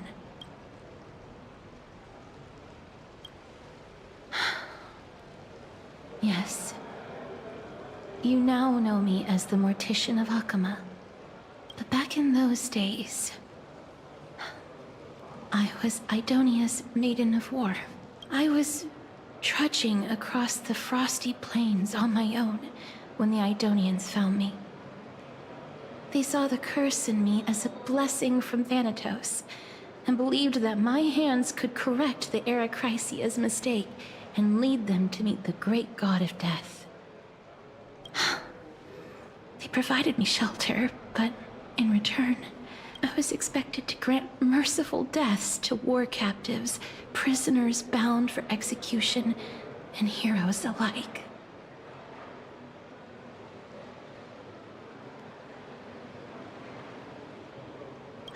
Yes, no matter how kind or cruel the means, nothing can change the essence of death. Taking away someone's life is never worthy of religious worship.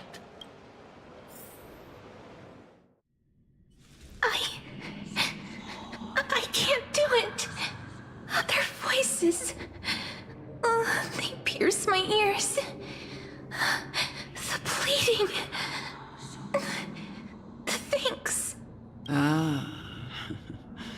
I know that feeling, child. I was once as lost as you are now, but you must respect those walking towards death. Just like how you should respect yourself as the Holy Maiden granting humans glory and liberation. What you're asking me to do is no better than the task of an executioner. And yet you want me to respect myself. No matter the titles, I am still taking away human lives. This won't be the first time that Edonia's fanatical nether warriors have faced death. On the contrary, recruits new to the battlefield often run away from their first fight. Death is the mightiest and gravest power in this world. The fact that you can wield it means you are deserving of respect. That's such a twisted reason. Then let me tell you a story. In Idonia, the great swords commonly used by executioners are called Draconian, in memory of Drakon, an elderly executioner. The sword has 3 air holes along its body. If the sword is swung down swiftly and accurately, the holes would make no sound, and the executed would also depart this world quickly and painlessly. But should the executioner have any hesitation, the holes would produce a piercing whistle. On that cue, the screams of the executed are sure to follow. Every executioner after Drakon is to hone their sword skills every day in preparation of future executions. Every swing of their blade must be more resolute than the last, for failing to do so will bring pain. Pain for the dying, as well as pain for themselves. No. I can never get used to this. You misunderstand, child. I am not telling you to get used to it. I'm asking you to consider the source of the dead's suffering, and use that knowledge to fortify your future touches with more and more determination. Go, walk with the dead, and love them as you love life. Then you'll no longer hear those noises. Please, don't kill me. I don't want to die.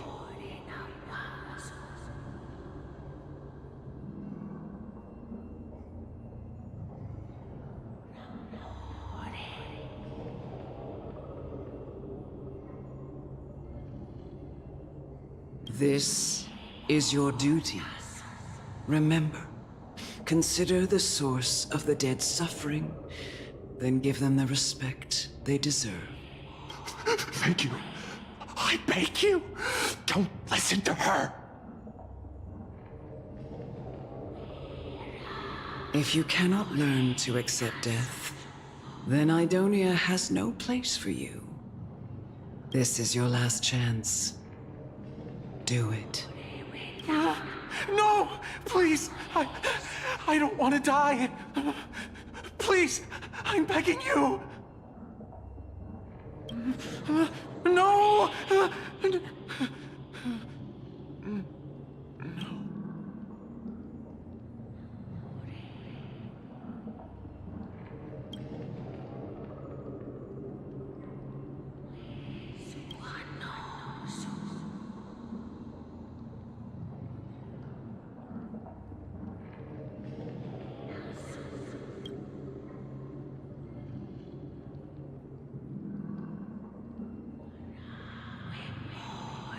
May you gain some insights through his sacrifice.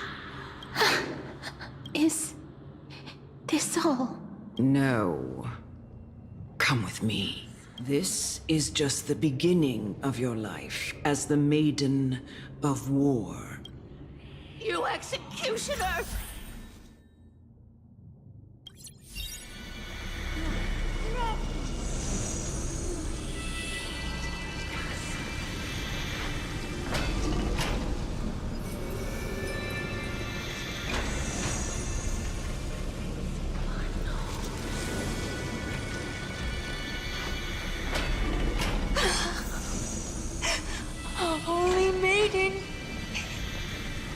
Go. Grant her glorious death.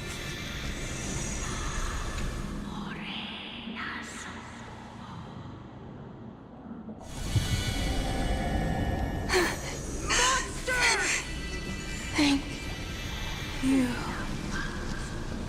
Do it then, Executioner. You heard him.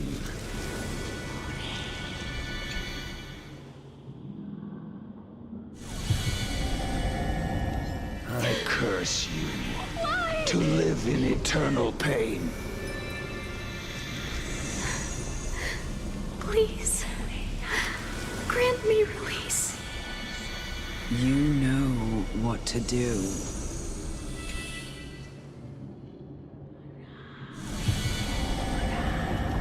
When will this ever end?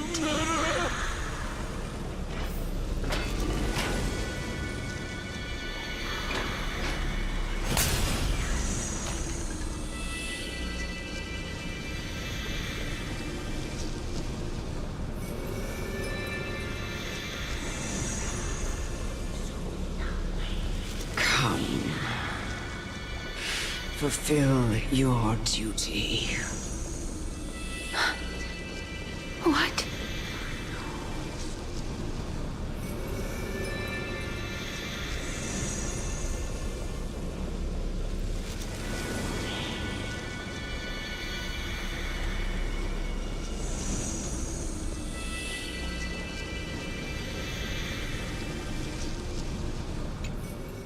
What are you trying to do with me? I have aged. The time has come for me to heed the summons of Thanatos and journey to their domain, the final resting place of every Idonian. You're not that old yet. You still have many, many years ahead of you. No. I'm already dead, for I have come to fear my declining health and impending death. Ah, Castoris. Will you give me one last chance to charge towards fear and prove that I am no coward? I can't take this anymore! Child, it was I who brought you here from the frosty plains and set your farcical fate in motion. It was also I, Chief Executioner of Idonia, who forced the heavy duty of executing others onto you. I've always known that you have doubts and even anger about my faith. And about me. I never had a choice. Indeed. We essentially abducted you. Yet you can end any sinful life with just a touch of your fingers. Shouldn't it be easy for you to escape from here? I'll never do that. It doesn't matter how lightly the Idonians take death, or how readily they accept it. I simply can't do it. I knew I was right about you. What do you mean? I've taught you and cared for you as my own daughter all this time. Because of this blessing that's been with you since your birth. I know no one else in the world would understand the weight of life and death more than you do. In the eyes of an Idonian, death is the end of all life. A destination we will all eventually reach. Humans should not resist it, but learn how to face it. You can only live your life to the fullest after understanding this principle. And when you do, even if you eventually leave Idonia's protection, even if you must carry the curse forever, you can live with your head held high, like everyone else. No! How can I? Come now. It's time. I've already taught you all that I know. Show me that you are a fitting holy maiden. Or at least, that you possess the resolve to become one.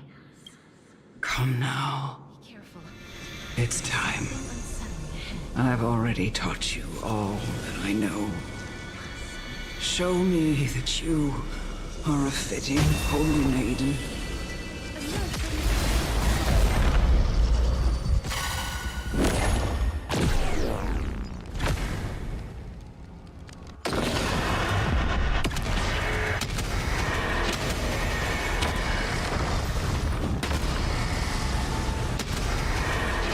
May death protect us!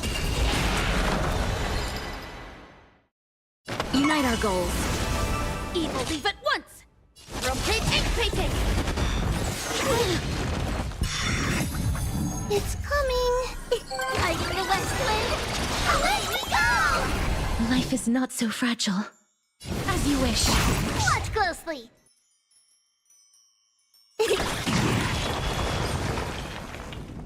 Clouds scattered. Myriad talons burst! That hurts a bit.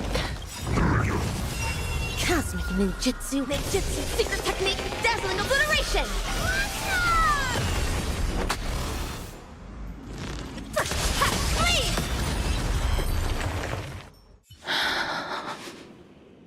This was the last time I followed her command. I gently touched the elderly woman before me.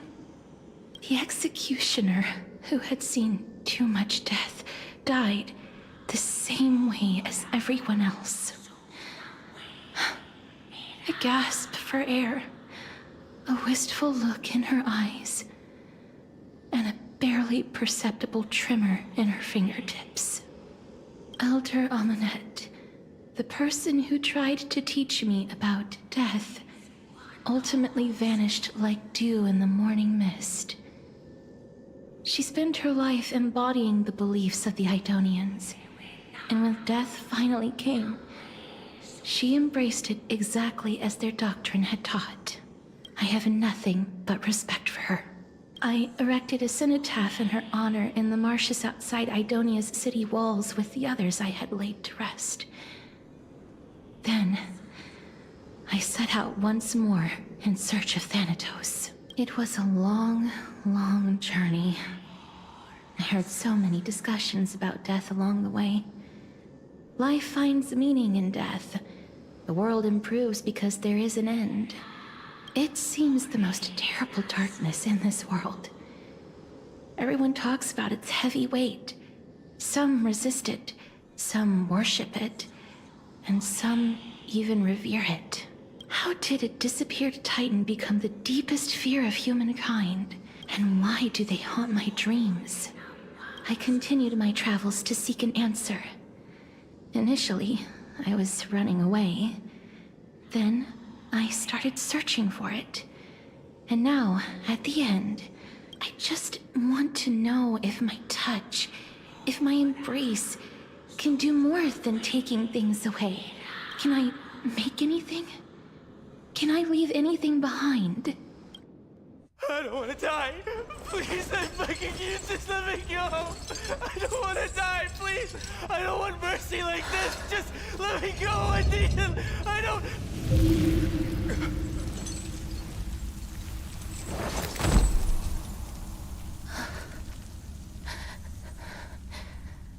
I hate these icy hands.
The Reaper has blessed your hands. Only you can grant them peace.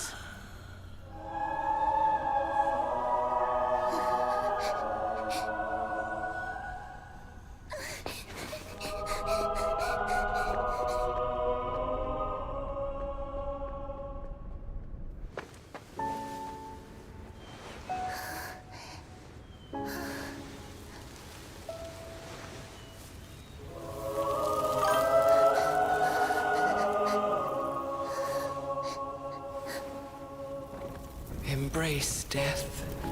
Walk alongside it.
Is that you, Castoris?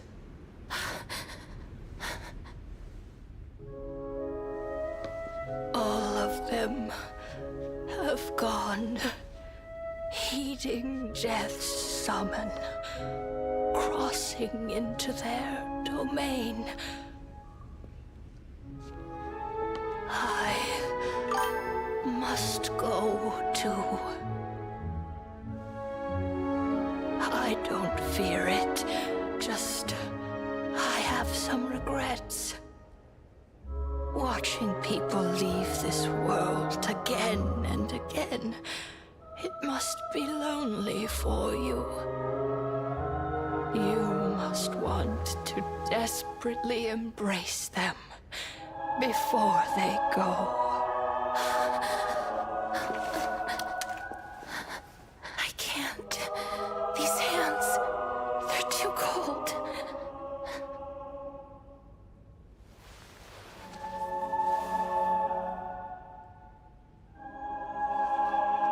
But Big Sister Castoris, your hands are so warm.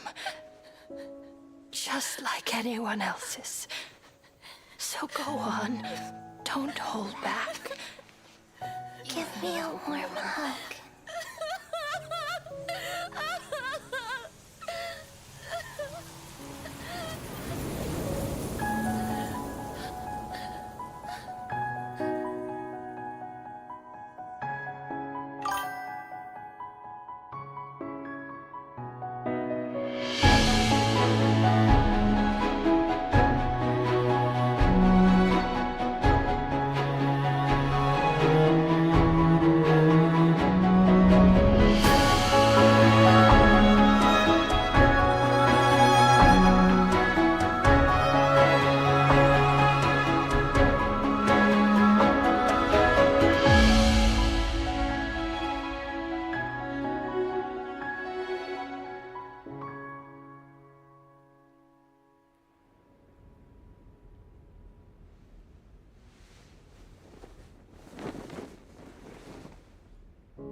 like these really be warm?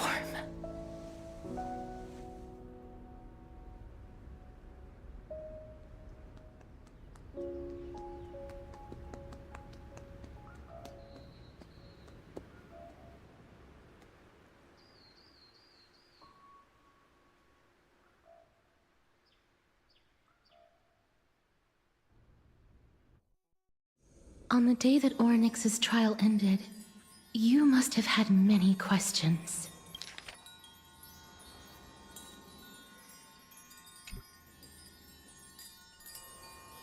I felt just as confused. Why, as someone from beyond the sky, were you so cruelly dragged into Amphorius's fate? I wished I could take action, but no matter how hard I try, I cannot simply interact with the living as ordinary people do, even when we brushed against each other unintentionally in the grove. And it was obvious that nothing had happened, when an almost unattainable hope finally welled up in my heart. When I thought that perhaps my touch would no longer bring sorrow, fate declared to me. It wasn't that the curse of death had finally been lifted, but that your soul no longer belonged to this world. And there was nothing left for my hands to take.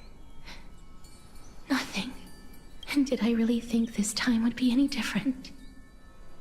It's not that I don't understand this reality, just that I'm unwilling to accept it. Having walked such a long road, I am still unable to find the answer to life and death. I am resigned to eternal despair. Anything I wish to hold on to, death will inevitably wrest from my grasp. From that moment on, I lacked the courage to confirm it again. Until Ornyx laid bare the cruel truth before us.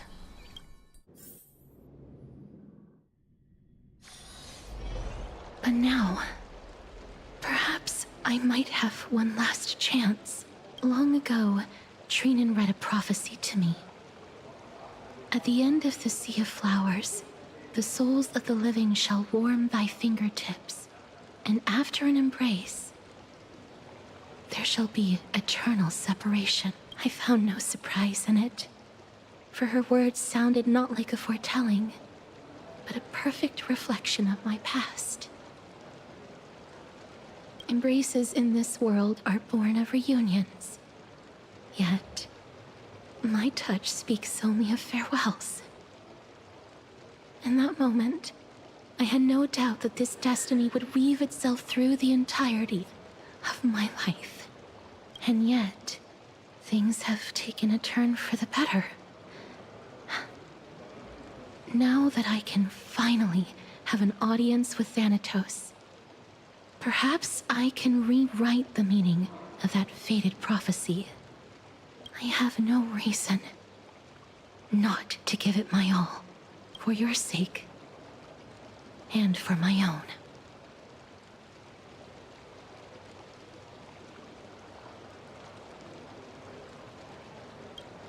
With that, I won't have any regrets.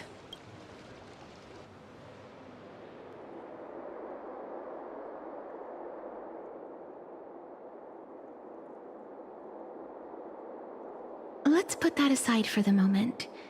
We've arrived. I want to retrieve a small gift I specially prepared for you. I made it myself, like the trinket I gave Lady Trian. I want to leave something for everyone, if possible. The journey to seek an audience with the Death Titan cannot be an easy one. I want to make full use of every moment I have before we depart, so that I don't have any regrets.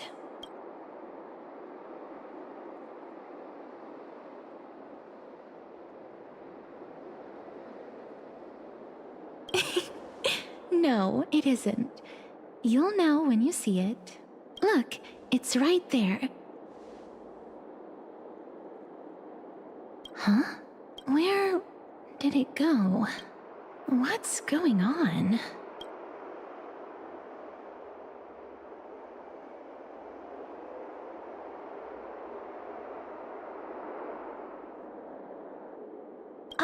I am not some corrupt grown-up. What's this? The coin of Zagreus and a slate. So it's her. No doubt about it. This is her favorite symbol. It's Lady Cypher, the demigod of Zagreus whom Lady Aglaia had spoken of. She's a master thief who's left legendary tales all over Amphorius. So many years have passed, yet she's still announcing herself in such a crass manner. Let's just do as the slate says and look for Lady Cypher.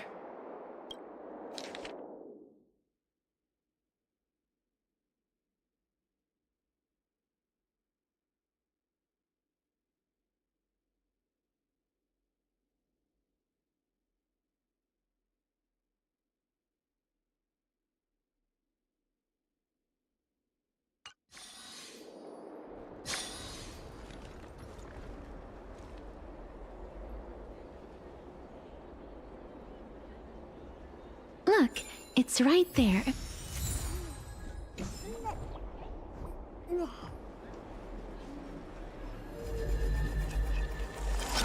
We must pursue her.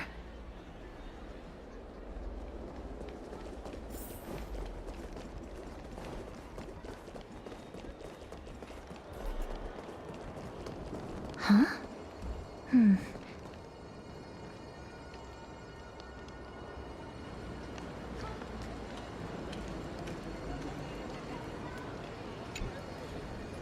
This is a trick she left for us.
She's incorrigible. Follow me.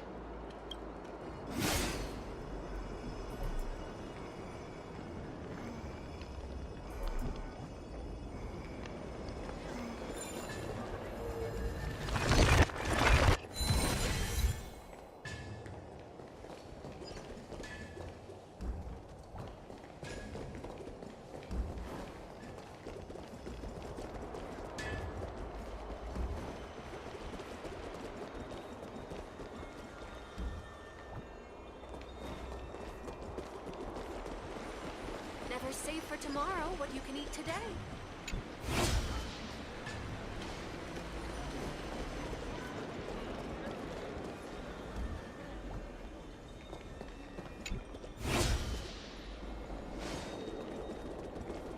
It's about time you do some exercise.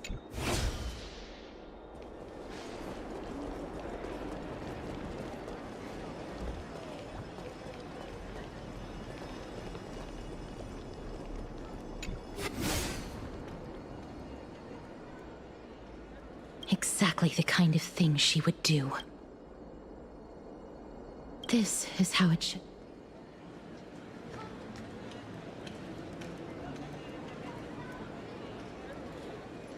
We must pursue her.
Lady Cypher, please come on out.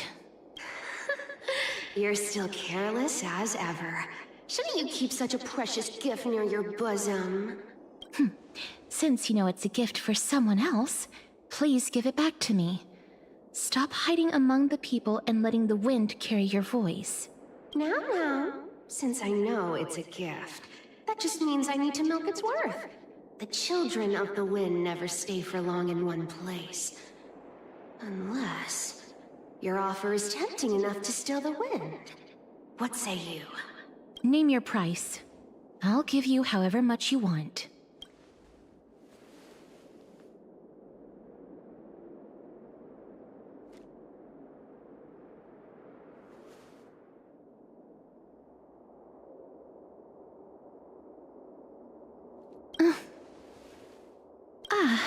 I'm sorry. Bargaining is really not my forte. No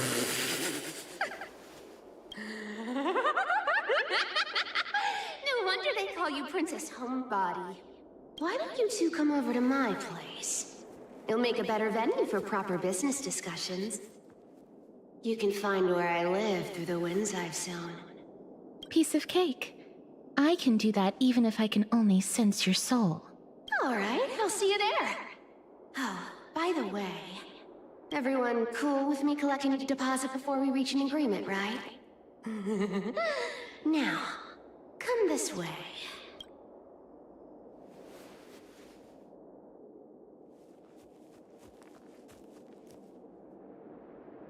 Ugh, she's incorrigible. Follow me.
It's about time you do some exercise.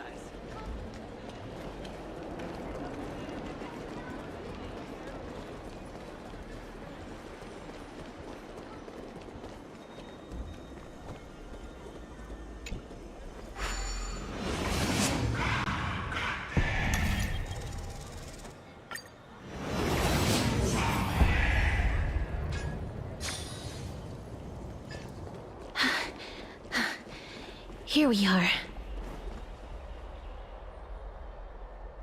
Over here! Over here! No, not that way! This way! Come on. If I really wanted to hide, you'd never find me. So relax, you two. No need to get your hackles up. I'm not that scary, am I? Meow.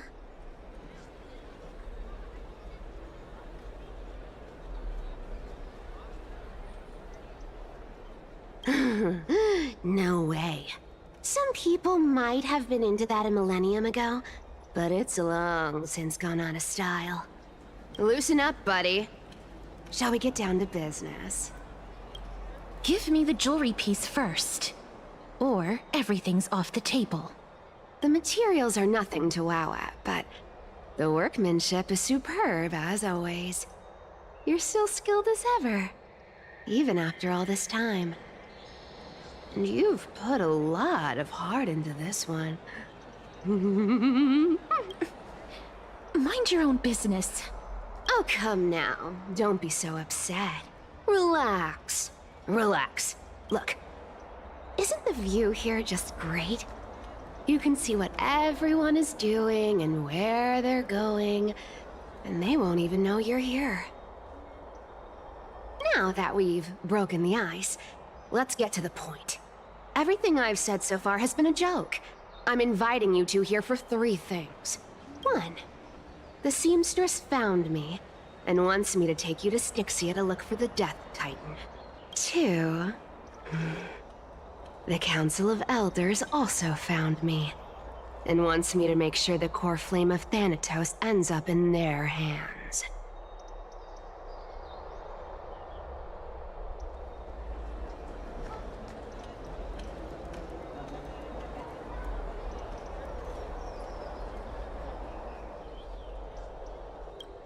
Of course. I may keep a low profile, but I'm still a bona fide demigod. And last, but not least, I'm telling you that I'm not interested in doing either of those things. Don't go look for the Death Titan. The end.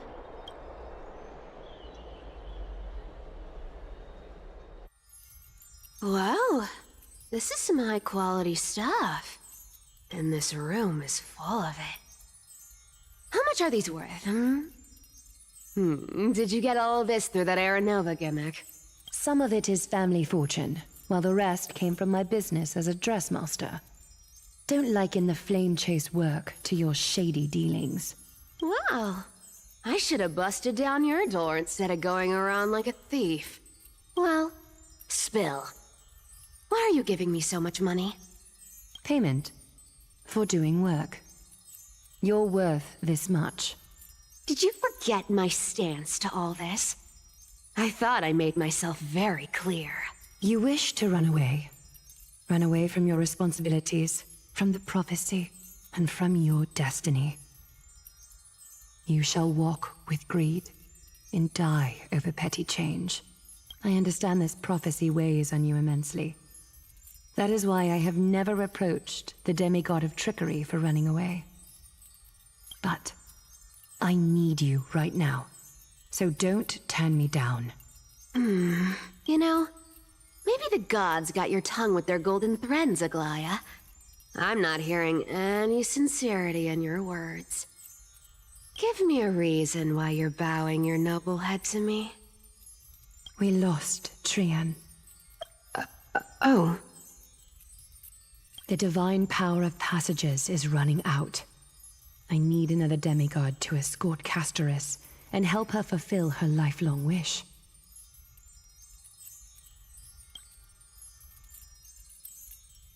Oh, I get it now. You're sending Castoris to her death. And you want me to die with her. This is Castoris's own request. I have never seen her so determined. She brought this up herself? You're not pulling my leg. She's also made up her mind to leave her confused past behind. As will you, Cypher, when you finally make up your mind. Don't be so sure. Time is hard in the likes of you and I. But Castoris remains pure as driven snow. She can always turn back before the end, you know? Maybe she'll remember Trian's sacrifice. Maybe she'll remember the countless martyred Chrysos heirs. Maybe she'll remember you, with your one foot in the grave. I ain't as optimistic as you about what she'll want to do. Tell you what. Why don't I take this room of treasures as a security deposit, and we make a bet? Go on. I bet she'll change her mind and turn back. Now, if I lose, I'll do what you want me to do. Return this deposit to you, plus giving you another room full of treasures. How does that sound? You sound like you have all the confidence in the world. In that case, let's make a pact with those conditions. I hope you're prepared to lose it all. In conclusion, I want to win. So I hope you two can give up on going to Styxia. I'll give all the treasures in that room to you. And you can split it between yourselves, however you want. What do you think? Tempting, right?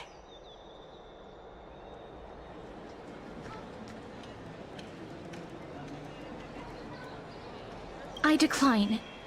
If we don't find the Death Titan, his soul will... Oh? I can't go into the details, but we have to go to Styxia.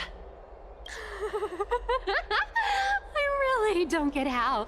Princess, homebuddy, you keep talking about needing to find Thanatos, about getting rid of your curse, and you don't care about anything else.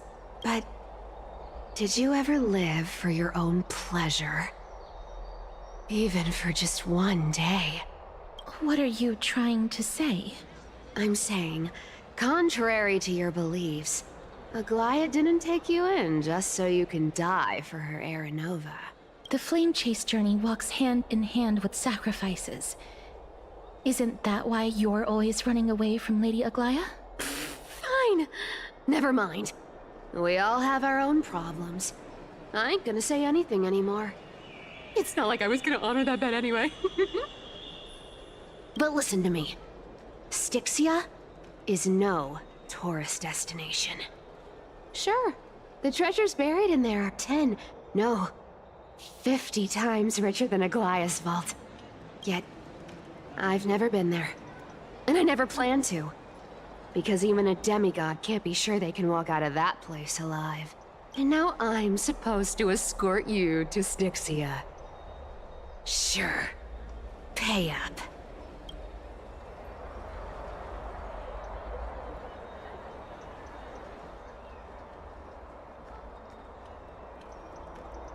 Her payment was in gold and precious stones, which only covers the living passenger.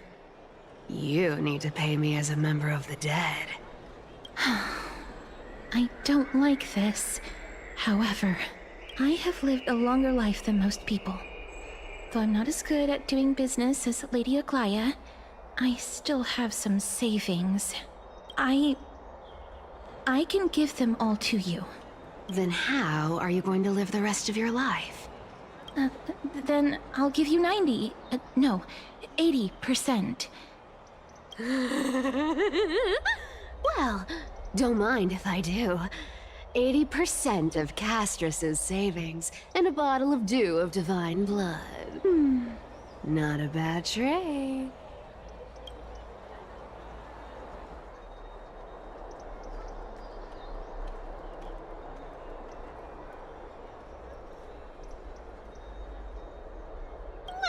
I'm so scared. Can you even catch my tail? Here! Catch. Be careful with that!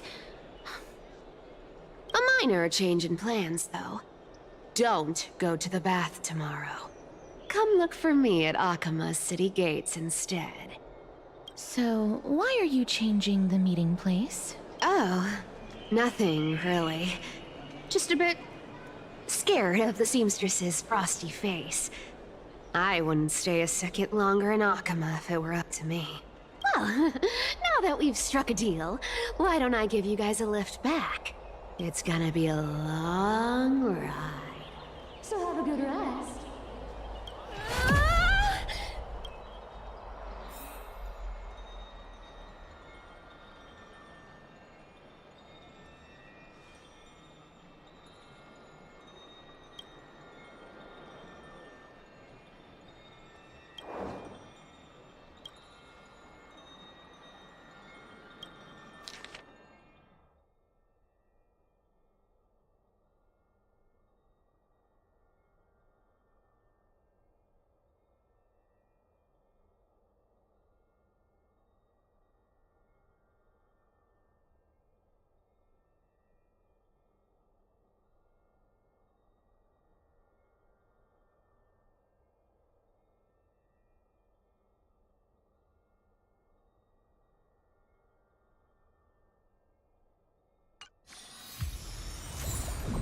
Dazzling and converging flames.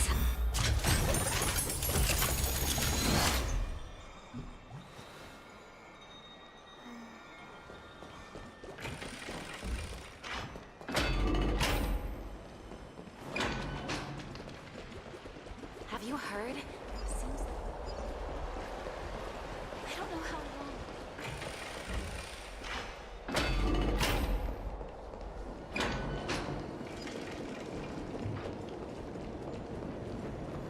The story of the Chrysos heirs is truly astounding.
Ninja runaway fast technique! Ninja runaway fast technique!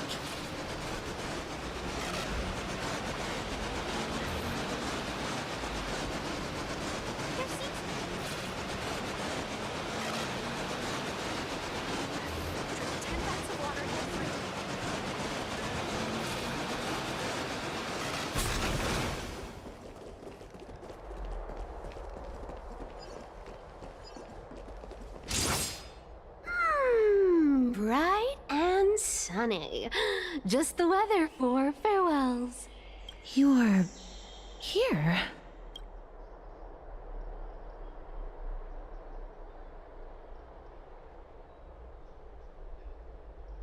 No need, I already told her. She's fine with it. You sure know how to put me in a spot, Castorus. I need to travel with you, but I can't touch you. What a bother. Sorry. Aw, I was just teasing. Don't take it to heart. Did you know that the legends say you have to put an obol into the mouth of the dead or over their eyes if you want them to successfully cross the River of Souls and enter the Netherrealm? That's the fairy fare for entering the Netherrealm. However, I honestly won't ask you to pay this time. I'll pay. And then we'll just have to go through the motions.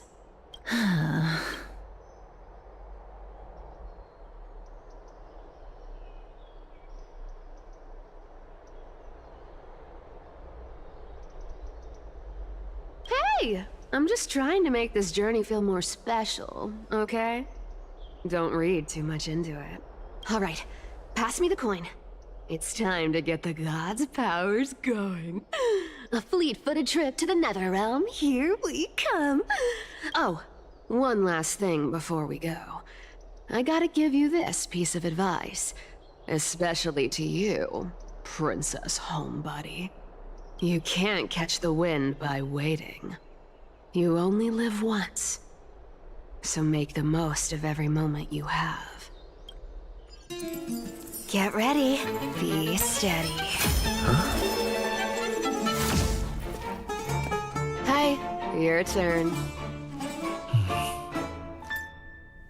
Don't be nervous. After all, they'll be gone in the blink of an eye.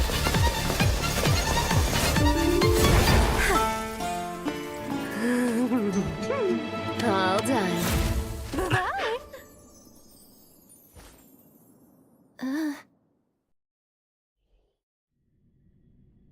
Are you feeling all right?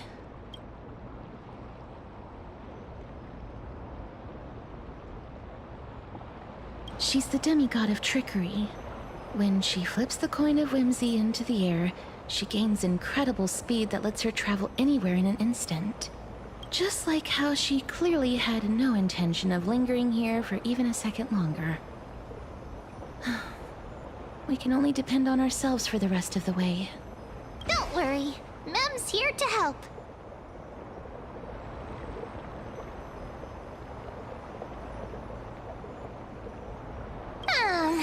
don't think I even meet the height requirement for the ticket, so I won't need one, right?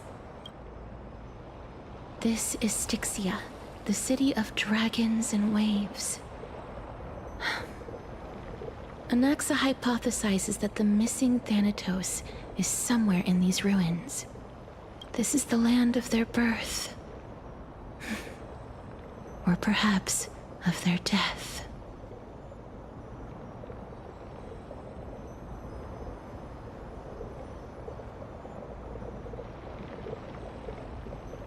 Anaxa had used a secret alchemical art to temporarily fuse his soul with Circe's and Kephale. And when he was on the verge of death, he was pulled by Thanatos and caught a glimpse of the flowing river of souls.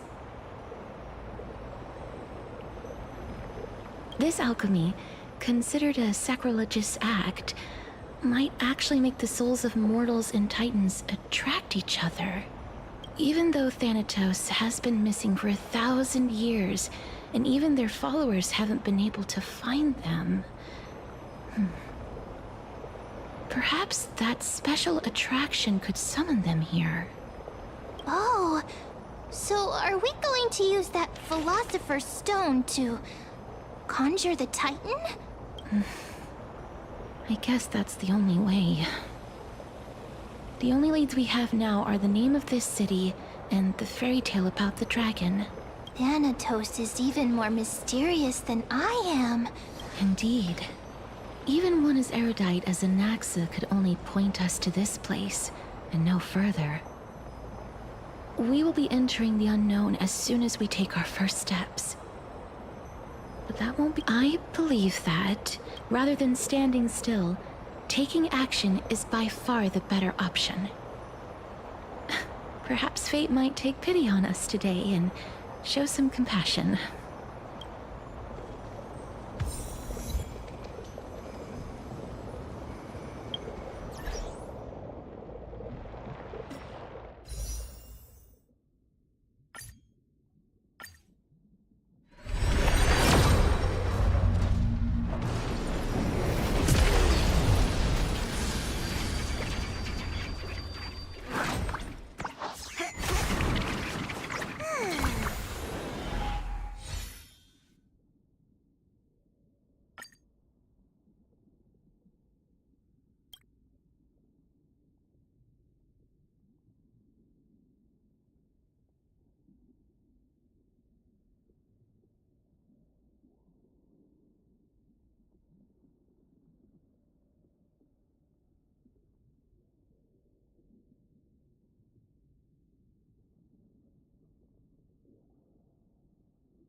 Go back whence you came.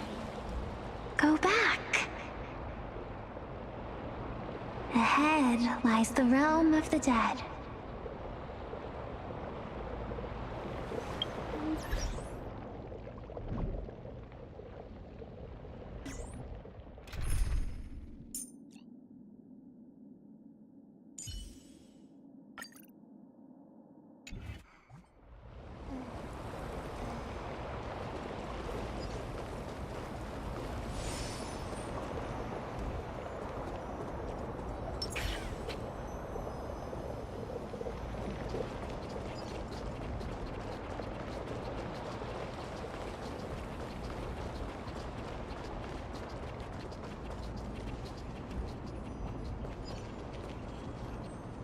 What a beautiful butterfly.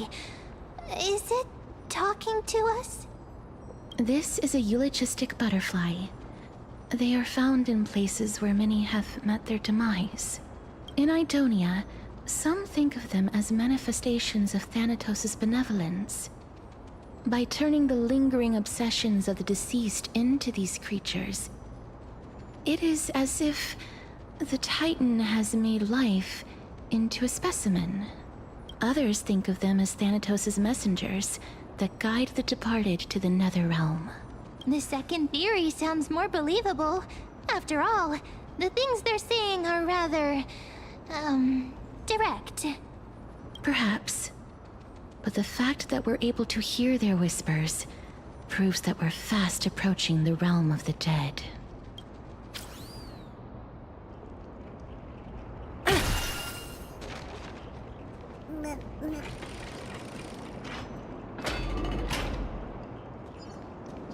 These shadowy figures... are they illusions reflected by the River of Souls? Mommy told us to go ahead first, but she's still not here yet. 1, 2, 3... I don't even know how many days have passed since then. Perhaps Mommy will be back once you finish counting the days on all 10 fingers. 1, 2, 3... It's been much longer than 10 days since we left Mommy. Strange. For reflections in the River of Souls, they seem oddly animated.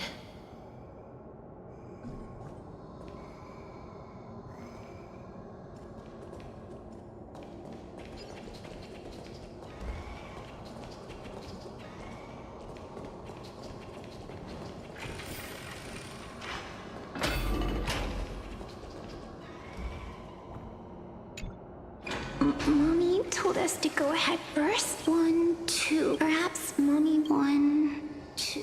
Strange. For reflections in the River of Souls, they seem oddly animated.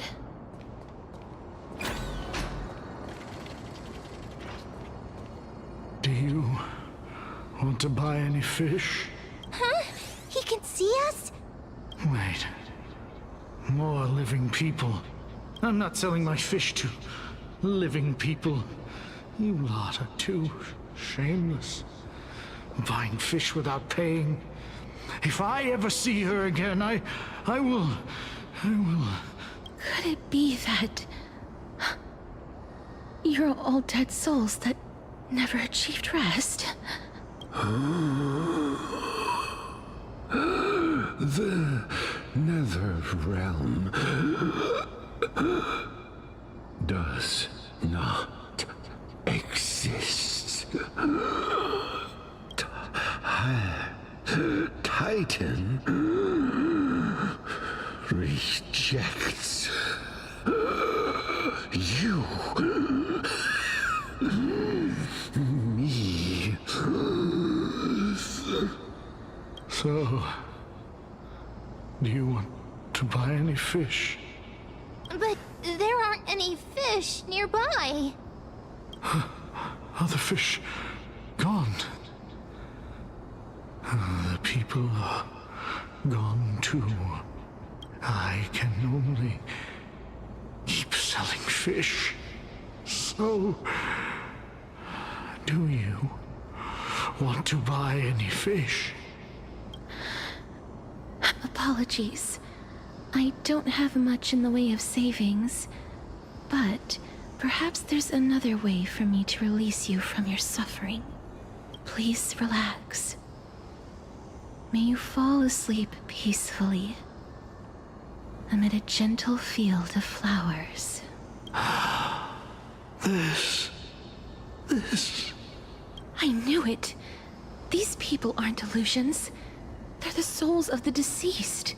They're supposed to reach the end of the West Wind by floating down the River of Souls.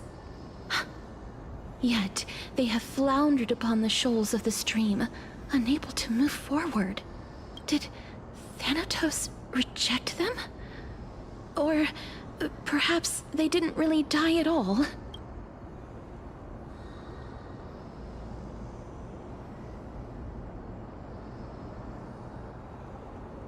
are you identifying as a dead person now? Don't give up on yourself! I have no idea. This circumstance is completely unprecedented. Hang on. Didn't he say more living people? So that means he's seen other members of the living apart from us? Could it be that these souls are stuck here due to someone's deceit? If something is done out of goodwill, are you really gonna call it deceit? Goodwill? I can't see anything good out of... Wait a minute. Lady Cypher? That's me.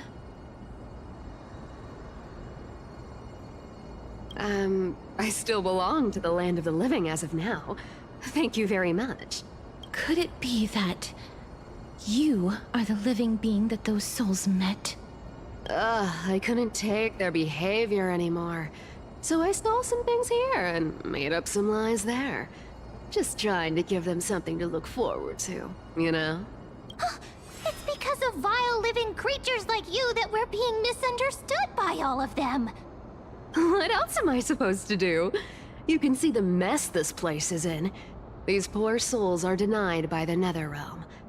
So now they're stuck in a few brief moments of their life. Unable to move forward or back. Did you see those two blacksmiths on the way?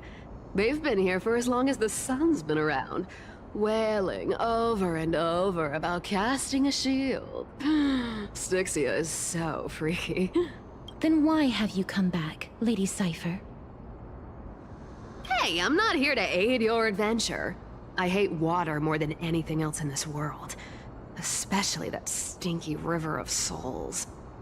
But, I just discovered some stuff before I left. And I reckon you should know about it. It's about that boy who defied death. I found traces of him here. Lord Mighty? Oh, right! That's his name. Well, now you know. As for whether that info is actually useful, that's for you lot to figure out. So long, Princess Homebody. So long, Grey Mystery. Huh? She disappeared just like that? Lady Cypher has always been a... free spirit. In any case, she has brought us some valuable information. If Lord Mighty is also somewhere along the river shoals right now, then he will certainly become our signpost. After all, he's different from those wandering souls. He will find his way, even in the realm of the dead.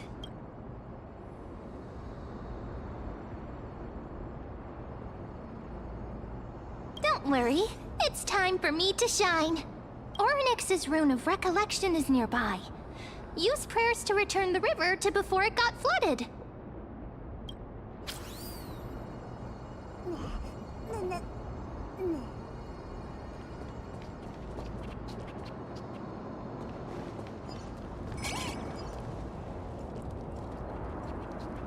Hey, over here!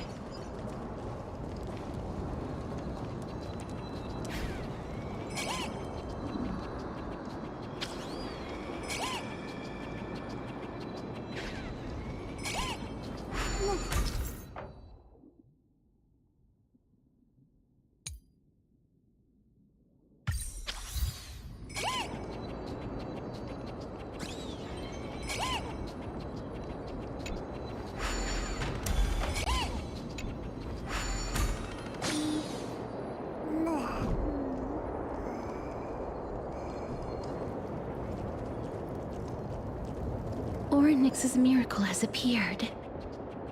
Amazing! It's like we're inside a giant bubble. Even the river got parted.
There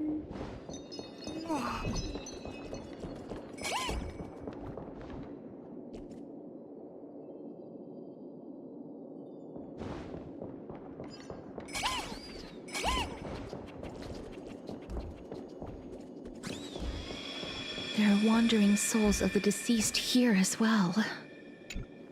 We must first return to the present before we can communicate with them.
Ah, by the looks of it, you must be the foreign warriors that the Queen had mentioned, right?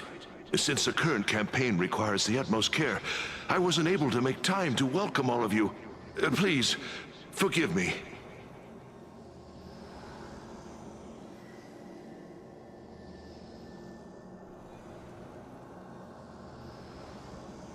Foreign warriors? A priestess, a warrior, and a divine beast. You look identical to the blessed saviors that the Queen described.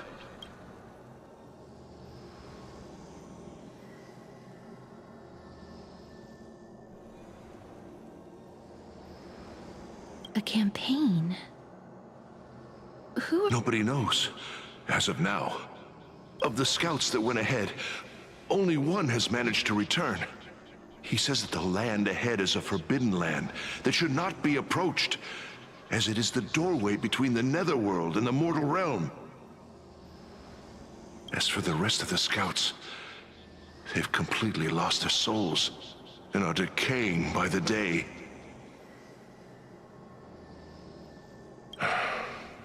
While there is still dissension within the city, the scholars agree that this calamity was so unprecedented that it needed to be given a new designation. An unprecedented calamity. Could it be death? It seems that you have indeed heard about this. Well, death is just one of the possibilities. It's too early to come to a definitive conclusion. A world that has never seen death. Looks like these people lived in the era Chrysia before the Calamity Titans descended upon the land. May I ask, where is the scout who managed to come back? So he returned to Styxia. He only had enough left in him to last no more than half a day. However, it was his intel that convinced us to rally together. He said that he witnessed the demonic specter of an evil dragon at that treacherous land.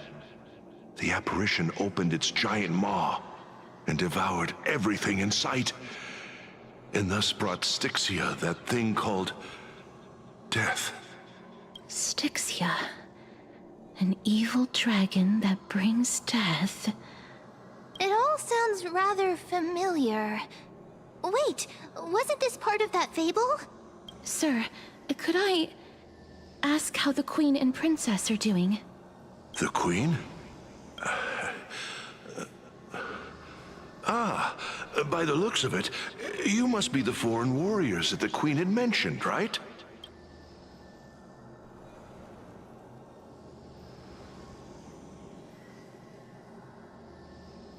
Oh, it's the same lines. Looks like he's still trapped in the moments before his death. Leave it to me. Sir, the war ended long ago.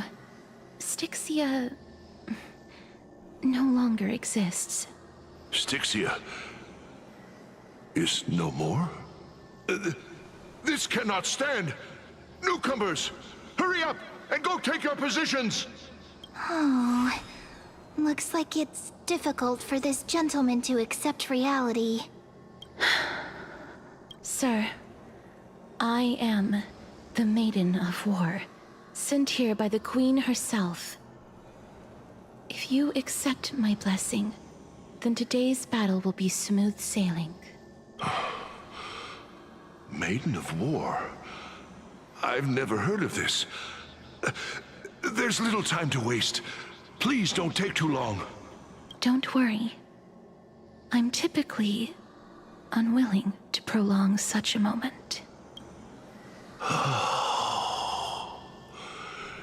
Is it over? Have we won? Cass, oh, are you all right? I'm fine. I just didn't expect that I would still have to embalm others, even in the realm of the dead.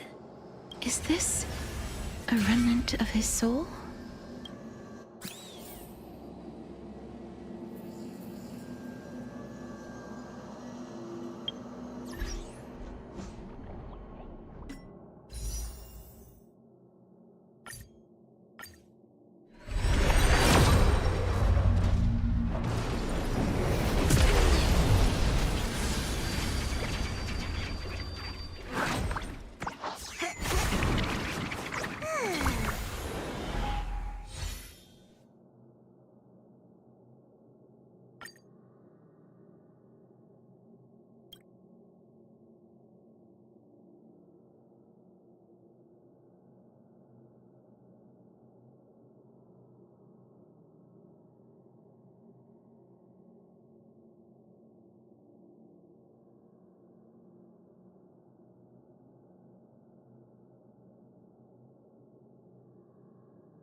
Well then, why should I place my trust in you, holy maiden from afar? Wait, this is...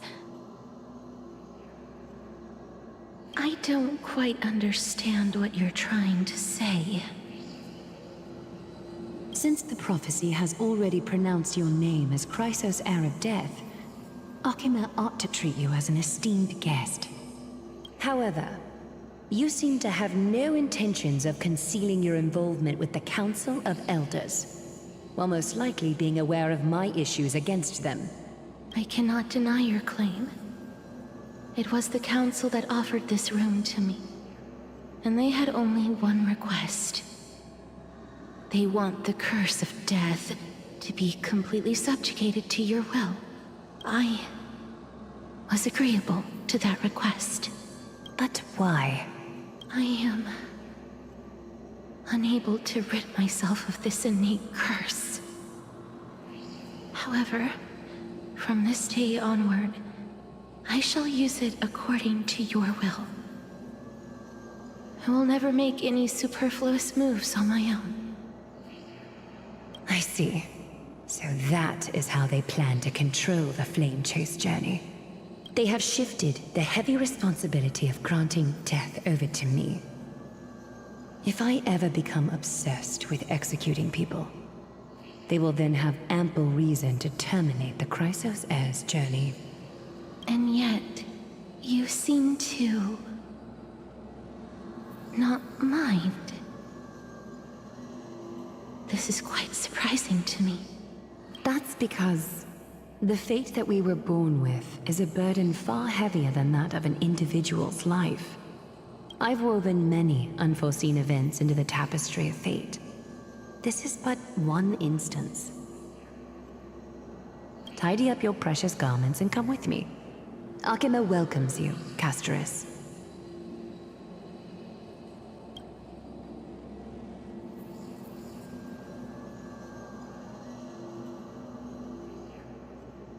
I didn't think we'd find vestiges of memory here.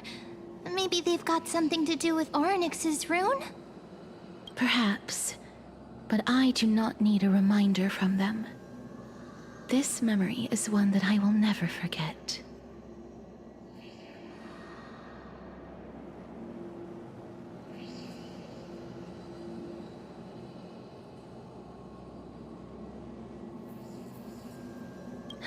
Indeed. While my relationship with the Council has always been quite ambiguous, Lady Aglaya has never taken any precautions against me. Instead, she's shown me nothing but complete trust. I really want to repay her for that trust. But why would this memory appear right now? Is this really Orynyx's power?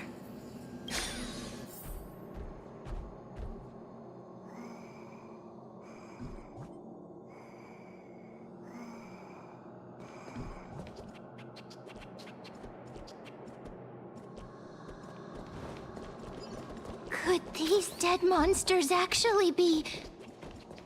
If Lady Cypher is to be believed, this could... Ah! Why are the Black Tide monsters here too? Can they swim in the River of Souls? Even Thanatos wouldn't be able to accept Black Tide monsters into their realm. These traces seem to suggest that anybody who trespasses upon death will pay a heavy price.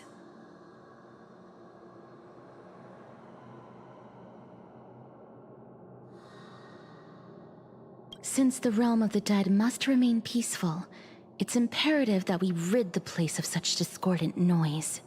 Please stay back. Let me deal with these enemies. Have we met? Unite our goals. Easy, Numby.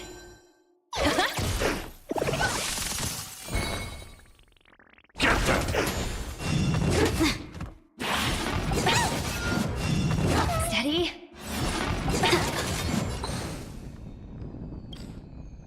Cloud scattered. Dreams of a past life are now all gone. Let us dance once more. Myriad talent burst! The risk and reward! New Jitsu is any Jitsu secret technique, dazzling obliteration! Please! I can do this! Protect me! Have you met? Dream vanished.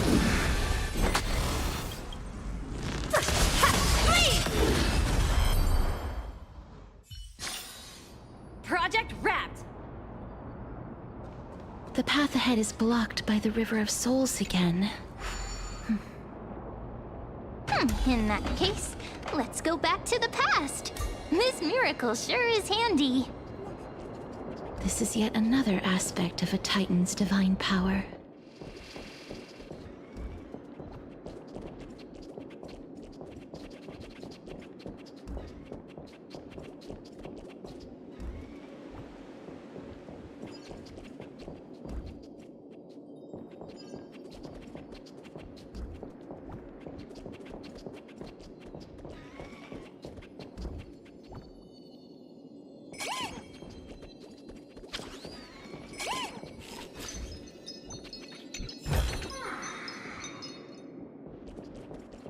If Dan Heng was around, he'd definitely be able to raise the waters of the River of Souls into the sky. If Lady Hycelens was still alive, I think she might be able to do that too.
You seem to be able to discern both the past and the future.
Why isn't there a god yelling in the distance? Indeed, my downtrodden fellow, your sorrow and joy are but means for me to amuse myself. I will at least derive some comfort. If all the tears that I had shed were determined by some mightier being above. It's you people.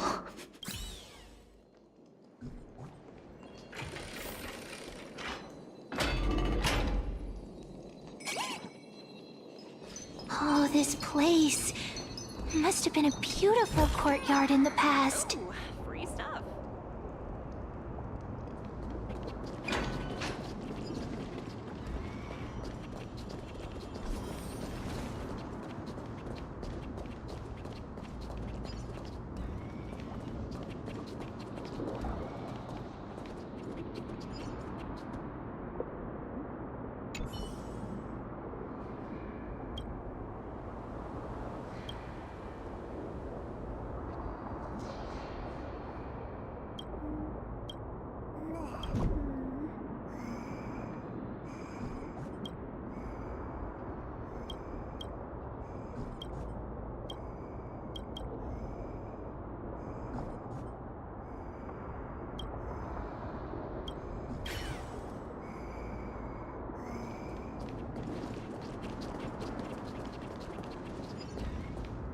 Please excuse me. I am but a scholar from a distant land who had the misfortune of falling into the River of Souls and turned into a member of the dead.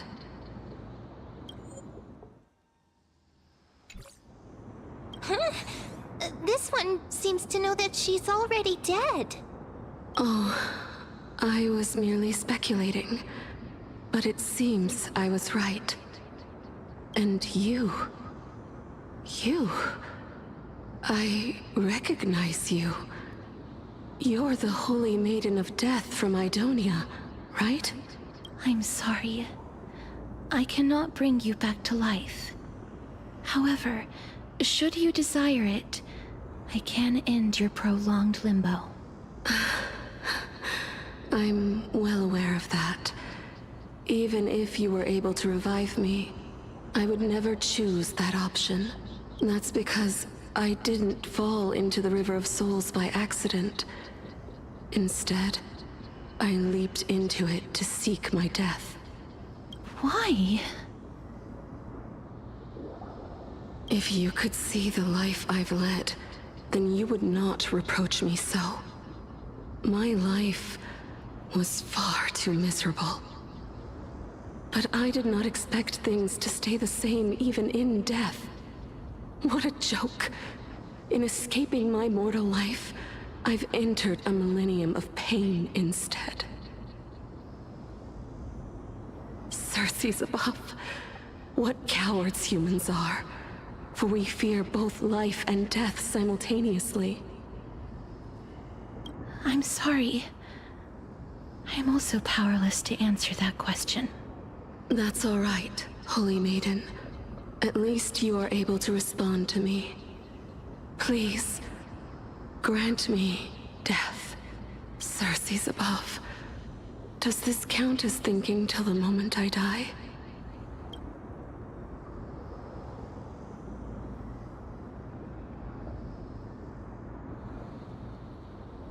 I have seen too many farewells.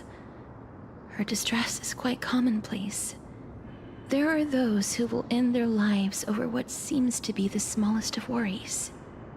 For some people, this power that I possess is a blessing rather than a curse.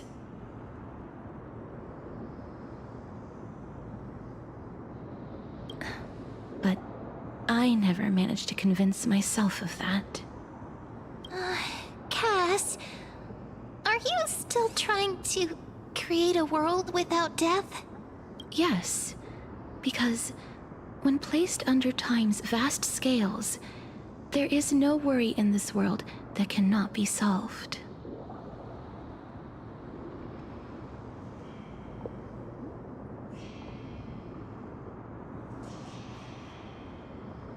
This is a wish that I've held for almost a millennium. My mind might have changed once upon a time if people managed to strike up a friendship with me, but I've never been more firm in my conviction. Now that I've learned about your near-death state, it is my duty to wipe death from the face of this world.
Share good fortunes. Dazzling ninja reporting for duty. The market is unpredictable. Right!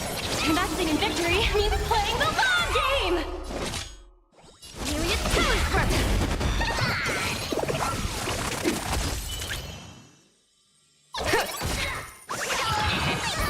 Stay put! Get there!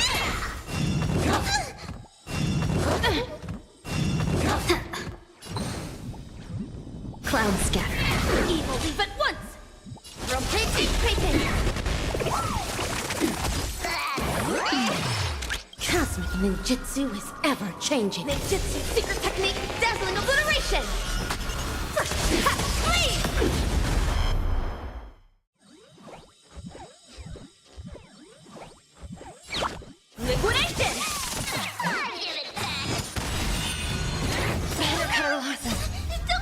Fiends or devils, I'll crush them all!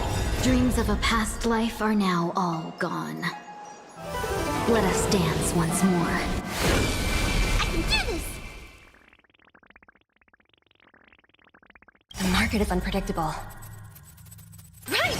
Investing in victory means playing the long game! Get them!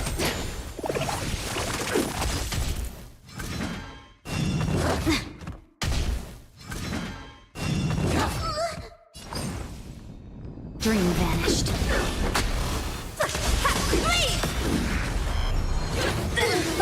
Here comes someone your own son! 1,000 thanks, benefactor. Let's seize this fine moment. I will remember your last words. Farewell.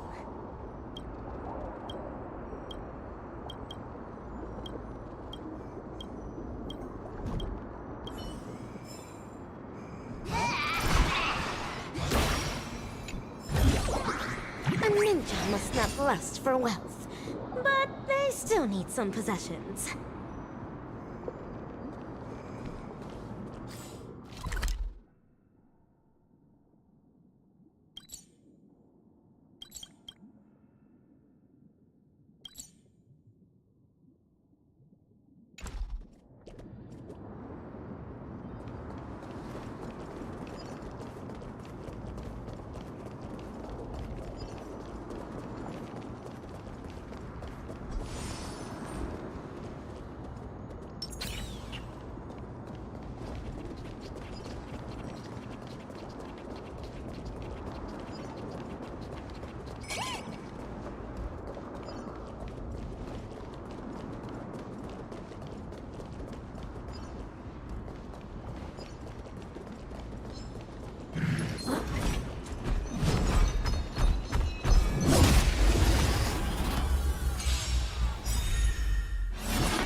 Cosmic ninjutsu is ever-changing. Ninjutsu secret technique, dazzling obliteration!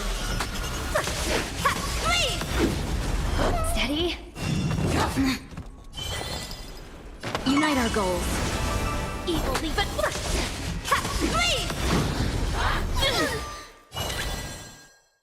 Dreams of a past let us dance once more. I can do this!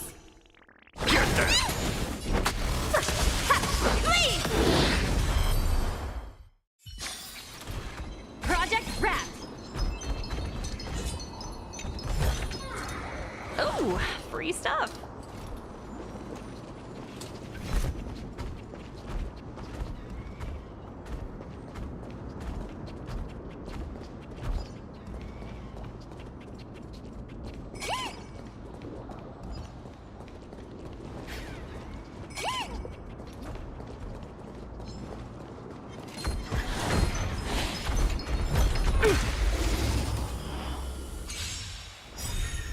No holding back. Cosmic ninjutsu is ever-changing. Ninjutsu secret technique, dazzling obliteration!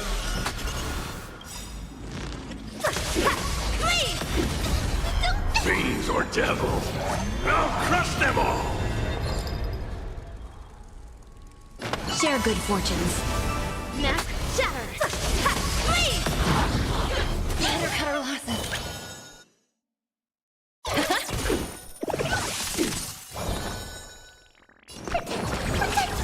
1,000 thanks, benefactor.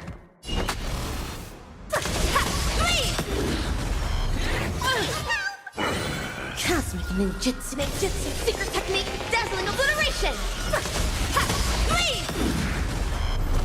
Have we met? Cloud scattered. Dazzling ninja report! The market is unpredictable. Right! Investing in victory means playing the long game! Get them!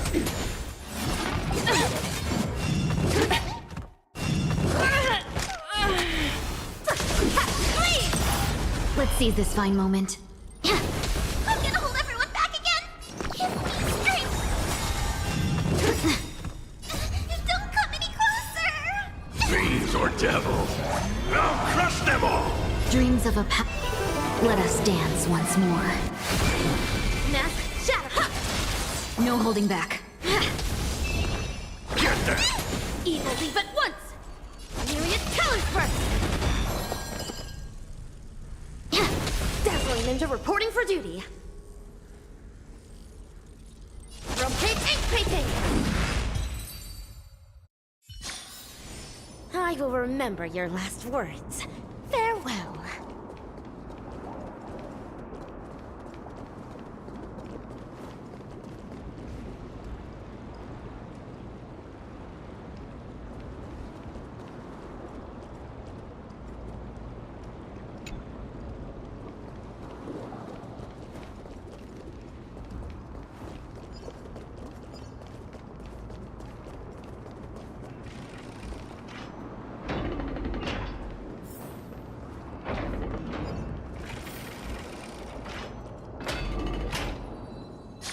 Wow! This place is so spacious. Is this the kingdom's vault? That's fine and all, but we need to lay down some rules. We're not gonna return to the past to steal things.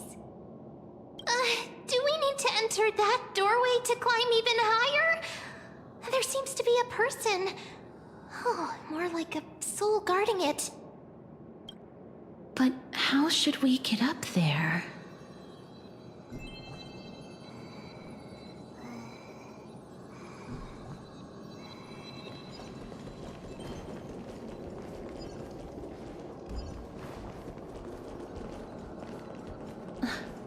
The path is blocked yet again. Orynyx's 8 always appears in times like this. How convenient.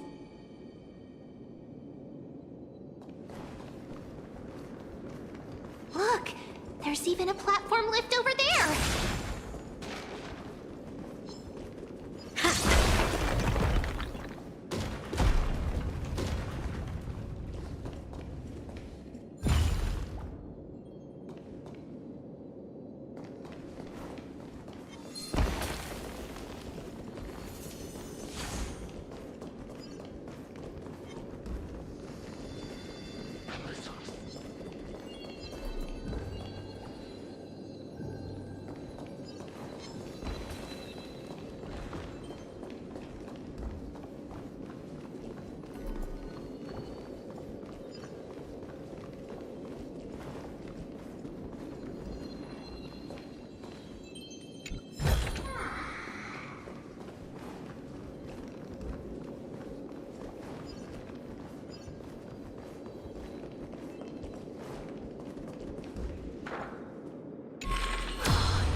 chest of the past has been left behind, but none of its treasures remain inside.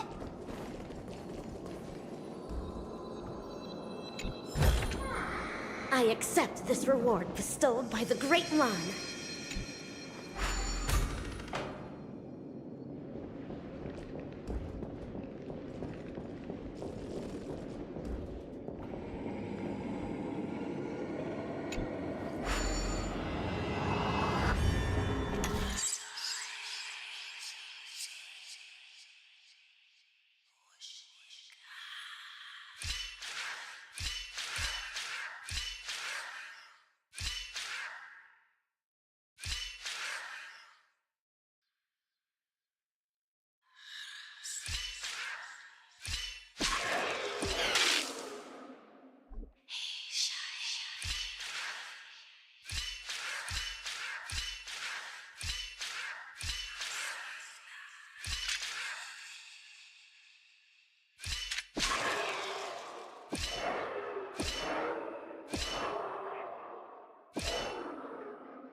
A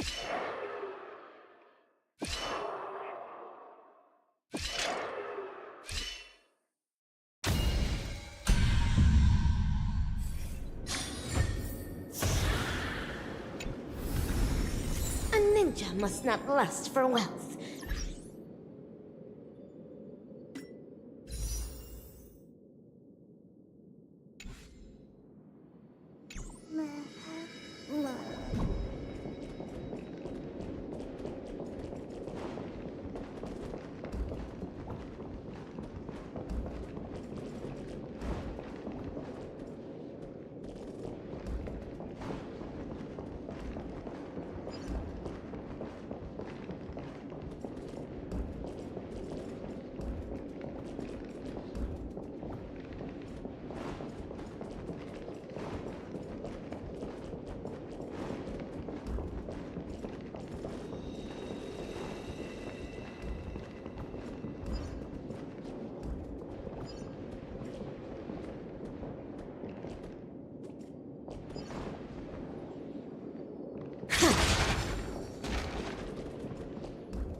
Wait!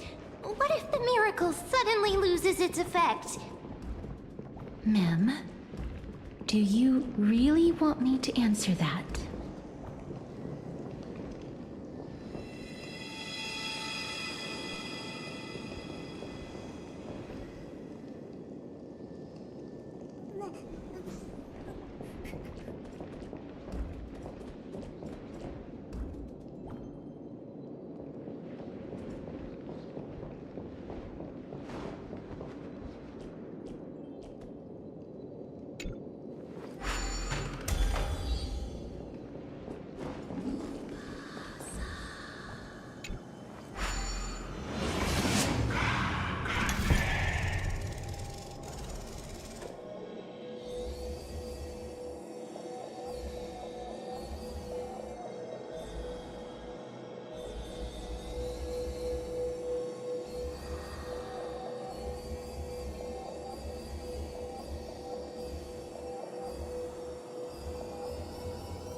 A test of wisdom is a trial that no ninja can avoid. I accept this reward bestowed by the Great Lan.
Such a treasure is foretold in the cosmic ninjutsu inscriptions.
I accept this reward bestowed by the Great Lan.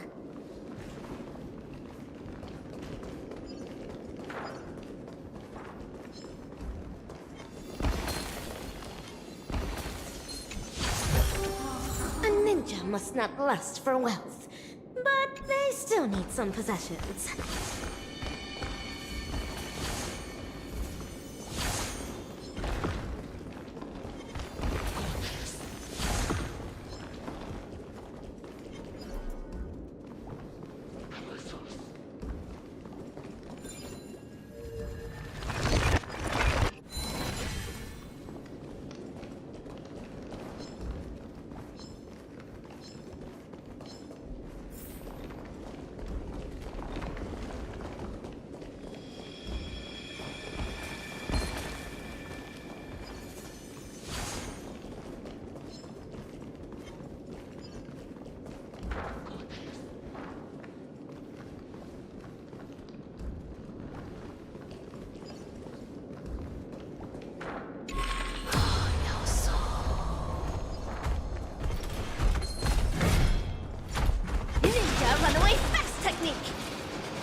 By the way, fast technique!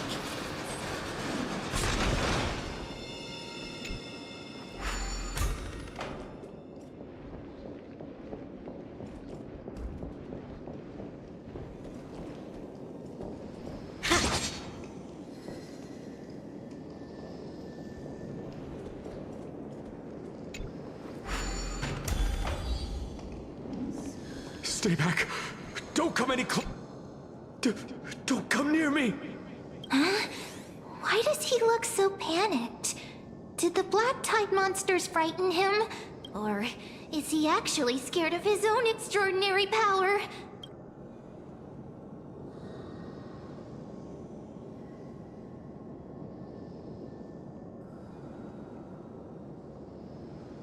There's no need to be alarmed. We're just passing by the area. See? None of us look threatening. You have a point. Although, while this might once have been the royal vault, it's since been plundered empty. So please go away right this instant. You've misunderstood us. We simply heard your shouts as we were passing by, then decided to come over to find out what happened.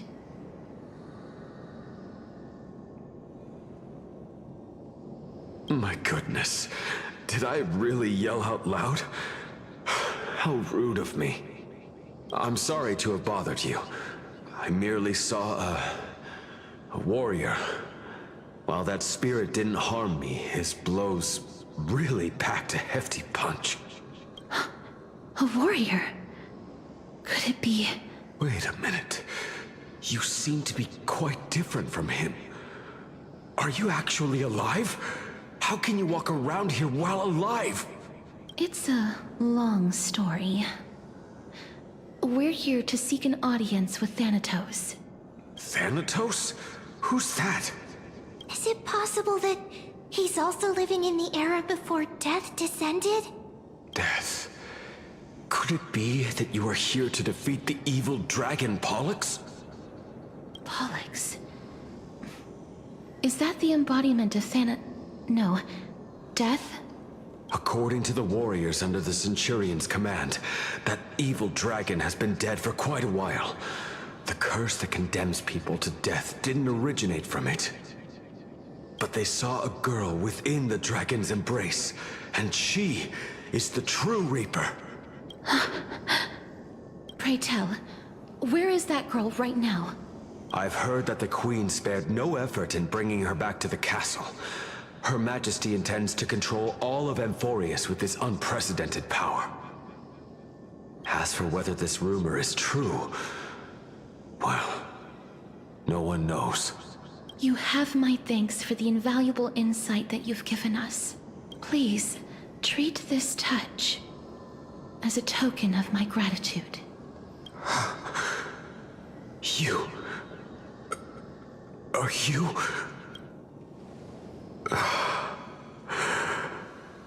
Thank you. This is his...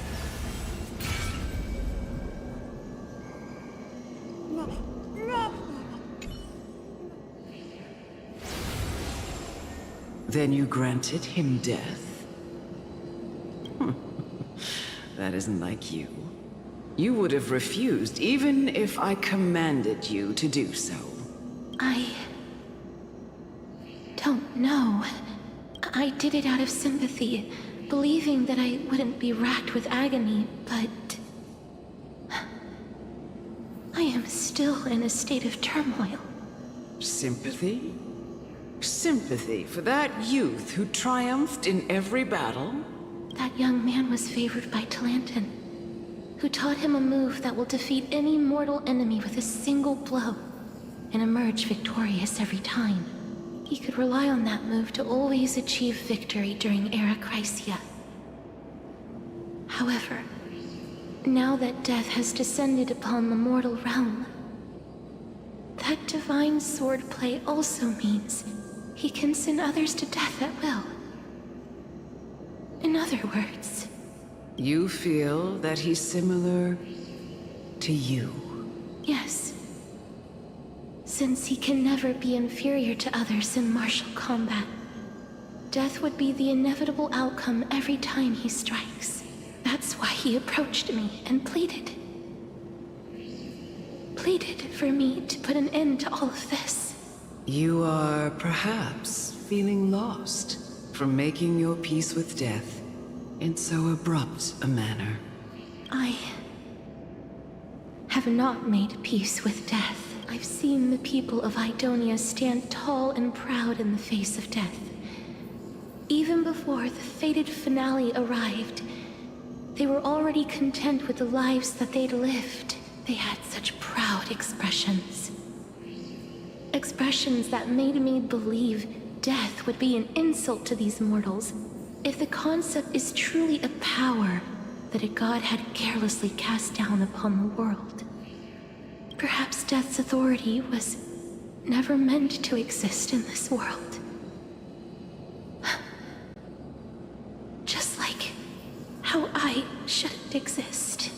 I won't refute your beliefs for now, but would you be interested in listening to a story of mine? It's a fairy tale from foreign lands, told by the person who brought you to me in that ice field long ago.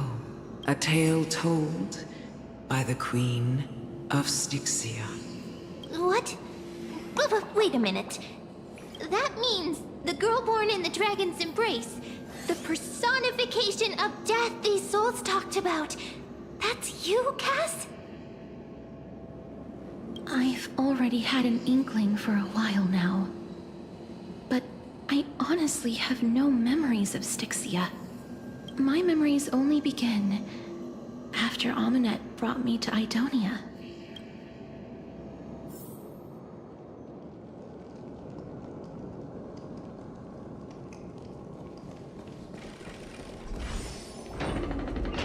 Don't look back. Keep moving forward. Always. It's yet another eulogistic butterfly. Are we getting closer to the Netherrealm?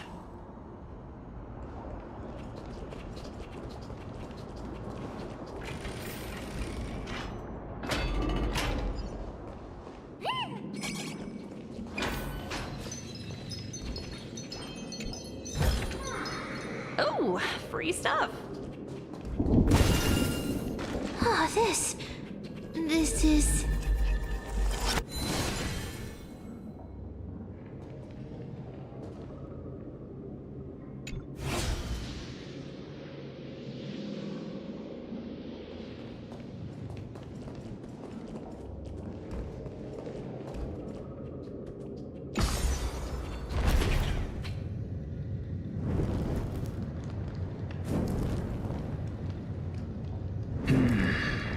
Living ones?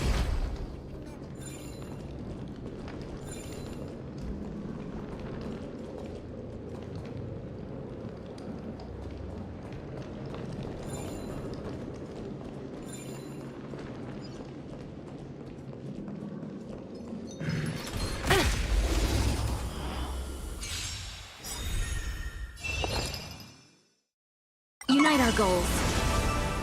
Ninjutsu secret technique, dazzling obliteration! Please! Please! Go Nabi! Get that!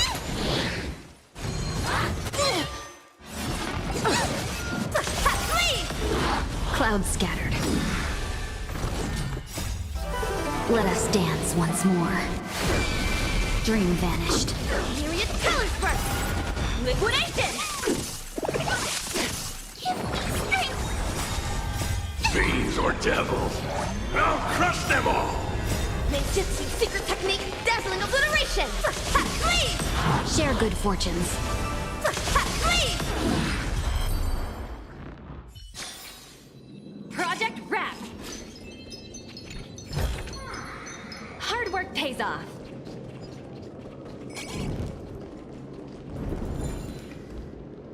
Oh, could you be the scions of Styxia? Did you hear about the great work that I'm doing here, and have thus arrived to give me the last material that I need for transmutation? Great work? Have you heard of the great name of Pollux, perchance?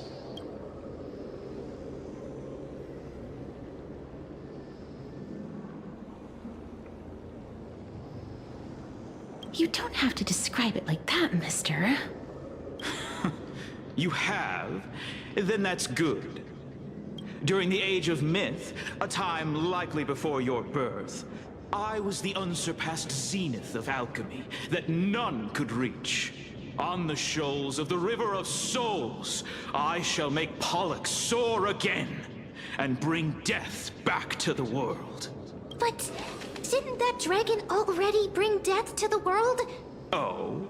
Looks like you don't know the whole picture. Well, it's true that the missing girl can grant death to mortals. Pollux, the one who delivered her onto this world, makes it so that humankind cannot die. So, it's just as I feared.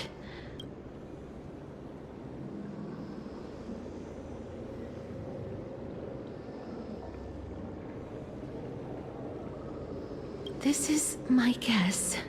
The deceased are supposed to drift down the River of Souls until they reach the end of the West Winds. But this River of Souls was blocked by Pollux's fall. That's right. That's why it's imperative that I bring the dragon back to the mortal realm and make it soar the skies again. I have long since prepared my alchemical matrix in the tower. Although, I am still missing the most crucial material of all. That final ingredient, the final sacrifice, is none other than the girl who lives out her days with death. Huh?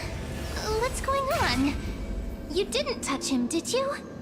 I know that I am no longer capable of carrying out that task. Take this, all of you, and please fulfill that great undertaking on my behalf. This... We had been inebriated in Fagusa's feast for too long before we began to seek divine-bestowed death, so that we could be freed from the whims of fate. However, that brought doom upon us. Instead of summoning a supreme god, we encountered a monster that cut off the River of Souls. That detestable dragon Pollux denied all the dead from the gates of the Nether Realm. Unable to rest in peace, these departed spirits engulfed Styxia like a roaring tide.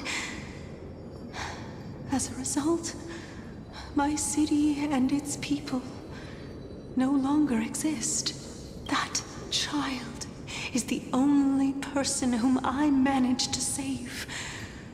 Born within the evil dragon's abdomen, she has possessed the talent of death since her birth. She must have been granted to us by the gods as a chance for us to atone for our sins. Please, you must nurture her to adulthood and prevent her from experiencing all of the suffering that we went through. I promise that I will care for her as a mother, that I will protect her from the evils of death. By Fagusa above, thank you for your kindness. As her mother, please bless this child with a name before I am swept away by the River of Souls. Please, let me know how I should address her in my next life. Oh, like how a transient raven butterfly, a fleeting papilio castor, perches on the twig of death. Castorus. That shall be her name. That's where my name comes from? The sound's back. What is making that ruckus?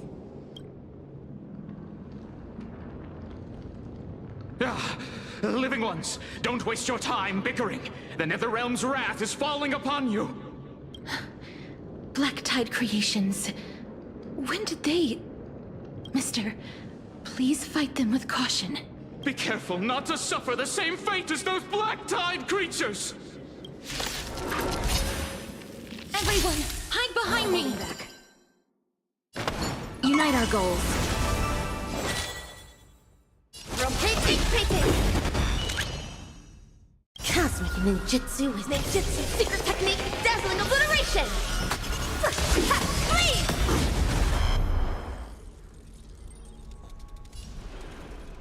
Liquidation! I can do this! Get them!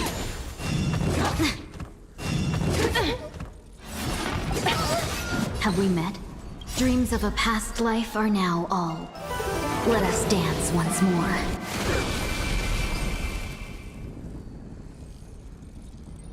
Dream vanished. Snap, shatter! Please! Oh, there's so many of them! How are we holding out? But once! Please!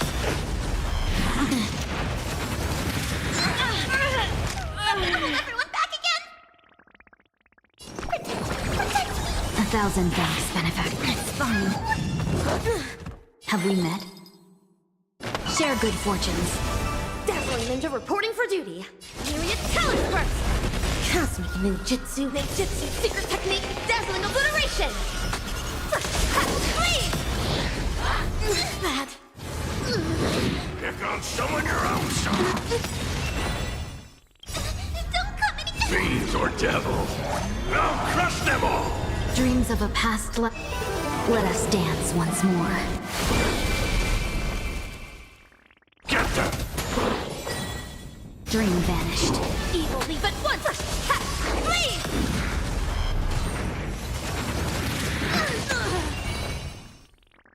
Give me strength! Absolute bliss! Please! Cloud scattered.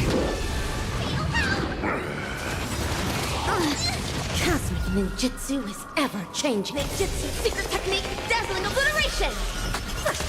Please! Please! I can do this! Protect me! Don't come... Fiends or devils. I'll crush them all. Unite our goals. Dreams of a past. Let us dance once more. Evil leave at once! Please! Here. More souls. For the feast of strife. On their triumphant return.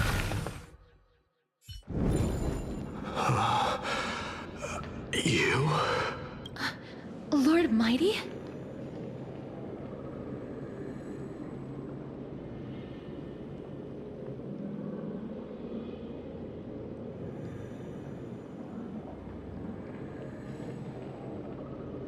Lord Mighty, you've been through some tough battles once again.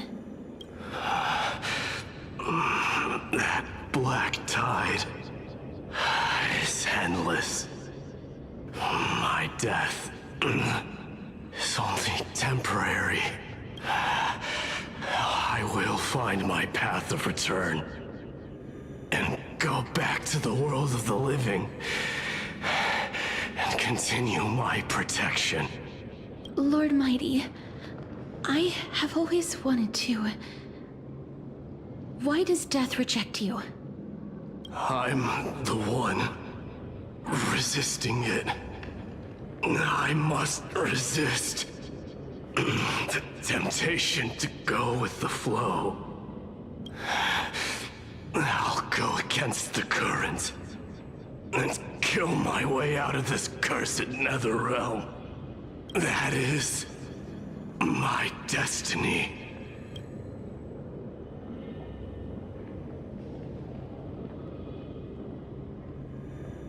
It seems like he's completely focused on resisting the temptation of the dead's whispers. He's working hard every minute to deny death. It seems his battlefield is not limited to the world of the living. Lord Mighty, are you willing to travel with us?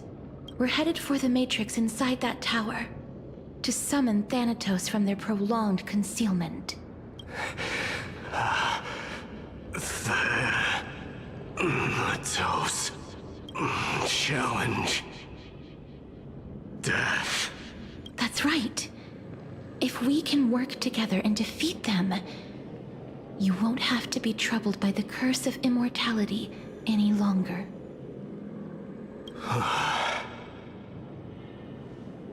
Let's go together, Castoris.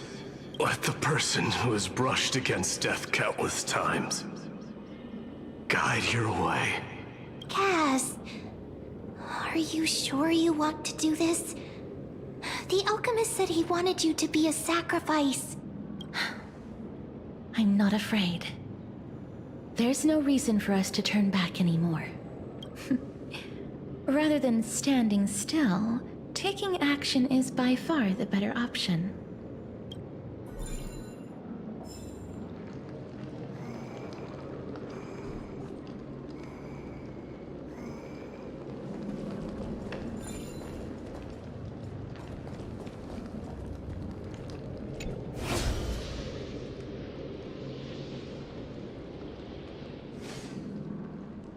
Ninja runaway fast technique!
A ninja must not lust for wealth, but they still need some possessions.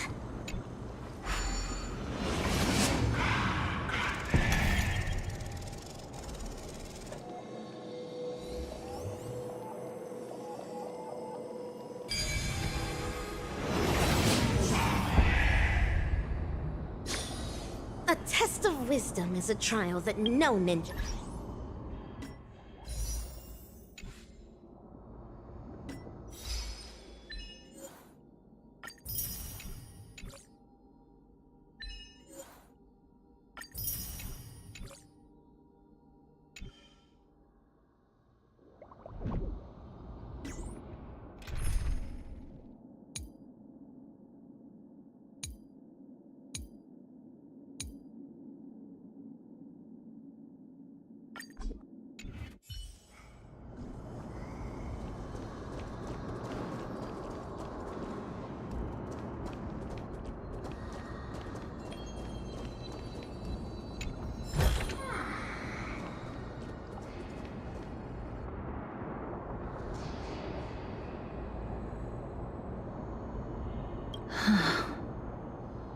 This is going to be difficult.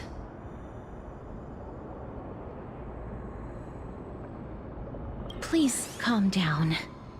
If you were to fall into the icy cold river of souls, I'm afraid that you really would die here. If I was was more powerful, I would be able to carry one person with each limb and fly the four of us to the other side. The Rune of Recollection is here, but I can't find a miracle orb anywhere. So weird. Oh, could it be in that collapsed tower in the distance?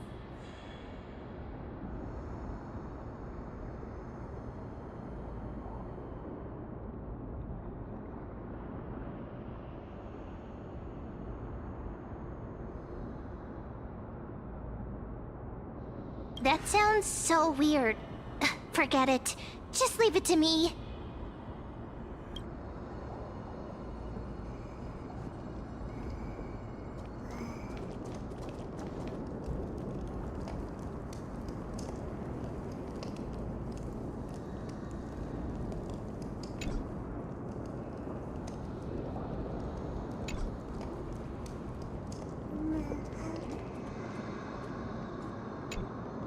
Just shout for me when you need my help! Got it! Just leave it to me!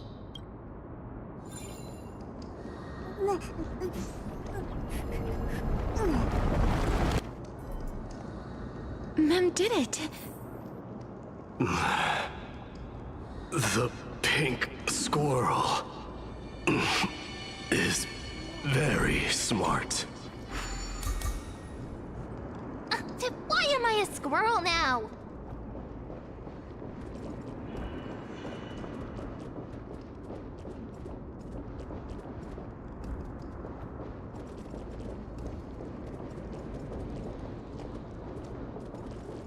The miracle's range is limited.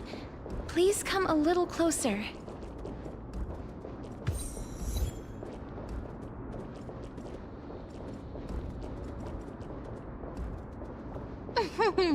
Aren't I a good fit for Ornyx's priest?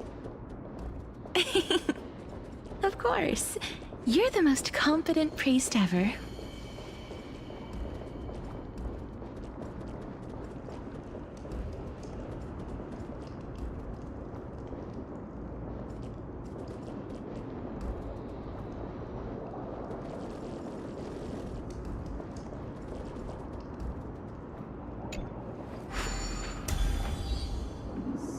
The alchemical matrix should be behind this door.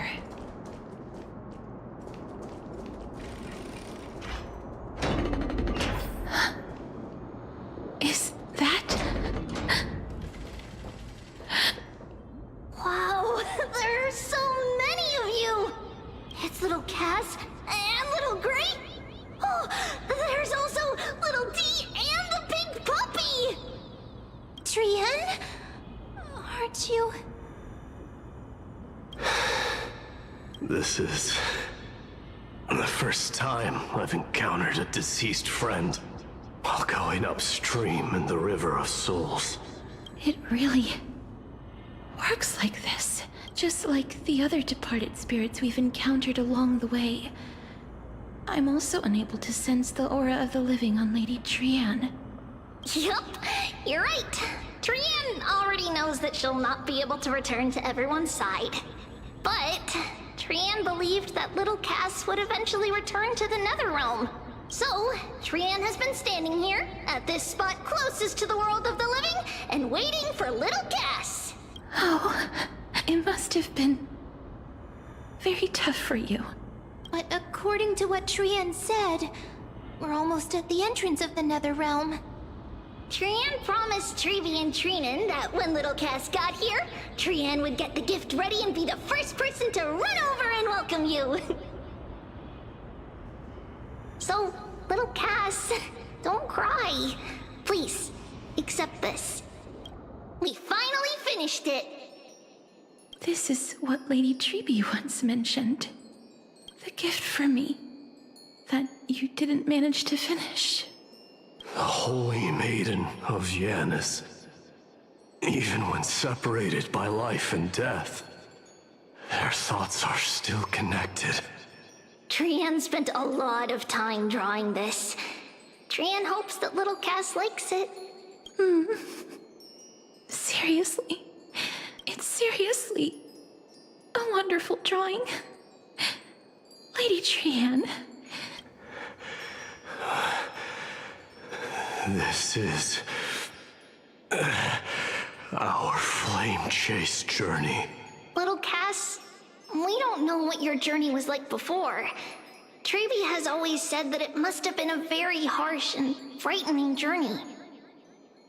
But little Cass no longer has anything to fear now, because everyone is here with you in this flame chase journey! That's right. Only now, when I see Lady Trian's gift, do I realize that I've already obtained so many things I would never have dared to dream of since I embarked on the flame chase journey. It's the first time I've gained so many companions. The first time I picked up the hobbies of crafting and photography. The first time I had dinner with someone else. The first time I went to the market to buy the Chimera doll I'd liked for a very long time and hugged it to sleep. The first time I wore a dress personally made by Lady Aglaya. The first time I went for a walk with Lady Trebi, Lady Trian, and Lady Trinan. The first time I enjoyed the night breeze and looked up at the stars with Miss Hyacinth. The first time I took care of Dromesis with the Trailblazer. Looking back at all these experiences I never thought were possible, it feels as though the scales of my life had shrunk from centuries and decades down to minutes and seconds. And all of them are so precious. I took countless photos in the past, but they're all black and white landscapes. I don't have a single one with friends. If I had known, I would have taken more pictures.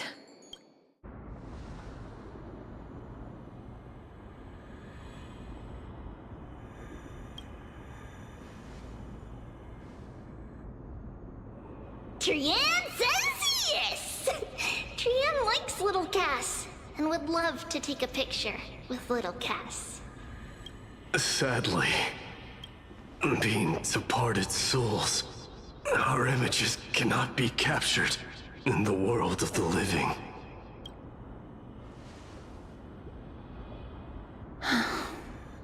I thought so too.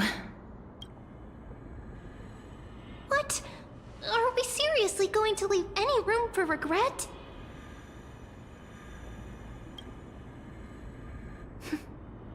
There won't be any regrets. This vivid drawing surpasses any photograph from the world of the living. Little Cass smiled. Trevi, Trinan, and Trian's wishes finally come true! I remember you once said that fate is not the flowers that bloom at the end of the road, but where people tread beyond the gate. Now, the path that belongs to me is about to reach the end. Thank you for bringing me the final key. Key? Little Cass, why are you talking in riddles all of a sudden? I have a feeling that soon, this gift of yours will become the key to saving Mister's life. Wow, that's amazing! Then keep smiling and carry on bravely! Little Cass, Little Gray, everyone, see you tomorrow!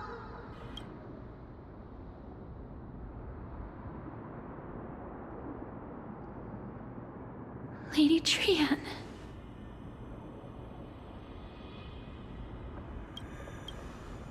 The aura of this place. We have indeed reached the end of the stream of souls. If I go any further, I might lose myself. I must leave now, for the black tide still wreaks havoc in the realm of the living.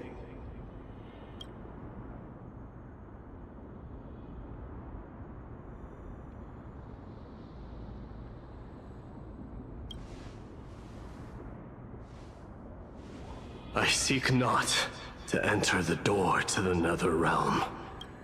Castorus, Will you fulfill your duty for the flame chase? I have yet to make my decision, Lord Mighty. No matter. Make the choice your heart desires. Even if it takes 1,000 years of waiting, I will continue to fight till I die. Then rise from death till the miracle descends. There is one more thing you should know, Lord Mighty. What is it? Professor Anaxa may have deduced the principles behind the Era Nova. You and I may be reincarnated as strife and death in the next cycle, becoming calamities wreaking havoc upon the world. I see.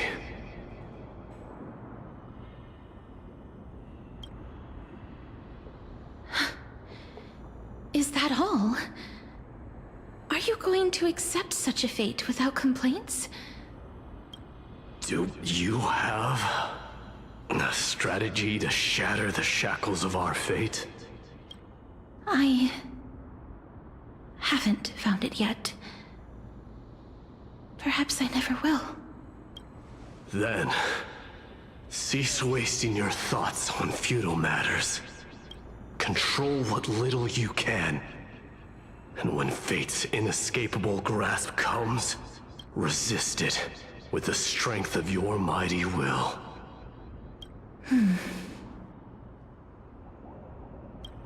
Thank you, Lord Mighty. I will find the right decision.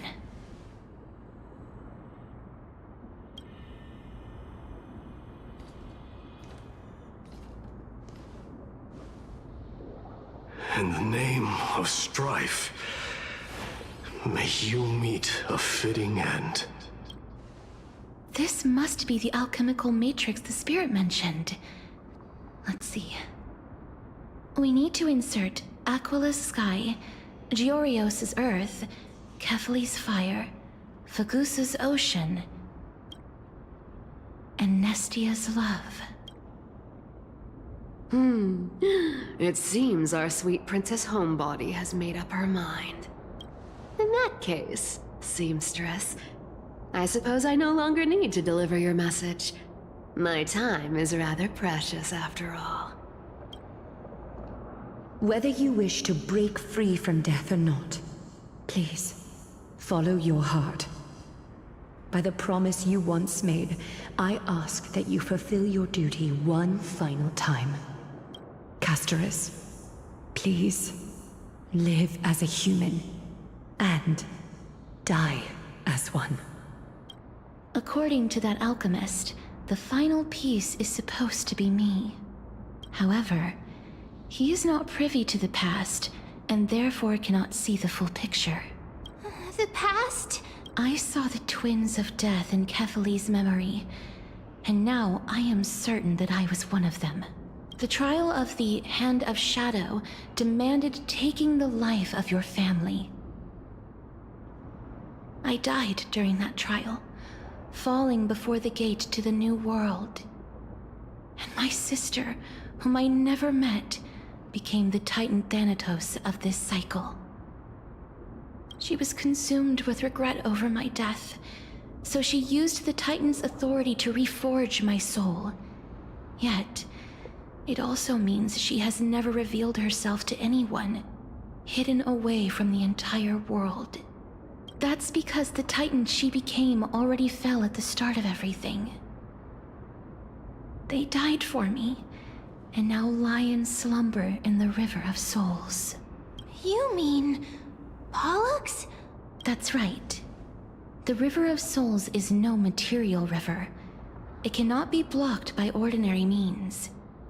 Only a divine corpse can prevent the dead from reaching the next world. And that's why we have to awaken Pollux from death before we can retrieve the core flame of death. We have to reforge its body with the power of alchemy. But Cass, if that alchemist speaks the truth, does that mean you're also part of the dragon body? According to those departed spirits, I was indeed born as the dragon's twin. But before we talk about that, have you heard the sighs?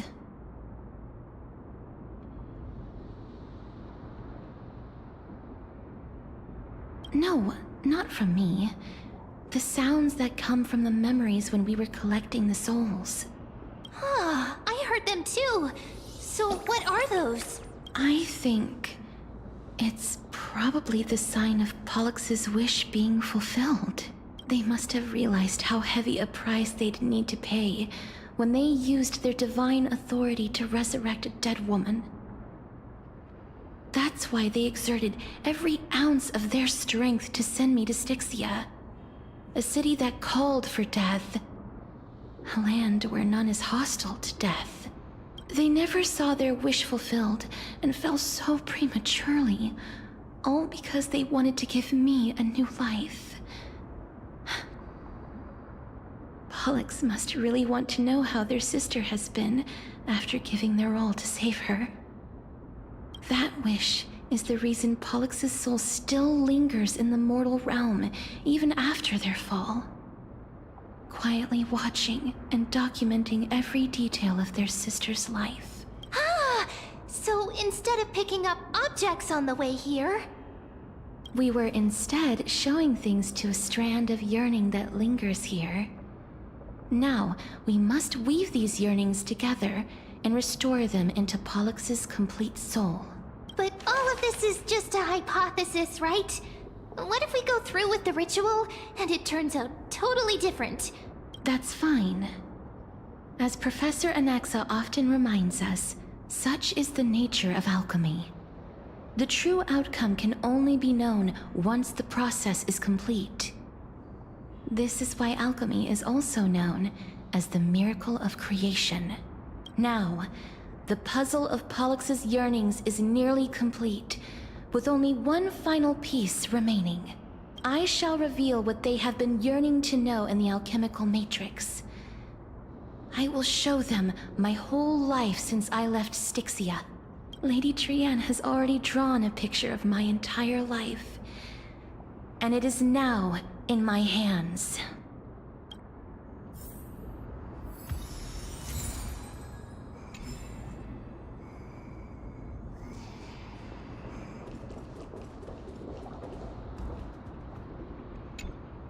Then, let the ritual begin.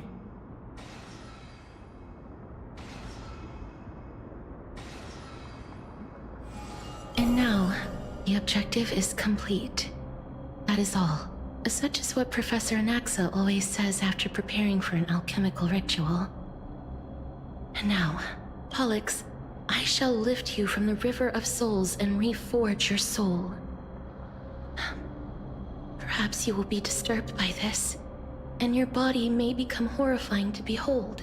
But if even the slightest trace of your soul remains, the soul that once ferried me to this side of the shore, then please, look at me. I wish to thank you in person. I have obtained everything you sacrificed your divinity for, Lady Almanette. Did she recognize you? Oh, she must be the first soul we can communicate with here, right? I'm afraid she is just another spirit trapped here, like the rest of them. The only difference is that I was there when she died. Please, go on. I'm listening. Are you about to tell the story of Styxia? Yes. You're just as smart as I imagined, but... never mind. Now's not the time. There's no need to worry, Elder. Take a look around you. You're already at the resting place of the dead. The world of the dead? But how? I understand that you chose to remain silent about the story to protect Castorus, the girl who coexists with death. But But you no longer need to hide that story. I can assure you that you have protected that girl's life well. Oh, well, in that case, let me begin. Styxia, the pearl of the ocean, plagued by unwarranted calamity and ravaged by death in the fairy tale. It was the first city-state to shift their faith towards death, even before Idonia did.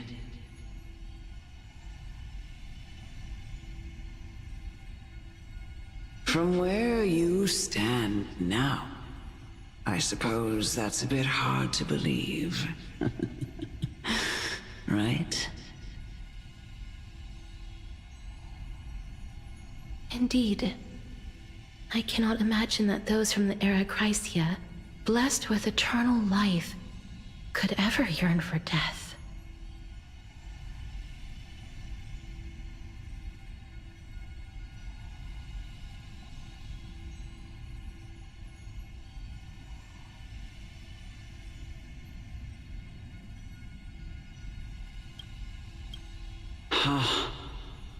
I have pondered the same question, child. But I am afraid there is no clear answer to it. Journeys and epics are only glorious and magnificent because all things eventually fade to dust. That's how someone once explained to me why death is necessary to the world. But I still can't take that as the final answer. Would a world without journeys and epics be worse off? I take it the one who spoke this line was a general, or perhaps a warrior. I, however, did find some inspiration in these words. Would you like to hear my thoughts, Castoris? Please enlighten me, Lady Amonette. Though I have already made up my mind on how to handle the authority and core flame of death. Your words might truly guide me toward the path forward. You and I are neither warriors nor generals. Therefore, journeys and epics cannot truly resonate with us. But what if I reframe it like this? What if love is not a trait bestowed upon mortals by Nestia, but a blessing from death? Love. No one ever invented the word cherish in the era when life was eternal. For all the good things in the world could be revisited endlessly, and every bond formed carried no risk of being severed. The so-called Era Chrysia was an age devoid of both virtue and sin. People did not truly live.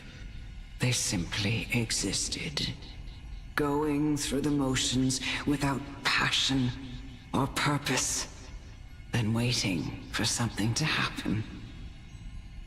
Perhaps the people of Styxia chose to embrace death not out of fascination with its cruel and fearsome side, but instead became fixated and obsessed with the impulses and desires tied to a finite existence. Therefore, death is not a thing of fear and desperation, but... That's right, Castoris. It is the reason we shed tears when parting ways, and also the original spark that ignited the passion of mortals. If you truly intend to deprive the world of death, then be prepared to witness it return to a state of stagnation. I understand, Lady Amunet. Our limited lifespan shapes all that we know and love. Not even the Death Titan has the right to take that away from humankind again. Nestia's love was the chrysalis of Gold's first blessing, but it most likely wasn't understood by mankind. We only learned to interpret this wonderful gift after Thanatos' arrival. If the world was bereft of death, then the Queen of Styxia wouldn't have played a midwife in delivering me into this world. You wouldn't have welcomed me into Idonia, and Aglaya would never have invited me to join the Flame Chase journey. None of these stories would ever have happened. And I would never have lived, let alone found happiness. Thank you, Mother.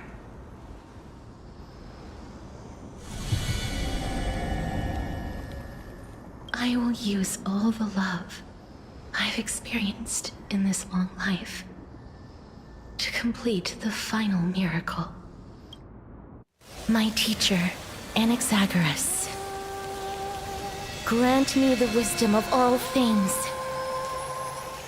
I call upon thee, the stripped dead dragon's corpse.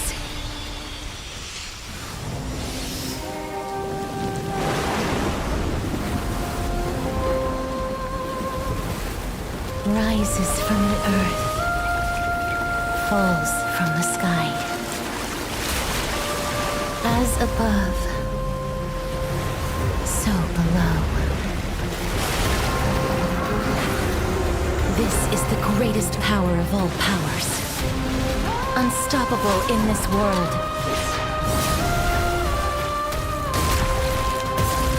The great work that commands all death.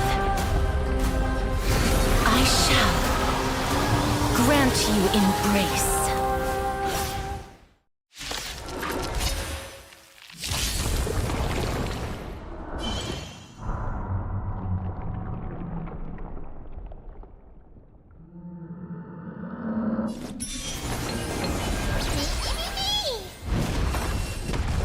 This trial is fitting.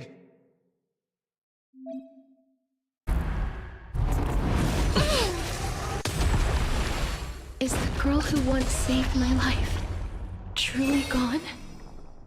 Or will you show yourself again once we eradicate this hatred and regret? Mimi!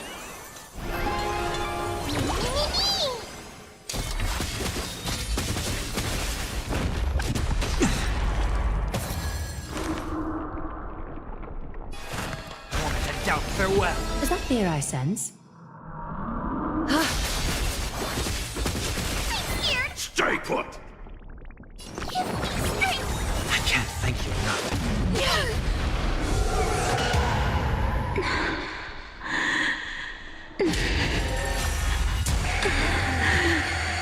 And I know you're anxious. Shh. Don't be afraid.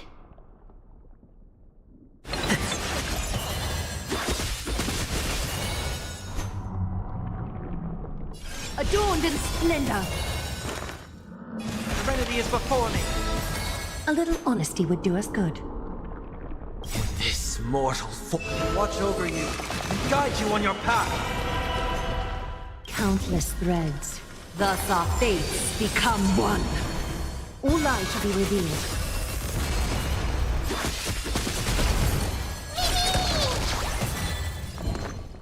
Get there! Is that fear I sense? So fragile, like a wisp of silk. There's no more need to weep in grief. I will grant you peace.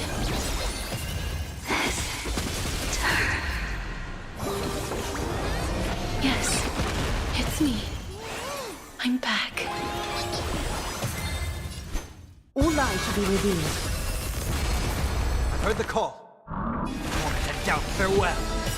A little honesty would do us good. So fragile, like a wisp of silk. Don't come any closer! Fiends or devils, I'll crush them all!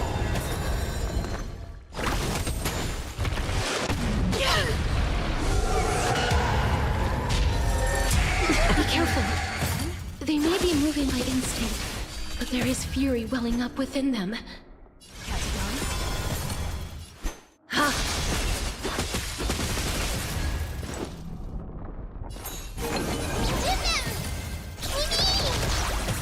I'll overcome the thorns.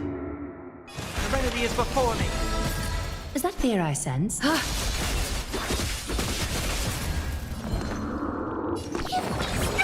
Thank you, friend. Mimi!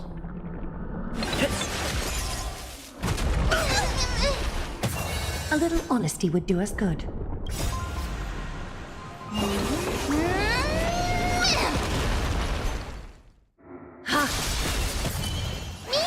Countless threads.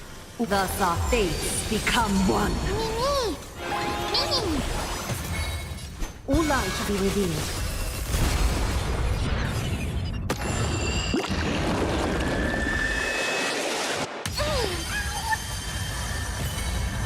This mortal form will watch over you and guide you on your path.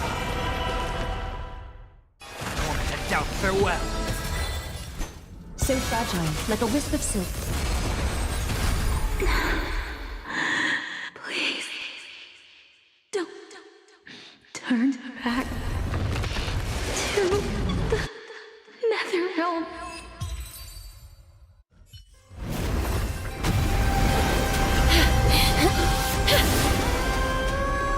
Oh, death. Sleep in peace.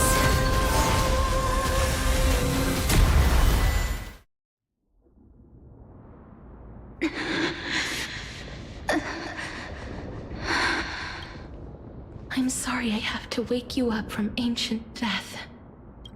And I know you're anxious. Shh. Don't be afraid. Do you remember me? I'm the girl you once carried across the Sea of Souls. I'm sorry I wasn't able to remember you, but with the help of many people, I was finally able to pick up these broken fragments of my past. I'm back, Pollux.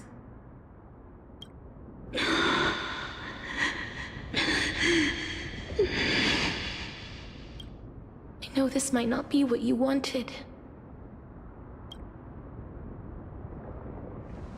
But I have to do this.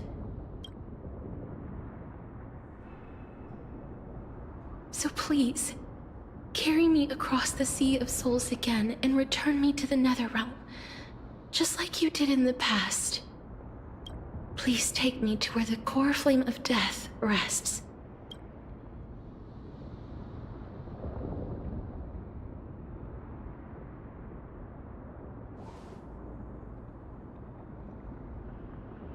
I'll be going now.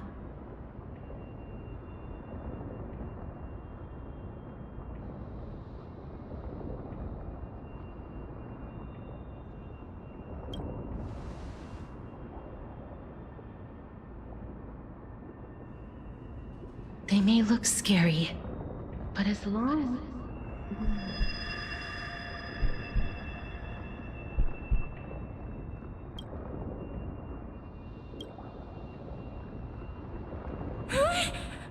What's wrong?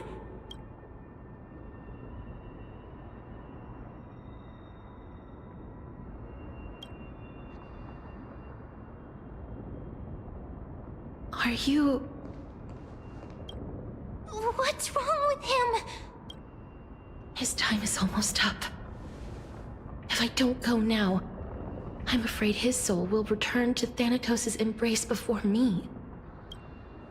What? Oh no! Is there anything we can do? Don't worry. I promised I would ask Thanatos for the Trailblazers' right to roam the Earth again. Mem, stay here and keep a close watch until I return, all right?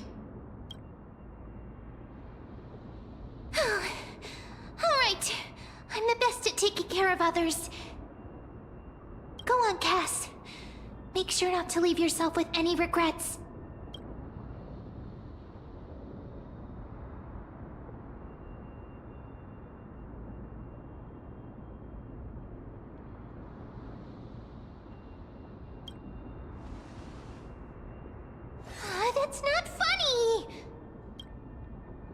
feel then?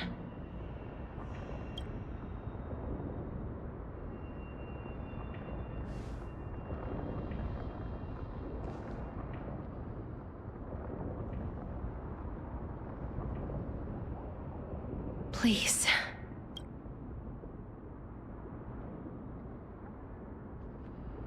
Wait for me.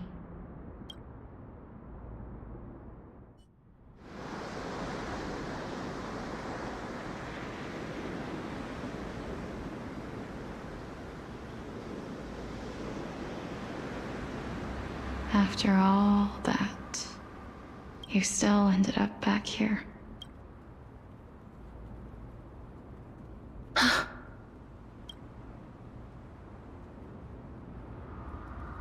So the legends were true. The Netherrealm really is a sea of flowers. Yes. Just like the flower fields we tended to back then. Is that you, Plixia? Do you remember me? I don't have the memories from that time, but I've seen you before during an experiment. I see. Call me Thanatos, then. It'll be easier. However, since you recognize the name, you must already know everything about Thanatos, right? Yes. I'm here to reforge the order of life and death in Amphorius. You know, my sister was a sympathetic, but rather sensitive person. Whenever she didn't want to say what was on her mind, she would avoid eye contact and look off into the distance. Just like what you are doing now. Can you tell me about the last Era Nova? What did you do, Plixia?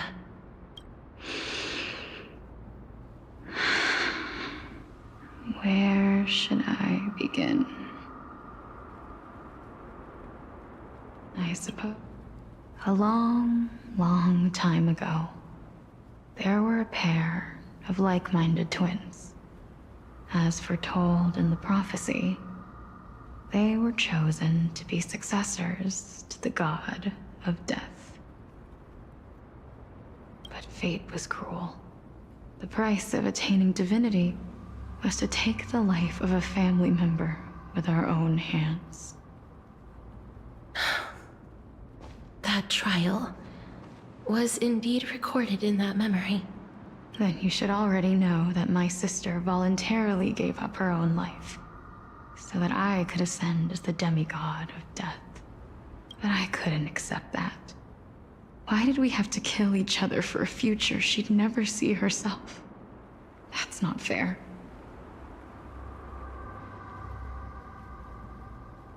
So, while weaving the laws of the new world, I shattered the forbidden bottom line for life and death.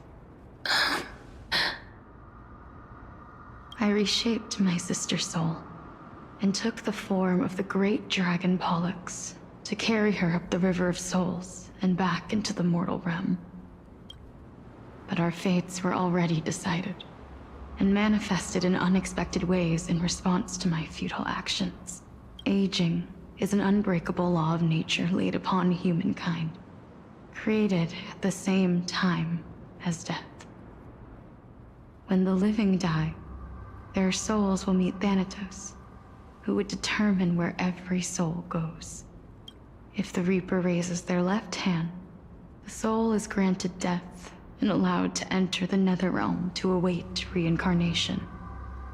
If they raise their right hand, the soul is rejected by the Netherrealm and returned to the mortal realm to continue walking the earth.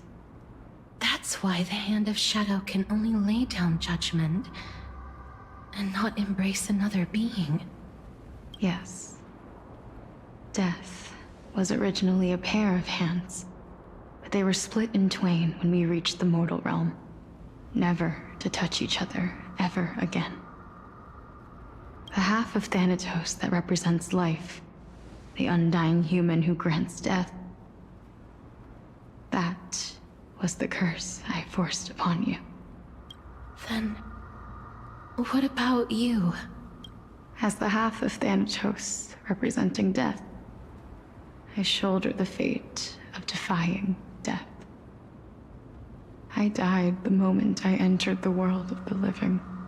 From then on, my Titan also no longer existed in this world. The cycle of life and death stopped. Souls were denied their audience with death, and were left stranded within an ever-rising river of the dead. What irony. My selfish desire to save your life gave you and the world a fate far worse than death instead. Then, what was left of my reason was left behind in the Netherrealm, where I've been taking care of these flowers day after day, until there is now a sea of them, all while mulling over the subject of life, death, parting, and enduring an endless loneliness. Fate is absurd indeed. Our lives were a mirrored image of one another, like a pair of hands. Even so, we arrived at the same destination. We walked different paths, yet experienced the same pain. I had hoped that maybe you would at least have a good life in this cycle. I'm sorry. I lived my life well. It didn't go to waste. As far as I'm concerned, you did nothing wrong. Even though I forced the authority of granting death to humanity upon you, a total stranger. Too many responsibilities were forced upon me in the course of this long journey. I was once lost, even upset. But I realized recently that if it weren't for your blessing, I wouldn't have understood the source of these emotions, nor would I have realized my purpose. I wouldn't have made it here to reunite with my missing half. And we wouldn't be discussing our past while sharing the same view of this landscape. I wouldn't have understood the meaning of our existence. The meaning of our existence. This sea of flowers blooms on dead land, because we sowed it with the seeds of our separation, and watered it with our tears of loneliness. Yes, the only thing death is allowed to create are flowers that bloom from blood and tears. That's why Thanatos cannot create living beings at will. Nor can the Hand of Shadow determine a person's remaining days. Because the life and death of mortals should never be dictated by another's will. Are you saying there's no point in Thanatos' existence? No. No single being can bear the scales of life and death on their own. Not even a god. Life and death weigh equally heavy. We both know that now, don't we? You, too, must have had a difficult life. We've taken quite the ridiculous journey together, haven't we? I had a feeling, even back then, that we would meet again one day. Not to embrace one another after a long separation, but to come in search of retribution. Tell me the answer that's already been written, and let us draw this seemingly endless fate to a close. It's been far too long. I've waited here for centuries, watching day after day as desperate spirits are denied by this lonely wasteland. I always hoped I would see you among them. But I was also afraid of seeing you. I didn't know how I could possibly face you again. But more than anything, I was afraid that you might have forgotten all about me. I know. But don't you see, Polixia? I made it back anyway. You don't have to shoulder Death's authority on your own anymore. It was always meant to be held in two hands anyway. So, let's give our core flame to him, and have him take it back to the mortal realm. Give humanity back their cycle of life and death. Our responsibility as Thanatos was never about picking out favorite souls. We were only meant to watch over life. Let's tend the field together, and create a warm sea of flowers for all the souls to come. What do you think, Polixia? Yes, just one last step. You shall wither, and through that, the dead will sprout again from the remains, and be reborn with the dead flame. As foretold by the prophecy, Thanatos' authority is only destined for only one person to wield. As the Chrysos heir of death, as their demigod, as a titan, our fated moment has arrived once again. Just like before. Yes, just like before. But unlike that time, the ones undergoing the trial this time are prepared. You've made up your mind? Yes, as dictated by fate. But I won't be afraid. As long as you're here with me, complete your trial in this life. Grant me the embrace of death, and light the spark of life ablaze. You've been tempered by life and death. I know you'll be able to give this wasteland its first breath of life. Like a raven butterfly, flying swiftly into the netherrealm, perching on the twig of death.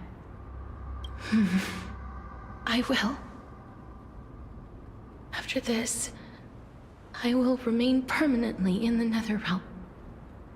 The River of Souls shall return here and rain down from the sky, scattering souls across the earth. The cycle of life and death will flow once again. This sea of flowers you sowed shall bear countless joyous or sorrowful souls, and bloom evermore.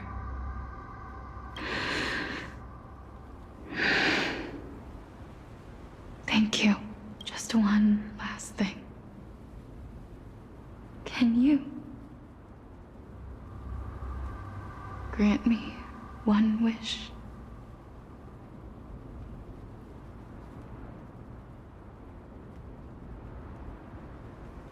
Of course. What is it? Please, don't forget me. I promise you, when we meet in the next world, even if I have endured another reincarnation, even if we do not know each other's names, I will still hold you tightly in my arms.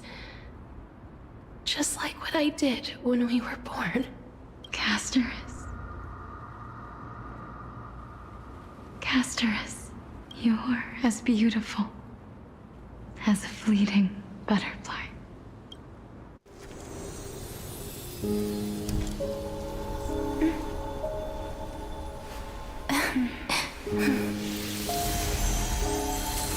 I will bring rest to death. And from now on, stagnant life will once again flow.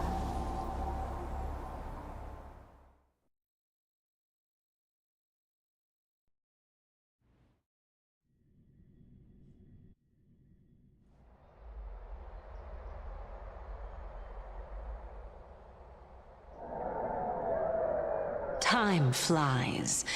In the blink of an eye, the 15th entry hour is already at hand.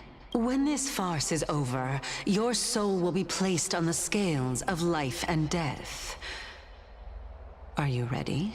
No need to ask so many times. Of course I am. Then why do you drag your feet? Is your fear of crowds holding you back again? I simply find them too noisy. Paying attention to conceited fools like them would be an utter waste of my time. Such harsh words. As I see it, you are no less arrogant than they are. I couldn't agree more. Oh. I did not expect to hear that from you. Are you not going to refute me? I know myself better than you think I do. At the very least, better than a stowaway like you. And they say men whose ends are nigh have but kind words. Well, that is exactly why I chose you. Should I thank you for the compliment? The hour of the trial has come. Do you have an answer for me? And how will you prove the veracity of your argument? I suppose there is no point in putting this off any longer. Do you recall where we stopped the last time? You were saying that Amphorius's history is cyclical. Indeed. The demigods that bear the core flames eventually become the new titans at the world's end. Remember what happened on the Holy Mountain? Calypso, Naias. As their destined ends approached, one by one they left this world, leaving only the twins, who are fated to succeed death. Unfortunately, while their journey is consistent with ours, you and Calypso, as well as Nikador and Naias, act as supporting evidence. I can only come up with a rough sketch for my theory of a cyclical history. For all the pains I took to reach this point, I had already lost hope of ever obtaining definitive proof. After all, the past is in the past.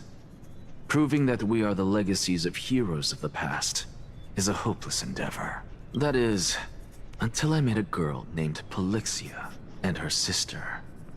If Castorus was truly sent from the past to the present for the Titan's self-serving reasons, then having lived through 2 cycles, and with Styxia as the pivot, she will no doubt be the link to connect all of this together.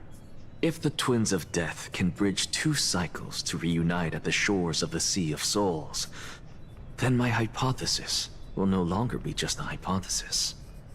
And you too will get the answer to your question.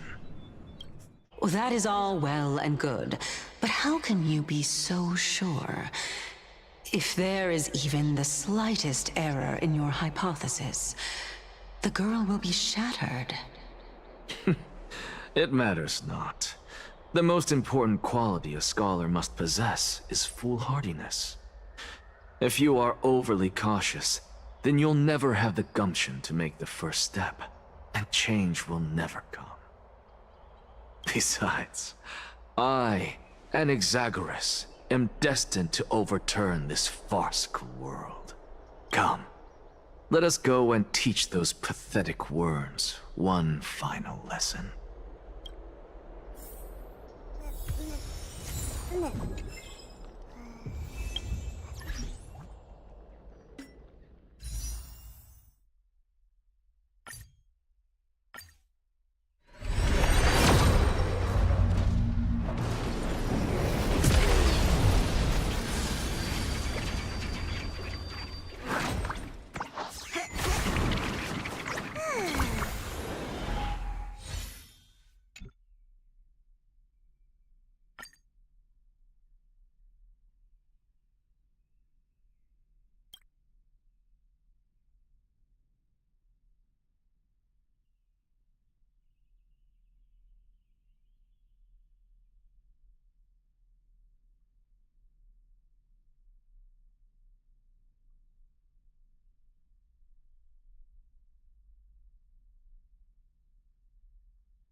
Dazzling and converging flames.